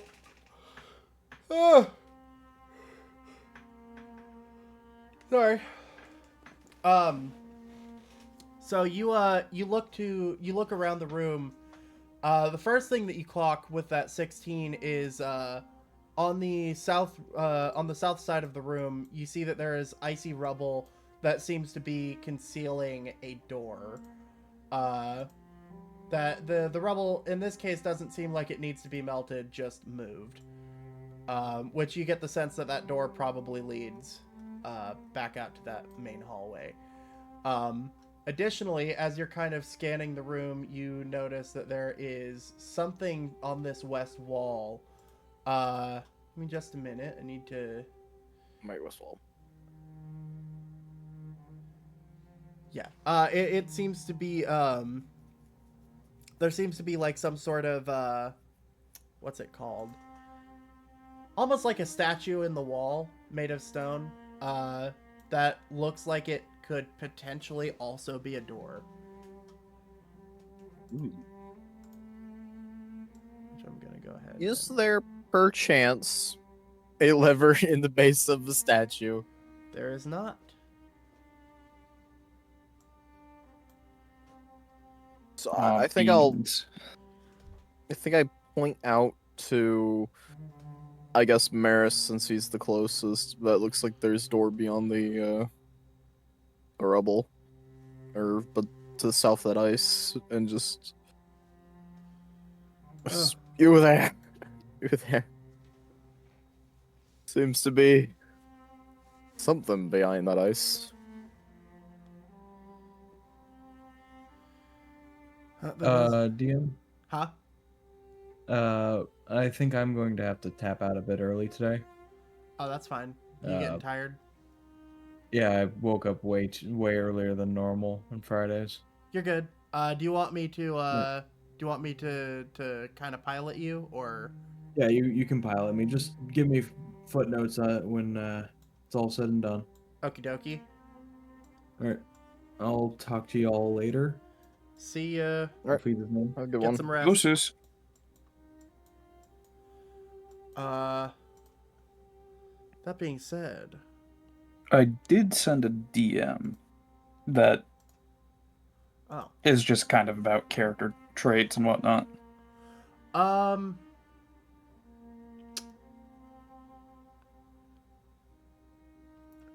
After long enough, yes. Okay. It's not quite to the same degree as other people here, but yeah. Do we want to move some of that ice rubble so that we have a quicker way out? Yeah, I can probably help Absolutely. with that. If there's one thing I'm good at, it's strong. I said what I said. That's my specialty as well. Well, Oh, what a coincidence. I think that's my specialty as well. more leaning to the charismatic side. I put my 17 into strength. Of course. Yeah, it's easy enough to clear out the rubble. which shows the door behind it. Excellent. Just goes out to where we were before, if I had to guess. I imagine. And Keeping track of our movements, it would make sense. Thruk is going to. We have made a bunch of right turns at the behest of you. That Listen, led to us fighting. I dealt with it in a timely manner. I suppose you have that going for you. This west door, it seems like it's all right. I think. Right, You we could go that think? way. Why not? All right. You guys I will open the just- door? There. Yep. Yes, Why not? we can open the door. Okay. So I'm gonna need you and Thruk to make dexterity saving throws.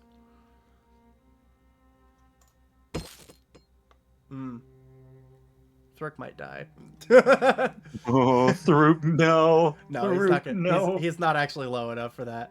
14 on the dex 14. save. Yep. Okay. Oh wait, it's never mind. It's not even a dex save. I'm sorry, made you guys waste your time. That's gonna be I'm gonna roll 2 of these for actually I should probably roll them separately. So against Thruk, that's a 21, and against Zifa, 7. So Thruk does take damage. Does it say how much damage it does? Okay, 1d10. Thruk explodes. Why 10? So, Zifa, as you start to open the door, you see Thruk, his eyes widen as he looks off to the side, and he shoves you out of the doorway as a swinging pendulum blade swings down from the side of the doorway, and it beds in his chest. Oh. Oh hell! Oh. God, You alive, Captain? no! And he pulls the blade out. God, So, are you alive or no? I'm breathing. That was the question. Good. You've still got a pulse. Fuck. Well, whatever's beyond this room better be fucking worth it. Now show the doctor your wounds. There's a big fucking hole in his chest. I say that as I use the last of my lay on hands, give you 5 health. Okay. Fucking 10 damage. Show the doctor. Are you fucking serious? I'm suddenly wondering if it would have been a good idea to bring a support class. Maybe. You It know, would've it's been. fine. I gave you guys health potions. It's cool. Yeah, and that's all we needed. Okay, that would be, Oh, wait, what? Were there actually... Did I get the wrong room? I might be in the wrong room. Now show the I doctor your for wounds sure as there's a was in the wrong gaping room. hole in your chest. Is anybody here a doctor? I am. So, okay. Entering into this room, let me just clear out some of the peripheral area. Don't move the brute, Bjorn. It's dead. I wish to carry its corpse with me. Or So- is it? Dun dun dun. Dun dun dun dun. So looking in as the door opens, you see, it looks like a tree, but it is entirely made of ice and seems to be fractaling out from broken stones in the ground.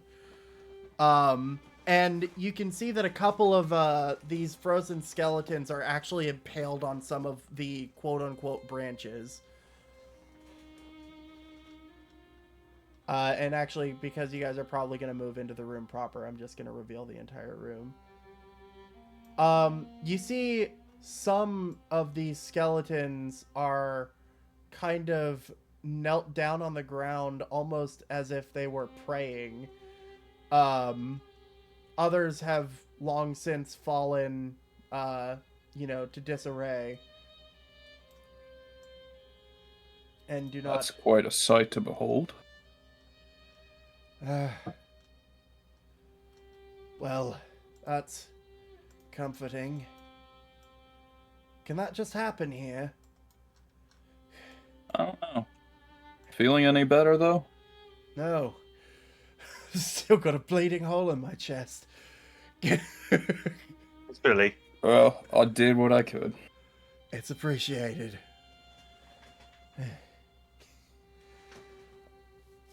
I don't remember what did Maris sound like? Old mayor. Oh, It well, was kind of sort of like this. It was kind of like this, I believe. Guys, it is this is quite the conundrum. What is all this? Maris, you sound a little It's something. strange. It's a lot of ice is what it is. Yes. Doesn't look like there's Really? much in this room to look Ice in a cold cave. for. Ice in a cold cave, who would have guessed it? Wow. I'd have been more surprised to see fire. Oh, like the one box back there. Yeah. Yeah. Yeah. Like the back there. Well, it doesn't look like there's too much in here, other than frozen bodies. But perhaps we should just leave them be. Perhaps. Think they had anything of value on them? Go ahead and make investigation.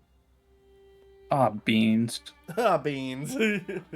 That's Stir not them what I'm beans. good at. Stir them beans. A 9. 9. These people seem to be. Some of them Incredibly dead. look like they didn't have clothes to begin with. Others have like the remnants of robes draped across their body, but it doesn't look like they had much in the way of possessions on them. And also, if Onkos is moving down this way, you can see that this leads out to another door and the rest of that hallway. So if we had gone left instead of right, There wouldn't have been a Bjorn attack, no. I see. Uh, I don't want to talk about it. Well, too bad. I'm bringing it up.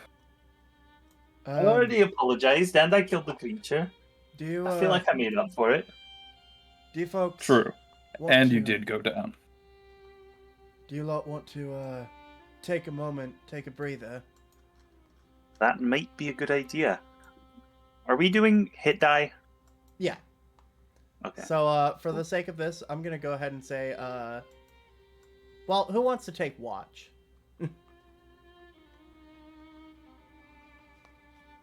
Well, as let's you- make Maris do it. Yeah. Okay. So Maris is gonna make a perception check. Oh, well, Can't wait to see let's this see if I gets- see anything. 17. I'm keeping a careful eye out for everything that might come in. Die. Let me double check. I don't think Maris took any damage so far yet. No, Maris is good. So by all means, I don't think he really needs to take a short rest. But yeah, you guys can go ahead and take a short rest. Thurk is just going to roll one of his hit die. Yeah, 4 is good enough. Back to full. Short rest. Ah! Yeah, baby, that's what we're waiting for. Full health. I think Hexen, unless they changed Warlock, I think you've got your spell slots back. Believe so. Like, wait, hold on. Are you using the 2024 or the 2014?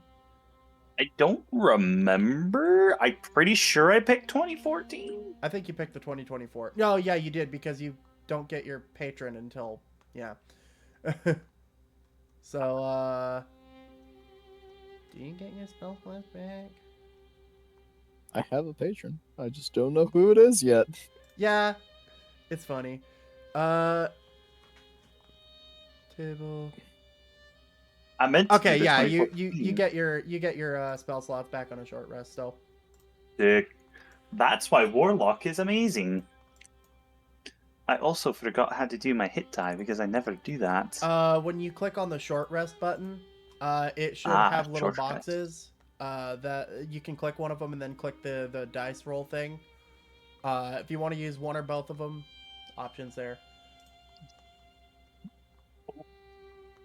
Got pretty much max there. Hell yeah. Okay. Right. Well, I am feeling pretty good. I'm going to say that maybe we don't let Hexen lead the charge anymore. Hey, that's rude, but also fair. Hey guys, this hallway down here, I'm hearing some footsteps coming. So Let's run headfirst into danger. unless we want to take this door over to the left, maybe avoid it.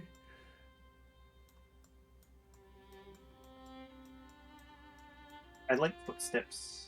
We saw what happened the last time I heard footsteps. Yes, quite the wonderful experience. Do we want to go in that? Do we want to go through that stone door over there, or is that a metal door? That might be a metal door. I'd like to peek Metal. south real quick. Do what? I'd like to peek south real quick, see if I can see down the hallway to the south. Oh, god damn it. Hey guys, just me revealing another secret door on accident. That's not there. Just forget you saw that. Oh. So, I see. Zifa, you peek south. Go ahead and make a perception check. Oh, and also I let me... Oh, wait, hold on. I wasn't Oh, the one who guys. said that. Sorry, guys. I'm sorry. Damn. I'm letting you down. Sometimes your voices sound similar. I'm sorry. Maybe I do that How on come I- purpose. How come I never have problem telling them apart? Because you've known them longer. I 9. don't think that's entirely true. Other than the you hear some of the you hear what Maris was pointing out, the footsteps. You don't see anything other than the hallway itself.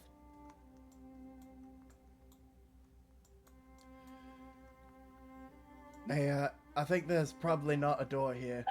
There's probably no reason to go in it anyway. I'm getting an inkling feeling to roll a perception check. Well, I mean, if you want to roll a perception check, that's all on you, but... Oh, I dropped it off my desk. I got it. I got I a wish to 19. perceive and A 19? So a dirty 20. A dirty 20. Dirty 20. Hey, look, there's an iron door over here. Look, it looks like there's a door there. Guys, there's an iron door here. Listen, on the upside, if I ever have to not be here for any reason, which I highly doubt, my voice is easy to do. Are we going through that door? Well, maybe we should perhaps check to see if it's trapped or anything first. Yes. or if it leads to an enemy. I will roll. Would you like me to roll Arcana, Perception, or Insight, or Investigation? Give me a minute. None of the above. Give me go pure ahead. athletics. Investigation or perception? That's where I'm decent. That's where Emma Bacon dies. Oh. I got a 12 for Perception. 12 for perception. There don't appear to be any traps. It doesn't appear to be locked, but it does appear to be stuck. I could probably push this open if I really wanted to. I can help, I suppose. Shall we strong arm it? Let's strong arm the door, lads. I'm going to use Uh, the purple one this Go time. ahead and make an athletics check, and Thruk is going to assist with that by making his own with what should have been a nat 20, but it landed directly on the edge, so I can't even take the 14 there. I made a 16. Yeah, we'll take your 16.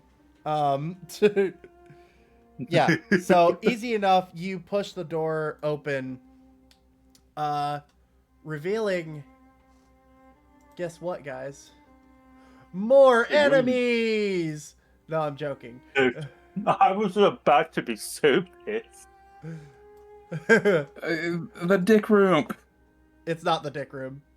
Dick room is a little further north. Now I know my goal. It's another one of these Another tree. trees. Stop drawing dicks on the map, guys. You're gonna. It's so funny. Twitch is gonna take Like- down the stream. Twitch is gonna take it down. Stop! Stop it! You're being mean. Oh, You're What do I being see mean. in this Twitch wonderful account gets square taken room? on the first stream. It appears to be a pretty bare bones, simple room. With just one of these giant icy trees in the middle of it. Well, I investigate the That's tree. the most interesting. You investigate the tree. I'm on, gonna I think- investigate the tree. Let me. I'm just not gonna reveal any doors until I know for a fact that they are in fact there and not secrets. So yeah, there is a portcullis over here. Love me a good portcullis. Is it like the ones in the Tomb of Terror, where I have to press the gems in a certain sequence or it'll send me back to the start completely naked? No, you just have to lift it up. Actually, Sure. because it's a portcullis and you can see through it, I'm gonna go ahead and get rid of. I can't see. Okay, get rid of your fucking Right. thing. Alright, I also got an 18 for investigation on the tree. 18 for investigation on a tree. It Uh-huh. is definitively made of ice. So it's not even a tree with ice on it. No, it's an it ice is- tree. So I'm calling them trees. They are literally these giant spidering spikes of ice that resemble a tree that have shot up out of the stonework. So kind of like 3D snowflakes, but huge. Yeah. Okay. This tree is made of That's what I tree. meant to do. I Uh. tried to steal Zifa. That's me. Do you guys? Oh my I wanna god. go through the door, I Some of the guess. DCs in this dungeon make me feel like they don't know what a level 1 party is capable of. Oh wait, isn't Maris supposed to be bound to you, sir?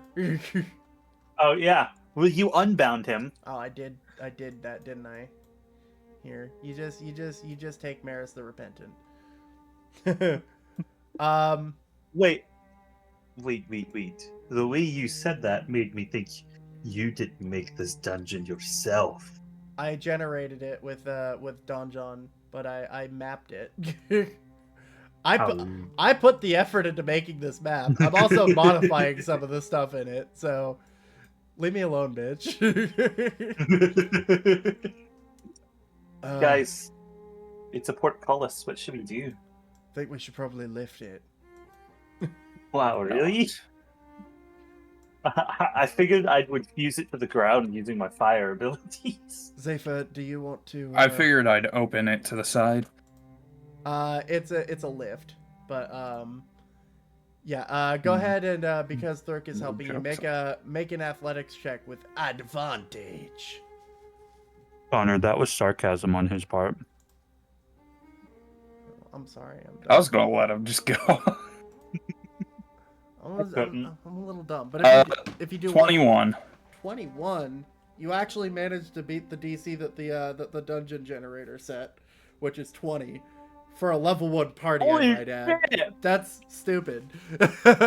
I've been modifying the DCs on most of this shit because I assumed so.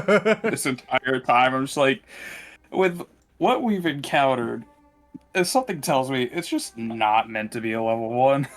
yeah, it's crazy. But yeah, you guys open up the portcullis, and it stays open as you guys kind of push on through. Let me make there's occasionally stuff in the hallways. I'm gonna make sure there's nothing in the hallway here that of note. Okay, yeah, no, nothing. So I'm just gonna reveal this whole hallway instead of doing it slowly, you know. Because that's just what I do, you know. It's one of my hobbies, revealing hallways, you know. It's a long ass hallway.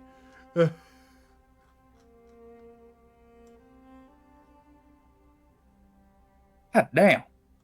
A long ass hallway. A long ass hallway. Hold on. Let me check something real quick. Let me check something before I do a stupid again. Okay. Okay. I'm sensing some traps, also maybe some enemies. I don't know. Something this long, it doesn't normally not have anything. Well, that's where you get to figure out, because...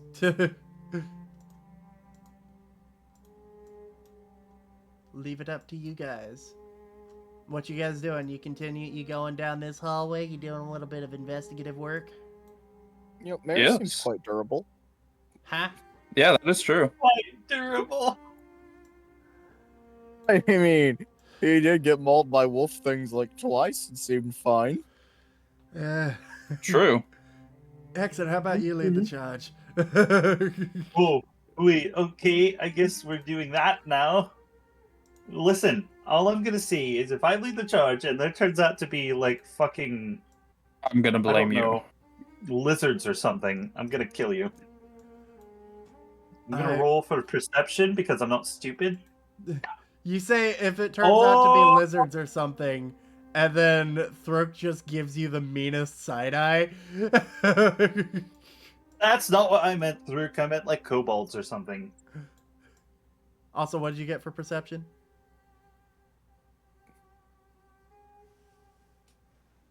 I got a 2. A 2. I got a 2. You guys continue through this hallway. Nothing conspicuous whatsoever. Everything is completely within the ordinary. It actually is. Oh. There's nothing in the hallway. Did I just say nothing is completely within the ordinary? I think that's what I said. And then there's also a wooden door here. I forgot. Alright. I didn't completely reveal the fact that it is a wooden door, but here you go. Well, you idiots pulled this upon yourselves, and I'm gonna make another perception roll as I lean my ear up against the door. Okay. That's a little better. It's a 10. 10? It's a 10. Give me a second. Give me a second. We'll go based on this guy. Okay. Okay. His family I cast Eternal Grief So- on the door. Wait, wrong character. Wrong character, man. So, Hexen, you kind of put your ear up to the door, and you hear, kind of sounds like chittering on the other side, and you hear Swear to like God. what sounds like it sounds like stone rubbing against stone. Connor, I swear to God.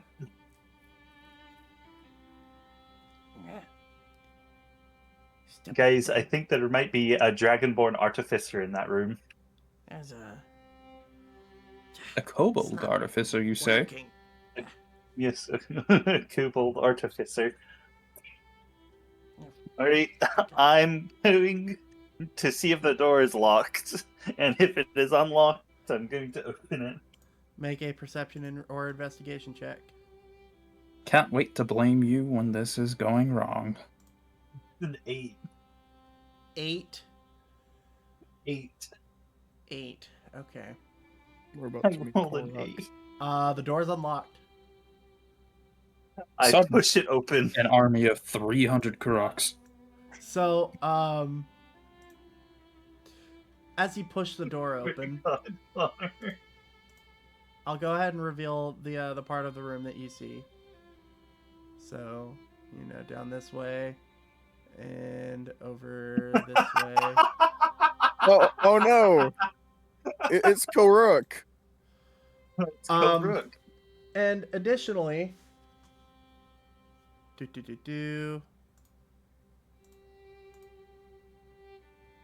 does an 11 hit? No, that misses. So, Exon, as you push the door open, you look across the room to see a kobold fidgeting with something on the floor, and then right over its head. Hold on a minute. Give me a second.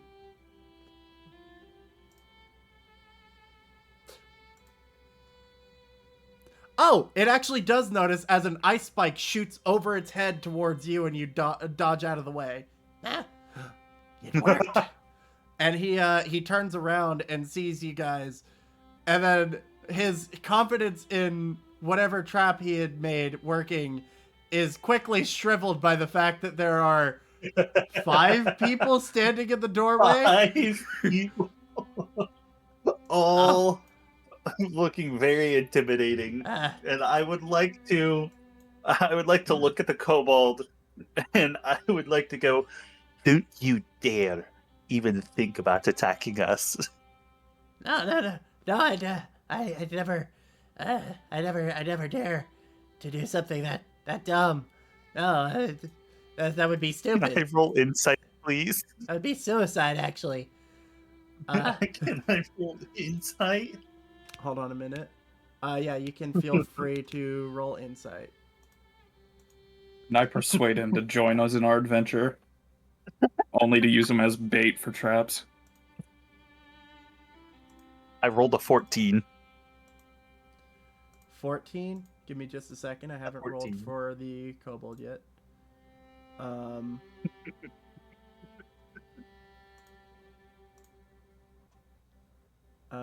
hope this is. So as he's saying this, you see he's kind of looking around the room and off to his right a couple times. I would like to enter the room, but can I also ready either a spell or my axe? Pick one. I will ready. Fuck it. I'll ready Eldritch Blast. Okay. So you're stepping into the room. I'll give you a little more visibility here. Give me a minute. Had to adjust some things.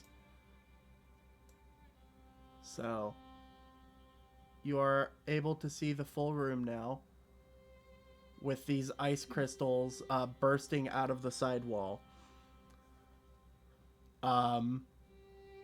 They are rather large crystals.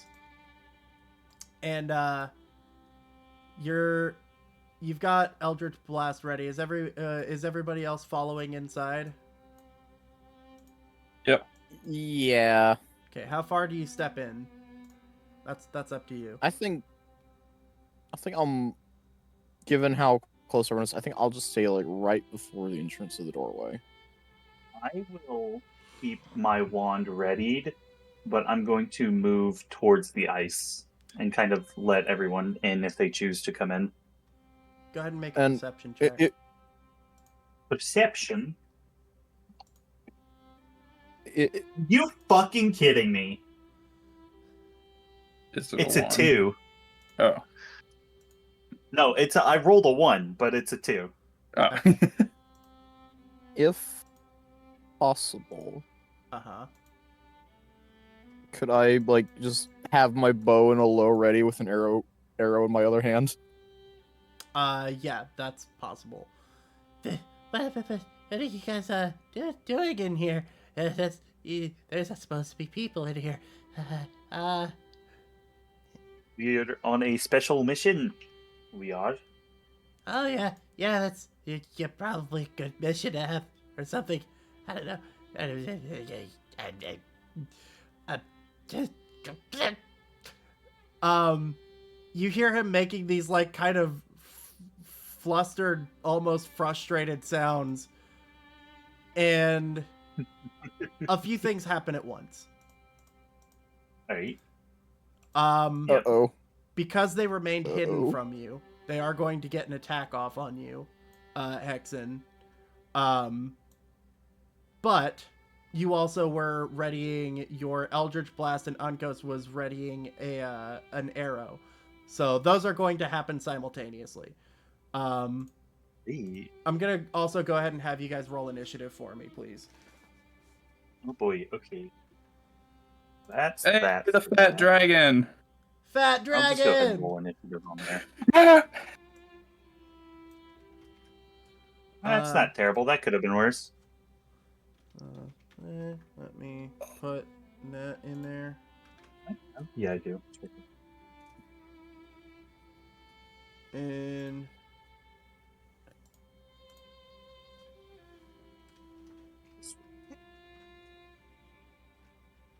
Talking about. there we go. And we'll skip.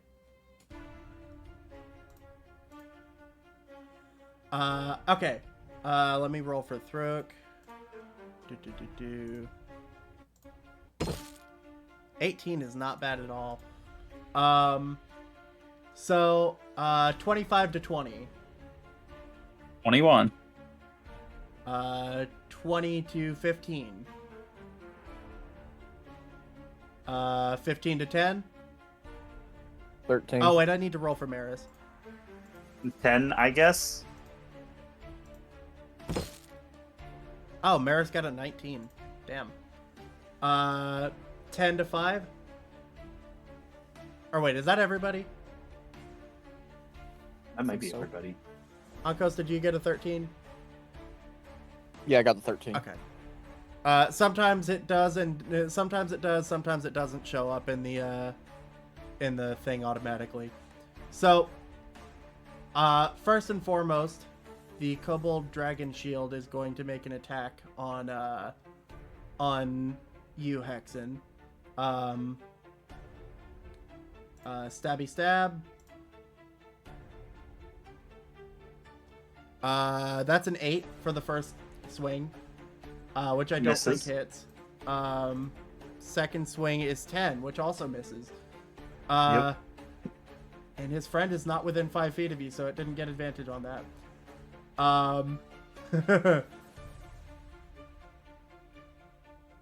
Yeah, and then the Kobold Warrior back here is going to throw a dagger at Ankos, seeing that there is a bow being drawn. That's a 17. That hits.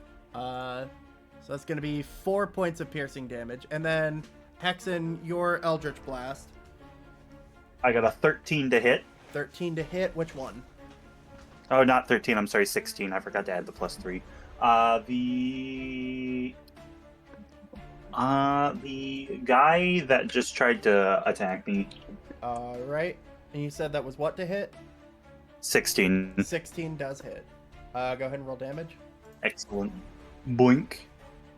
Holy shit, almost max. I got a 9. Goddamn. And then Ankos, you've got your arrow. So, after being domed by the dagger, I quickly turn and release the arrow on Kobold Warrior B. Go ahead and roll to hit. Okay, let's use the right bow. That's a 13. 13 just misses, unfortunately. Shit. Which is going to lead this guy to be able to run in and make an attack. No. It's going to be a 13 to hit you, Hexen. I don't think that hits. Oh, wait, no, that just hits, doesn't it? Or no, that's 18. That Never mind. Sorry, I was looking. I was looking at the longbow shot. So yeah, 18 hits for 3 points of piercing damage as it jabs a dagger into your side, which it technically had advantage. I'm just gonna see if it gets a nat 20 off of that. It didn't. All right, now we're at the top of initiative order with Zifa. Oh. Well then. I immediately rush Kobold Warrior A and take a swing at his neck with my sword. Alrighty. Go ahead and roll to hit. 19. 19 definitely hits. Okay. 7 damage.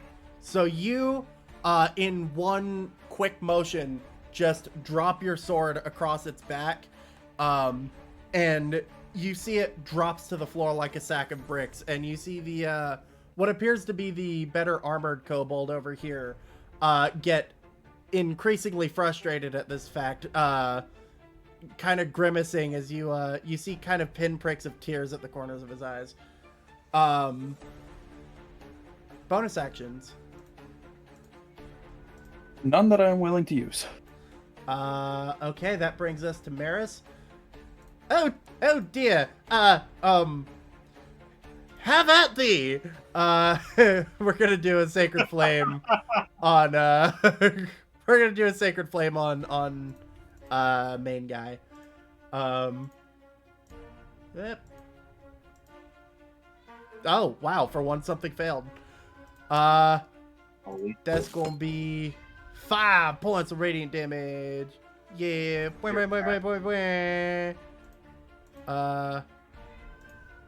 points of radiant damage. And yeah, he's just gonna stick behind Hexen for the moment. That brings us to Thruk, who is going to step into the room and draw out his crossbow and take a shot at the kobold in the back of the room. Where is it? There it is. He doesn't have mastery with that, does he? No, he doesn't. Okay. Shoot. Nat fucking 1, man. That's rough. Yeah. I'm going... Oh, wait, I don't have to. Duh. Yeah, Kobold Warrior B is going to take an attack at Hexen because his friend is near him, and he gets advantage because of that. That's going to be a 20 to hit, as he throws another That dagger for 3 points of piercing damage. And he's also going to move off to this corner. That brings us to Ankos. I draw another arrow and notch at my bow and fire at Kobold Warrior B. Fuck that guy. Go ahead and roll to hit. 17. 17 definitely does hit. Roll damage, even though I don't think you can roll low enough to not kill him. I think. 11. Oh, no, apparently you can. But, no, that does kill him. So you knock back an arrow, this time steadying your hand, and it right through his throat as he falls to the ground. Ah! Damn it! There we go. That brings us a bonus action, sorry. Don't have any. Okay, that brings us to Hexen. All right. And I would like to then take my battle axe and swing at his fucking head Swing swong. with a 9 to hit. God fuck. So you take a swing, and this kobold ducks under the blow. Do you have any bonus actions? I mean, I could jump away if I wanted to, or hex him. But I don't really think. Well,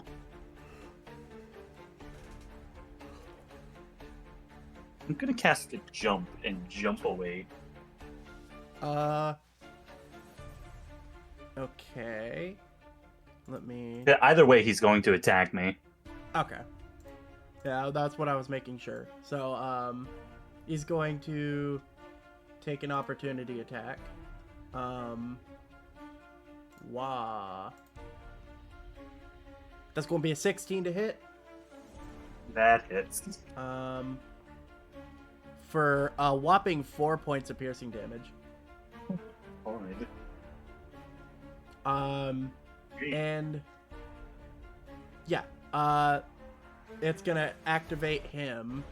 He is going to what's he got?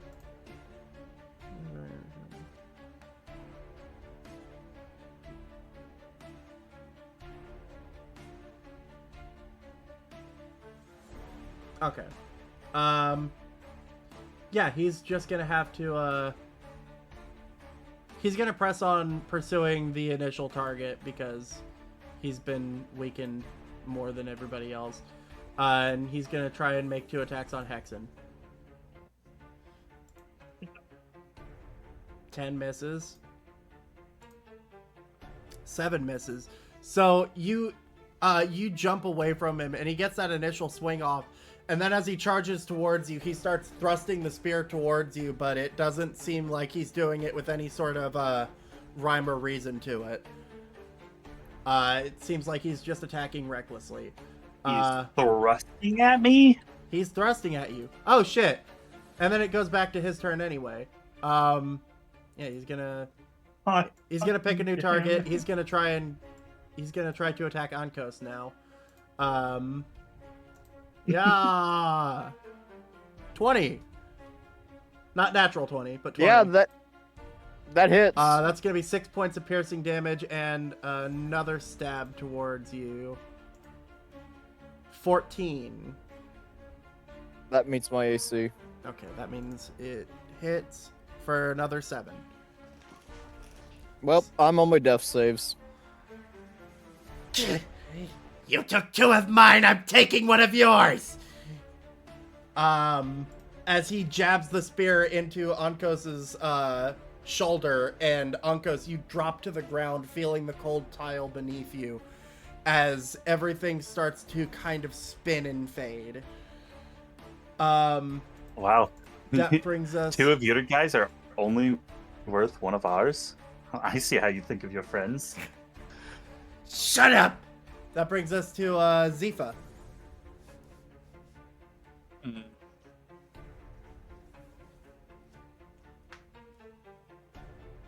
Would it kill him if I grabbed him by the ankle and just slammed him into the ice spikes? Debatable. That's the sort of thing we gotta let the dice decide.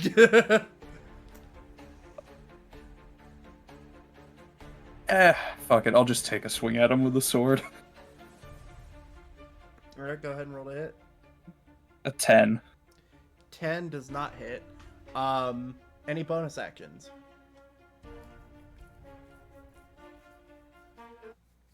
No.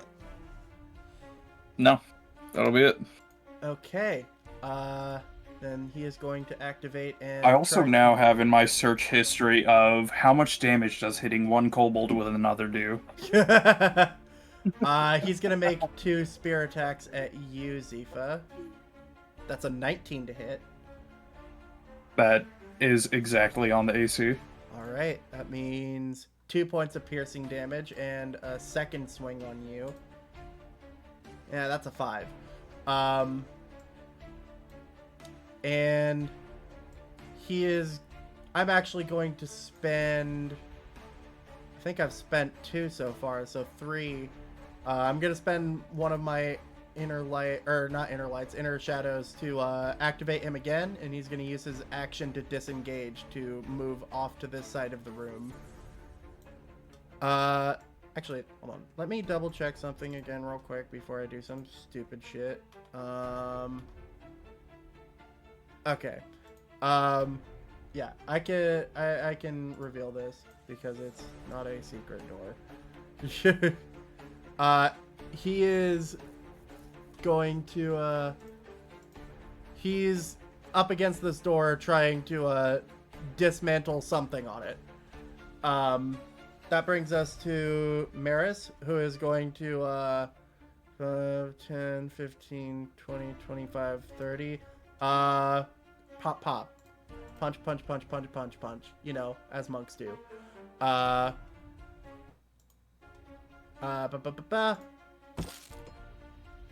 Dag will be 21 to hit for max damage for 9.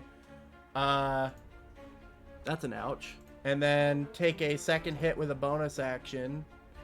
Yeah,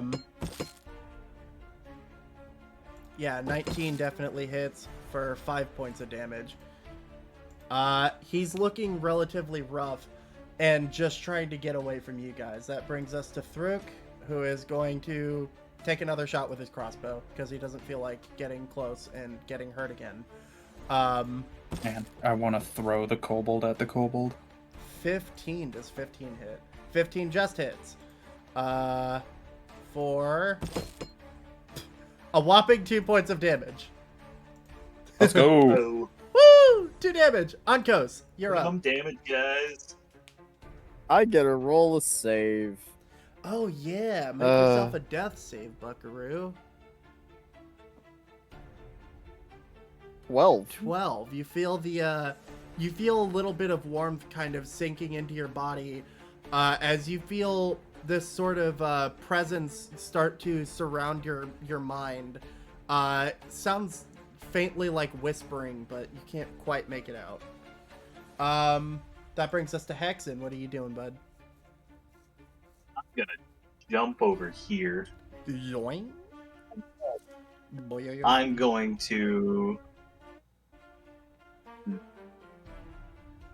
You know what? I'm just gonna go for another Eldritch Blast. Another Okay, why not? Eldritch Blast. A nat 20. Nat 20. Nat 20. Alright, kids. With 13 damage. 13 points of damage. So, Hexen, you fire this Eldritch Blast into his back, and he finally gets whatever he's trying on the door dismantled, and then he kind of just slams pathetically against the door, kind of sliding down, kind of like clawing at the door. He's still got the remnants of life in him, but he is desperately close to death. This guy has a lot of health. He does. He has more than I thought that he would, and he's also a little less. He's less difficult than I thought he was going to be based on the health. I'll tell you that much. And he's going to. It gets to his activation. He's going to open the door and kind of crawl into the hallway. Which I'll go ahead and reveal some of that. He disabled the trap on the door. Which is what he was fucking with before before you so mercilessly shot him in the back.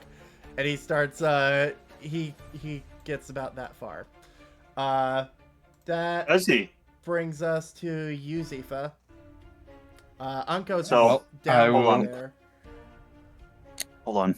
Wouldn't Mr. Maris get a opportunity attack? Oh.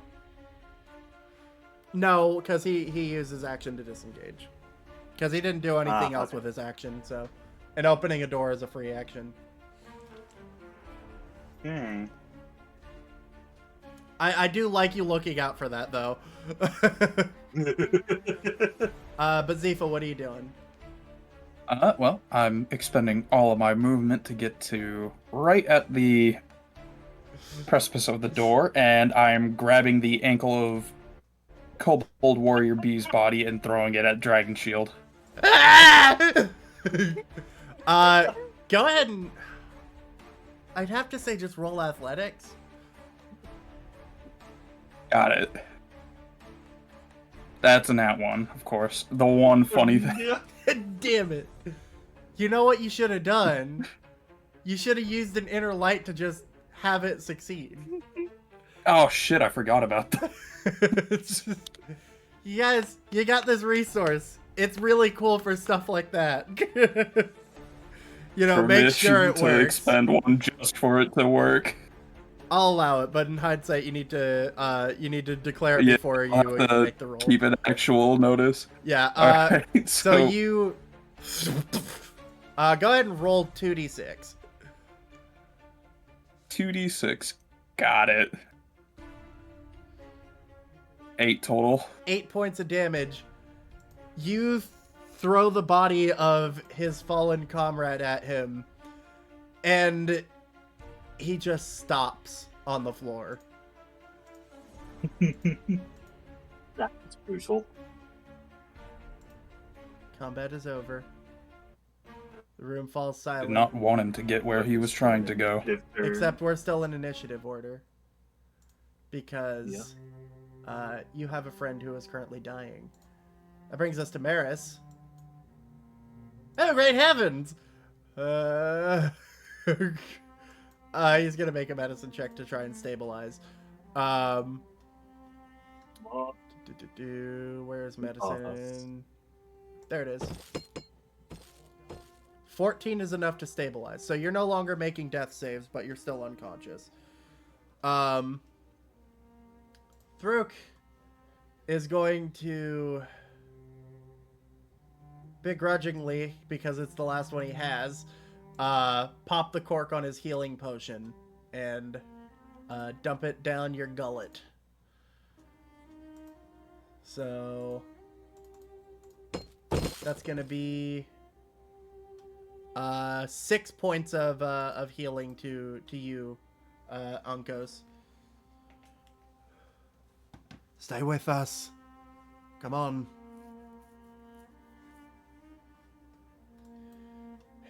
You all right?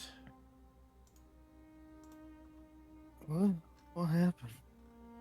You took a nasty hit. Knocked you clean to the ground. Ow. Why does my shoulder hurt? Don't look. Well, It's maybe. gone. Do You have look. no more arm. Your arm is just gone. Also, I'm gonna go ahead and this is an archway. You know what's really funny? I can just reveal this room because there's an archway going into it. So, where you drew your dick earlier, right where the tip was. Uh-oh. Uh-oh. Right where the tip was. That's not healthy. It's not healthy, is it? Let me check some things. Okay. At least apparently I drew it the funniest available. You drew it in the funniest available place. Give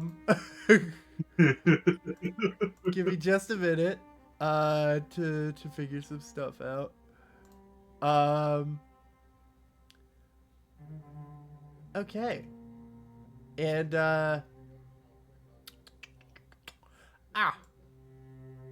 you also find kind of hidden away in a lockbox inside the ice. You find 1,800 copper pieces, 1,400 silver pieces, and 100 gold pieces that they seem to have been hoarding before you mercilessly killed them.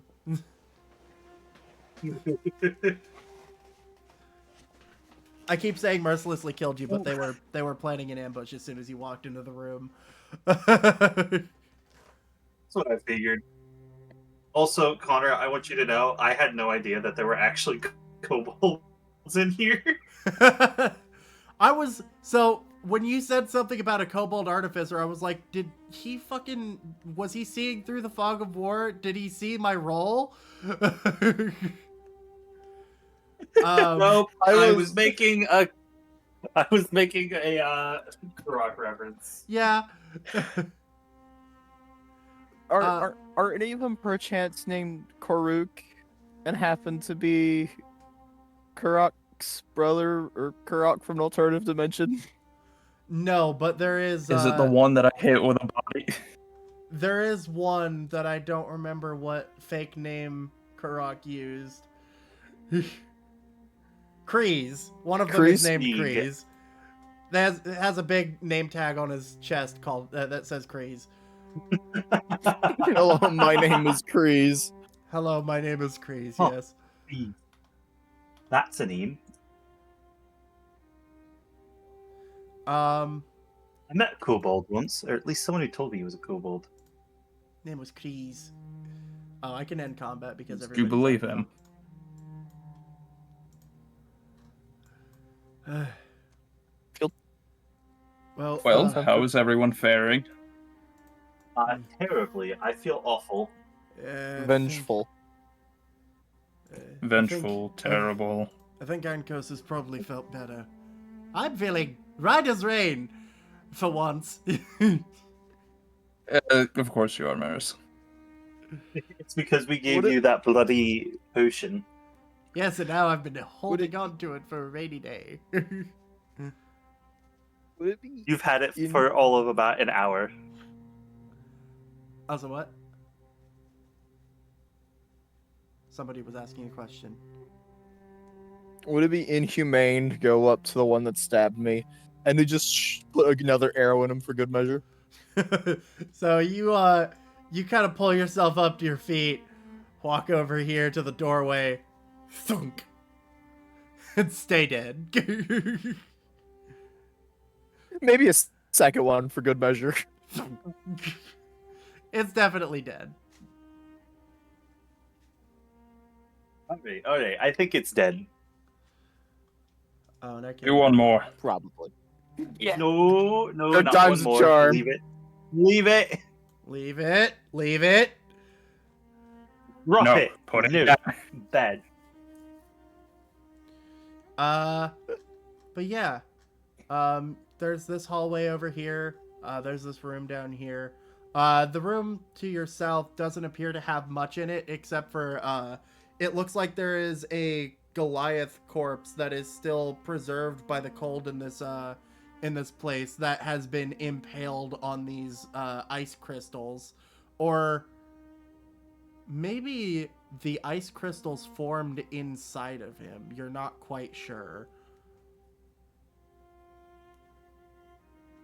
That's So in theory, I could have killed that kobold by slamming him to ice spikes. It would have depended on the roll. In theory, yes. Who moved this guy's corpse? I could have sworn he was like 10 feet over there. What was that? I could have sworn this guy's corpse was like 10 to 15 feet over there.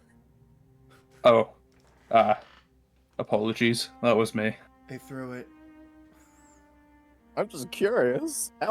Who moved this corpse? Zephyr threw I kind of threw him. Never have A I seen kobold. somebody hurl a kobold. Not that I never They're met him either, small. They're so small that it's just kind of easy to just grab one by the ankle. That's I wonder how far you can chuck a kobold. See if you feel a pat on your back, and Throok's like, "You're not getting promoted after I heard that."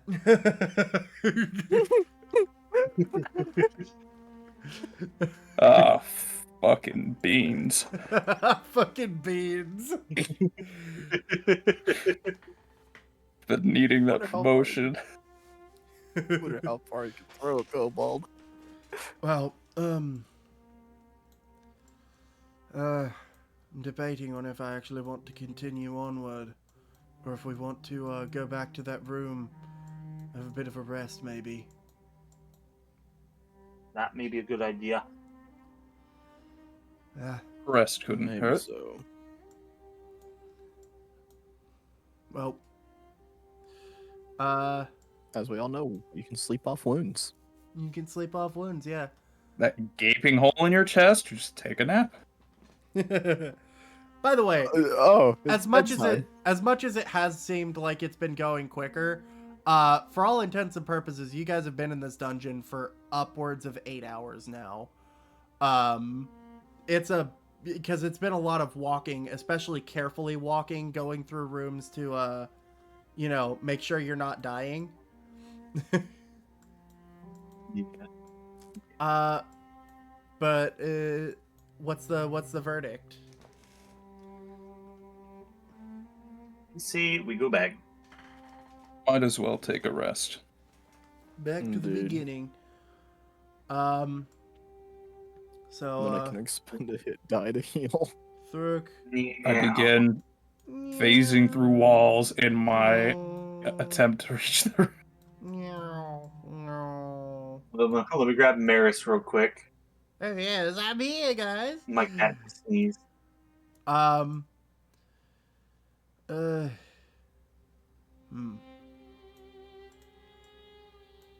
We've got a couple This options. is giving me an idea for a spell to learn at some point. We could try and figure out what this fountain does, or we can just take a proper rest. I know it's got some sort of restoration properties. There's only one way to find out, I suppose. And Before you guys drink from this fountain, here I'm pretty much laying out the choice of, do we continue the session from here, or do we end it off on you guys taking a long rest? I kind of think it might be best to call So it you're a saying session. just call it here and then heal next time, or heal now then call it? Okay, so calling it here would mean that you guys actually just take a rest. The fountain gives the effects of a long rest without having to take one, but it's a one-time use. So Okay. So for the sake of this, you guys set up camp in this room where there are still the remnants of its older inhabitants. And any conversations and such that you guys would like to have as you're getting ready for the day going forward.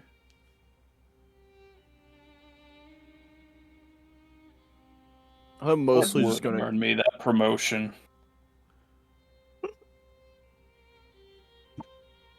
Can't believe you lost your promotion because you threw a kobold. little. Suppose this could have been Desperate going times. We didn't know what he was going for. I stopped a Suppose it could have potential been threat. going worse than this.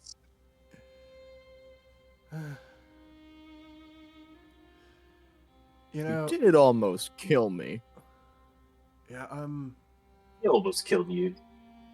definitely seeing why the Grand Arbiters weren't so secretive about the fact that we could possibly die here. Yeah. I'm inclined to agree with you. This has been quite intense. I can confidently say that I've taken a blade to the chest for the first time in my life. How did it feel? Not great. I imagine. How would you think it would feel? I Like thought it was a going to be blade? sunshine and rainbows. No, that's not what. Okay, you guys are misconstruing my words. I thought it would be like getting blood drawn.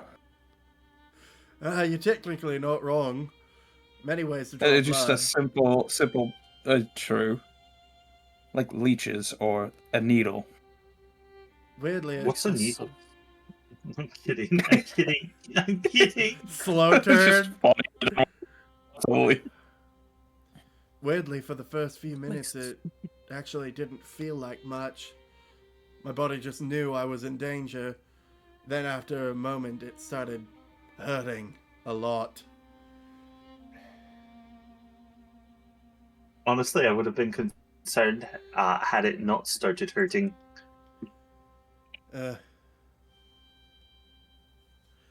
Important thing is we've managed to survive for now. That is Oh, go ahead. very important. Somebody else was saying something too. So that is Special very powers. important. I heard you.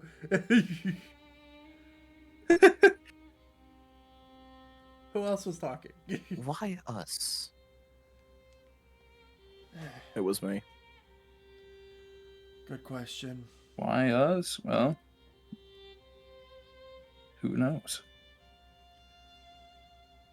I will say, all things considered, not the worst group of people to be sent into a dungeon with.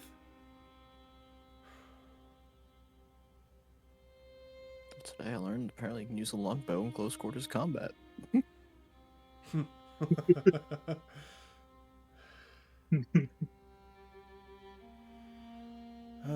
I can think of various ways other than knocking an arrow to use a longbow. Hit somebody over the head with it. Well, You get it. Unstring it I and tie the mean- string around their legs. Oh, you didn't. You can just kind of, wrap the string around and just. But another time. You're awfully violent. It'd be a pain in the ass to restring it, though. A little bit. This is true. Also, we're violent because, well, at least Zephyr and I, we have to watch everything going on outside the walls. Which Well, means a yes, lot of... but Not you a lot didn't- of outlets to take that on. Yeah. You didn't use a corpse to beat another guy to death with. No, that's, we're gonna have to talk about that later. Oh, fuck. Humility and death and all.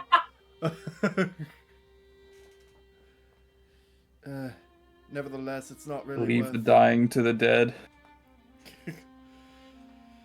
Nevertheless... This sounded an awful lot like a certain term. Shut up! Huh. Sorry, I don't know why I said that.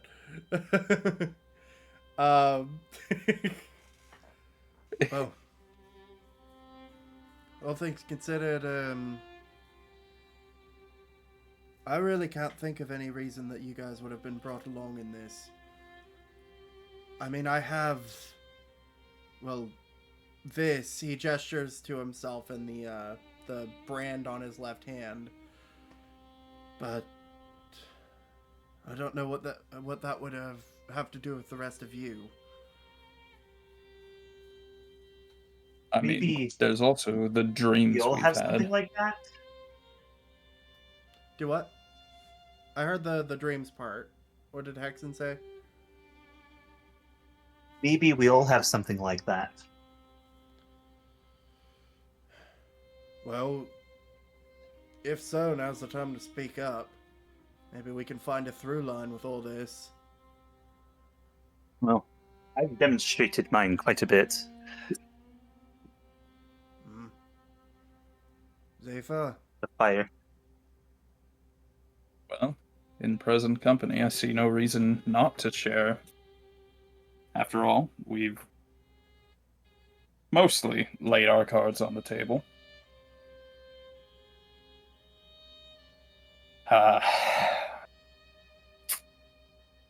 Before I joined the Wall Watch, the accident that I don't normally speak of, me and my lifelong friend, while we were out and about wandering, we managed to take a step closer to the shadow than we should have, and a shadow-cursed beast rushed towards me. My friend did mention a strange glow in my eye beforehand. Might have had something to do with it, but he saved my life, shoved me out of the way, and he was the one taken instead.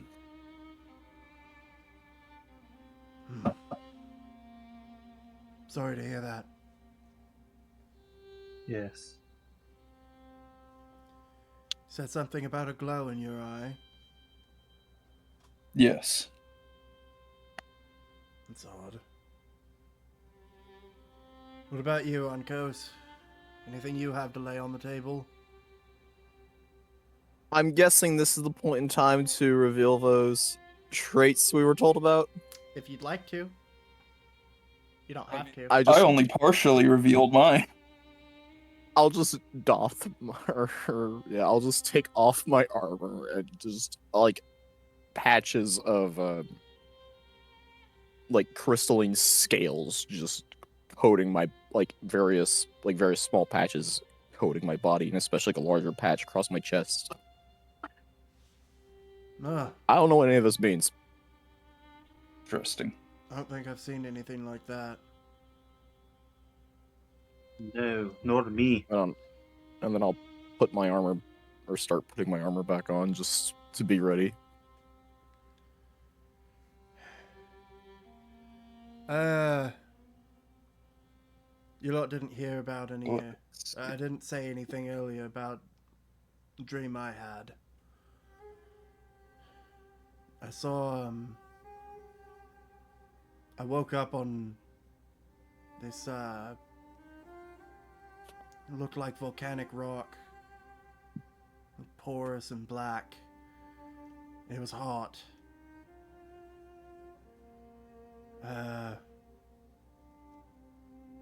All I could see was ash and smoke for miles, and then I looked off to the distance and I thought I saw a volcano. But as I kept looking, it looked like it stood up, and what was a volcano looked startlingly like a giant thing carrying a volcano on its back. Lava dripping down the sides, and it pointed at me. And then I woke up. Not entirely sure what any of it means. Interesting. He's odd. So the only common factor is the strange dreams and the afflictions, including but not limited to the glow in my eyes and the supposed warm air around me. I wouldn't be able to tell you if it's warmer because that's just I wouldn't either. the usual temperature to me. And then, well, of course, you wouldn't be able to tell if the air is warmer. The crystalline scales. Yeah, it seems like we've got quite the kit bash of a group. Indeed. Then again, could be worse. I'm gonna make an intelligence check with Thrick real quick. We could be stuck in here with people who have no idea how to handle themselves in a fight. I think we all got pretty lucky there. To We be did get pretty honest, lucky. just based on appearance, I thought Maris was gonna be a goner. Oh, well, that's comforting. I know how to fight. You know, I fully agree with you. I thought he would have been gone by now. Yeah. And you see Thrick That's kind my of first shot that one. grab his chin as he's thinking for a minute. You don't What's on your mind? You don't suppose that well, when I was born, the Grand Arbiters said that I was some champion or something touched by the gods. You don't suppose that that's the Is case there any for truth all to of that? us? Like maybe we were gifted, I don't know, some sort of abilities, gifts by whatever these gods are. If those were even gods.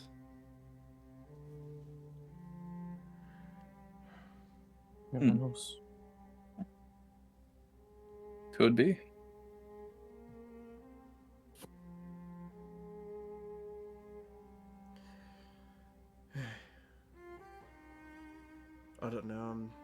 Just thinking out loud at this rate. Exhausted. Any thoughts that could potentially lead us to the answer of this expedition are always welcome.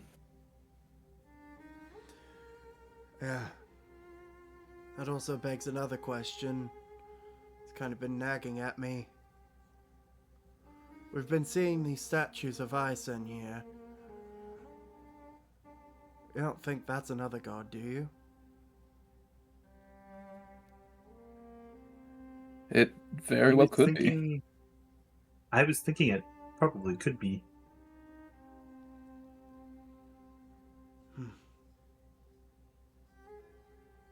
Whatever it is, it's not good news.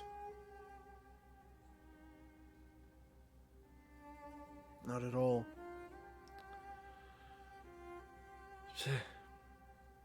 Well, I've done enough thinking for tonight.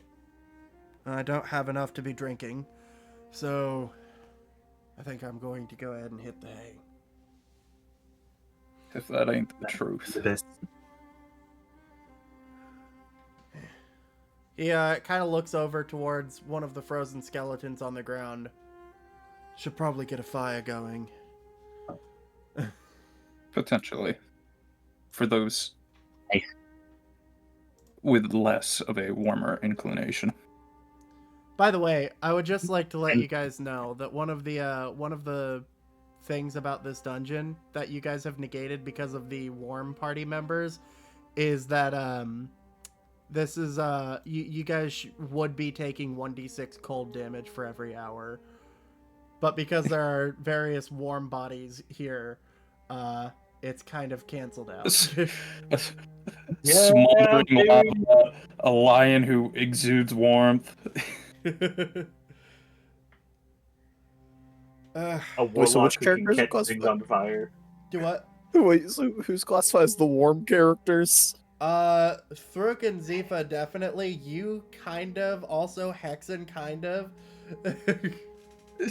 So really the only one who isn't is Maris. That isn't. I can't give away anything Punch about in the Maris face. without Jones, so. Guys, I think we should leave Maris here. Let him free. See how long it takes. I do. I'd be quite comfortable. No, don't worry about me. I'll just die and become one of these frozen skeletons on the floor. At least you get to go meet. Fuck! I Inara? forgot. Huh? Yeah, that one. Don't worry. I was half guys. expecting to hear Prayet. Don't worry, guys. I think that's a saying. But Thruk, curls up in his bedroll for the night. Any other conversations you guys want to have? So how far do you think you can throw a kobold? About 10 feet. Curious this. It really Why this depends guy on the thinks conditions. You gotta factor in wind speed, air resistance. Wind resistance. Yeah, We got to consider Aerodynamics. yeah, the aerodynamics. the humidity of a kobold. room actually considerably increases or decreases the chance of a distance. Yeah, because of the weight. Changes the weight a little bit. Yeah. If you're wondering, no, there's not an exact science for it. That being said, as you guys, have your various conversations, get a fire started, make sure the door is properly barricaded. You guys find some semblance of rest. And as the land of your dreams takes you, that is where we're going to go ahead and end off this session. One last round of saying who you are and who your character is. I am the DM for this shit show of a dark fantasy game. I also am taking control of Thruk Bartash. I go by Contagion or Connor, one of them works. Well, that works. I am I am Exodus. I play Hexen Alderwinter. I DM our other campaign and also have a character that I take control of there.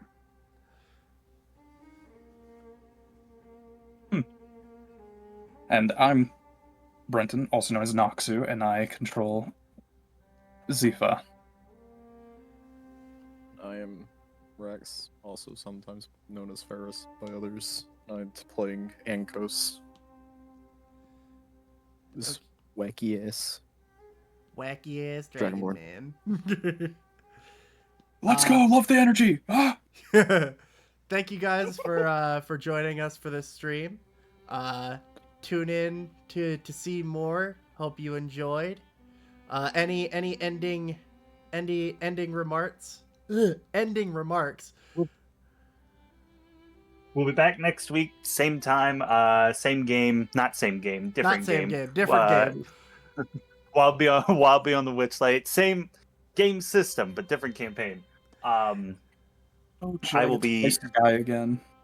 I will be DMing and hopefully I'm looking at a camera and I'm giving like thumbs up and stuff, but my camera's not on and it's not transmitting. Yeah, no. But we'll be back. Of course I have it. Stick around. Stick around next time where shit gets wacky.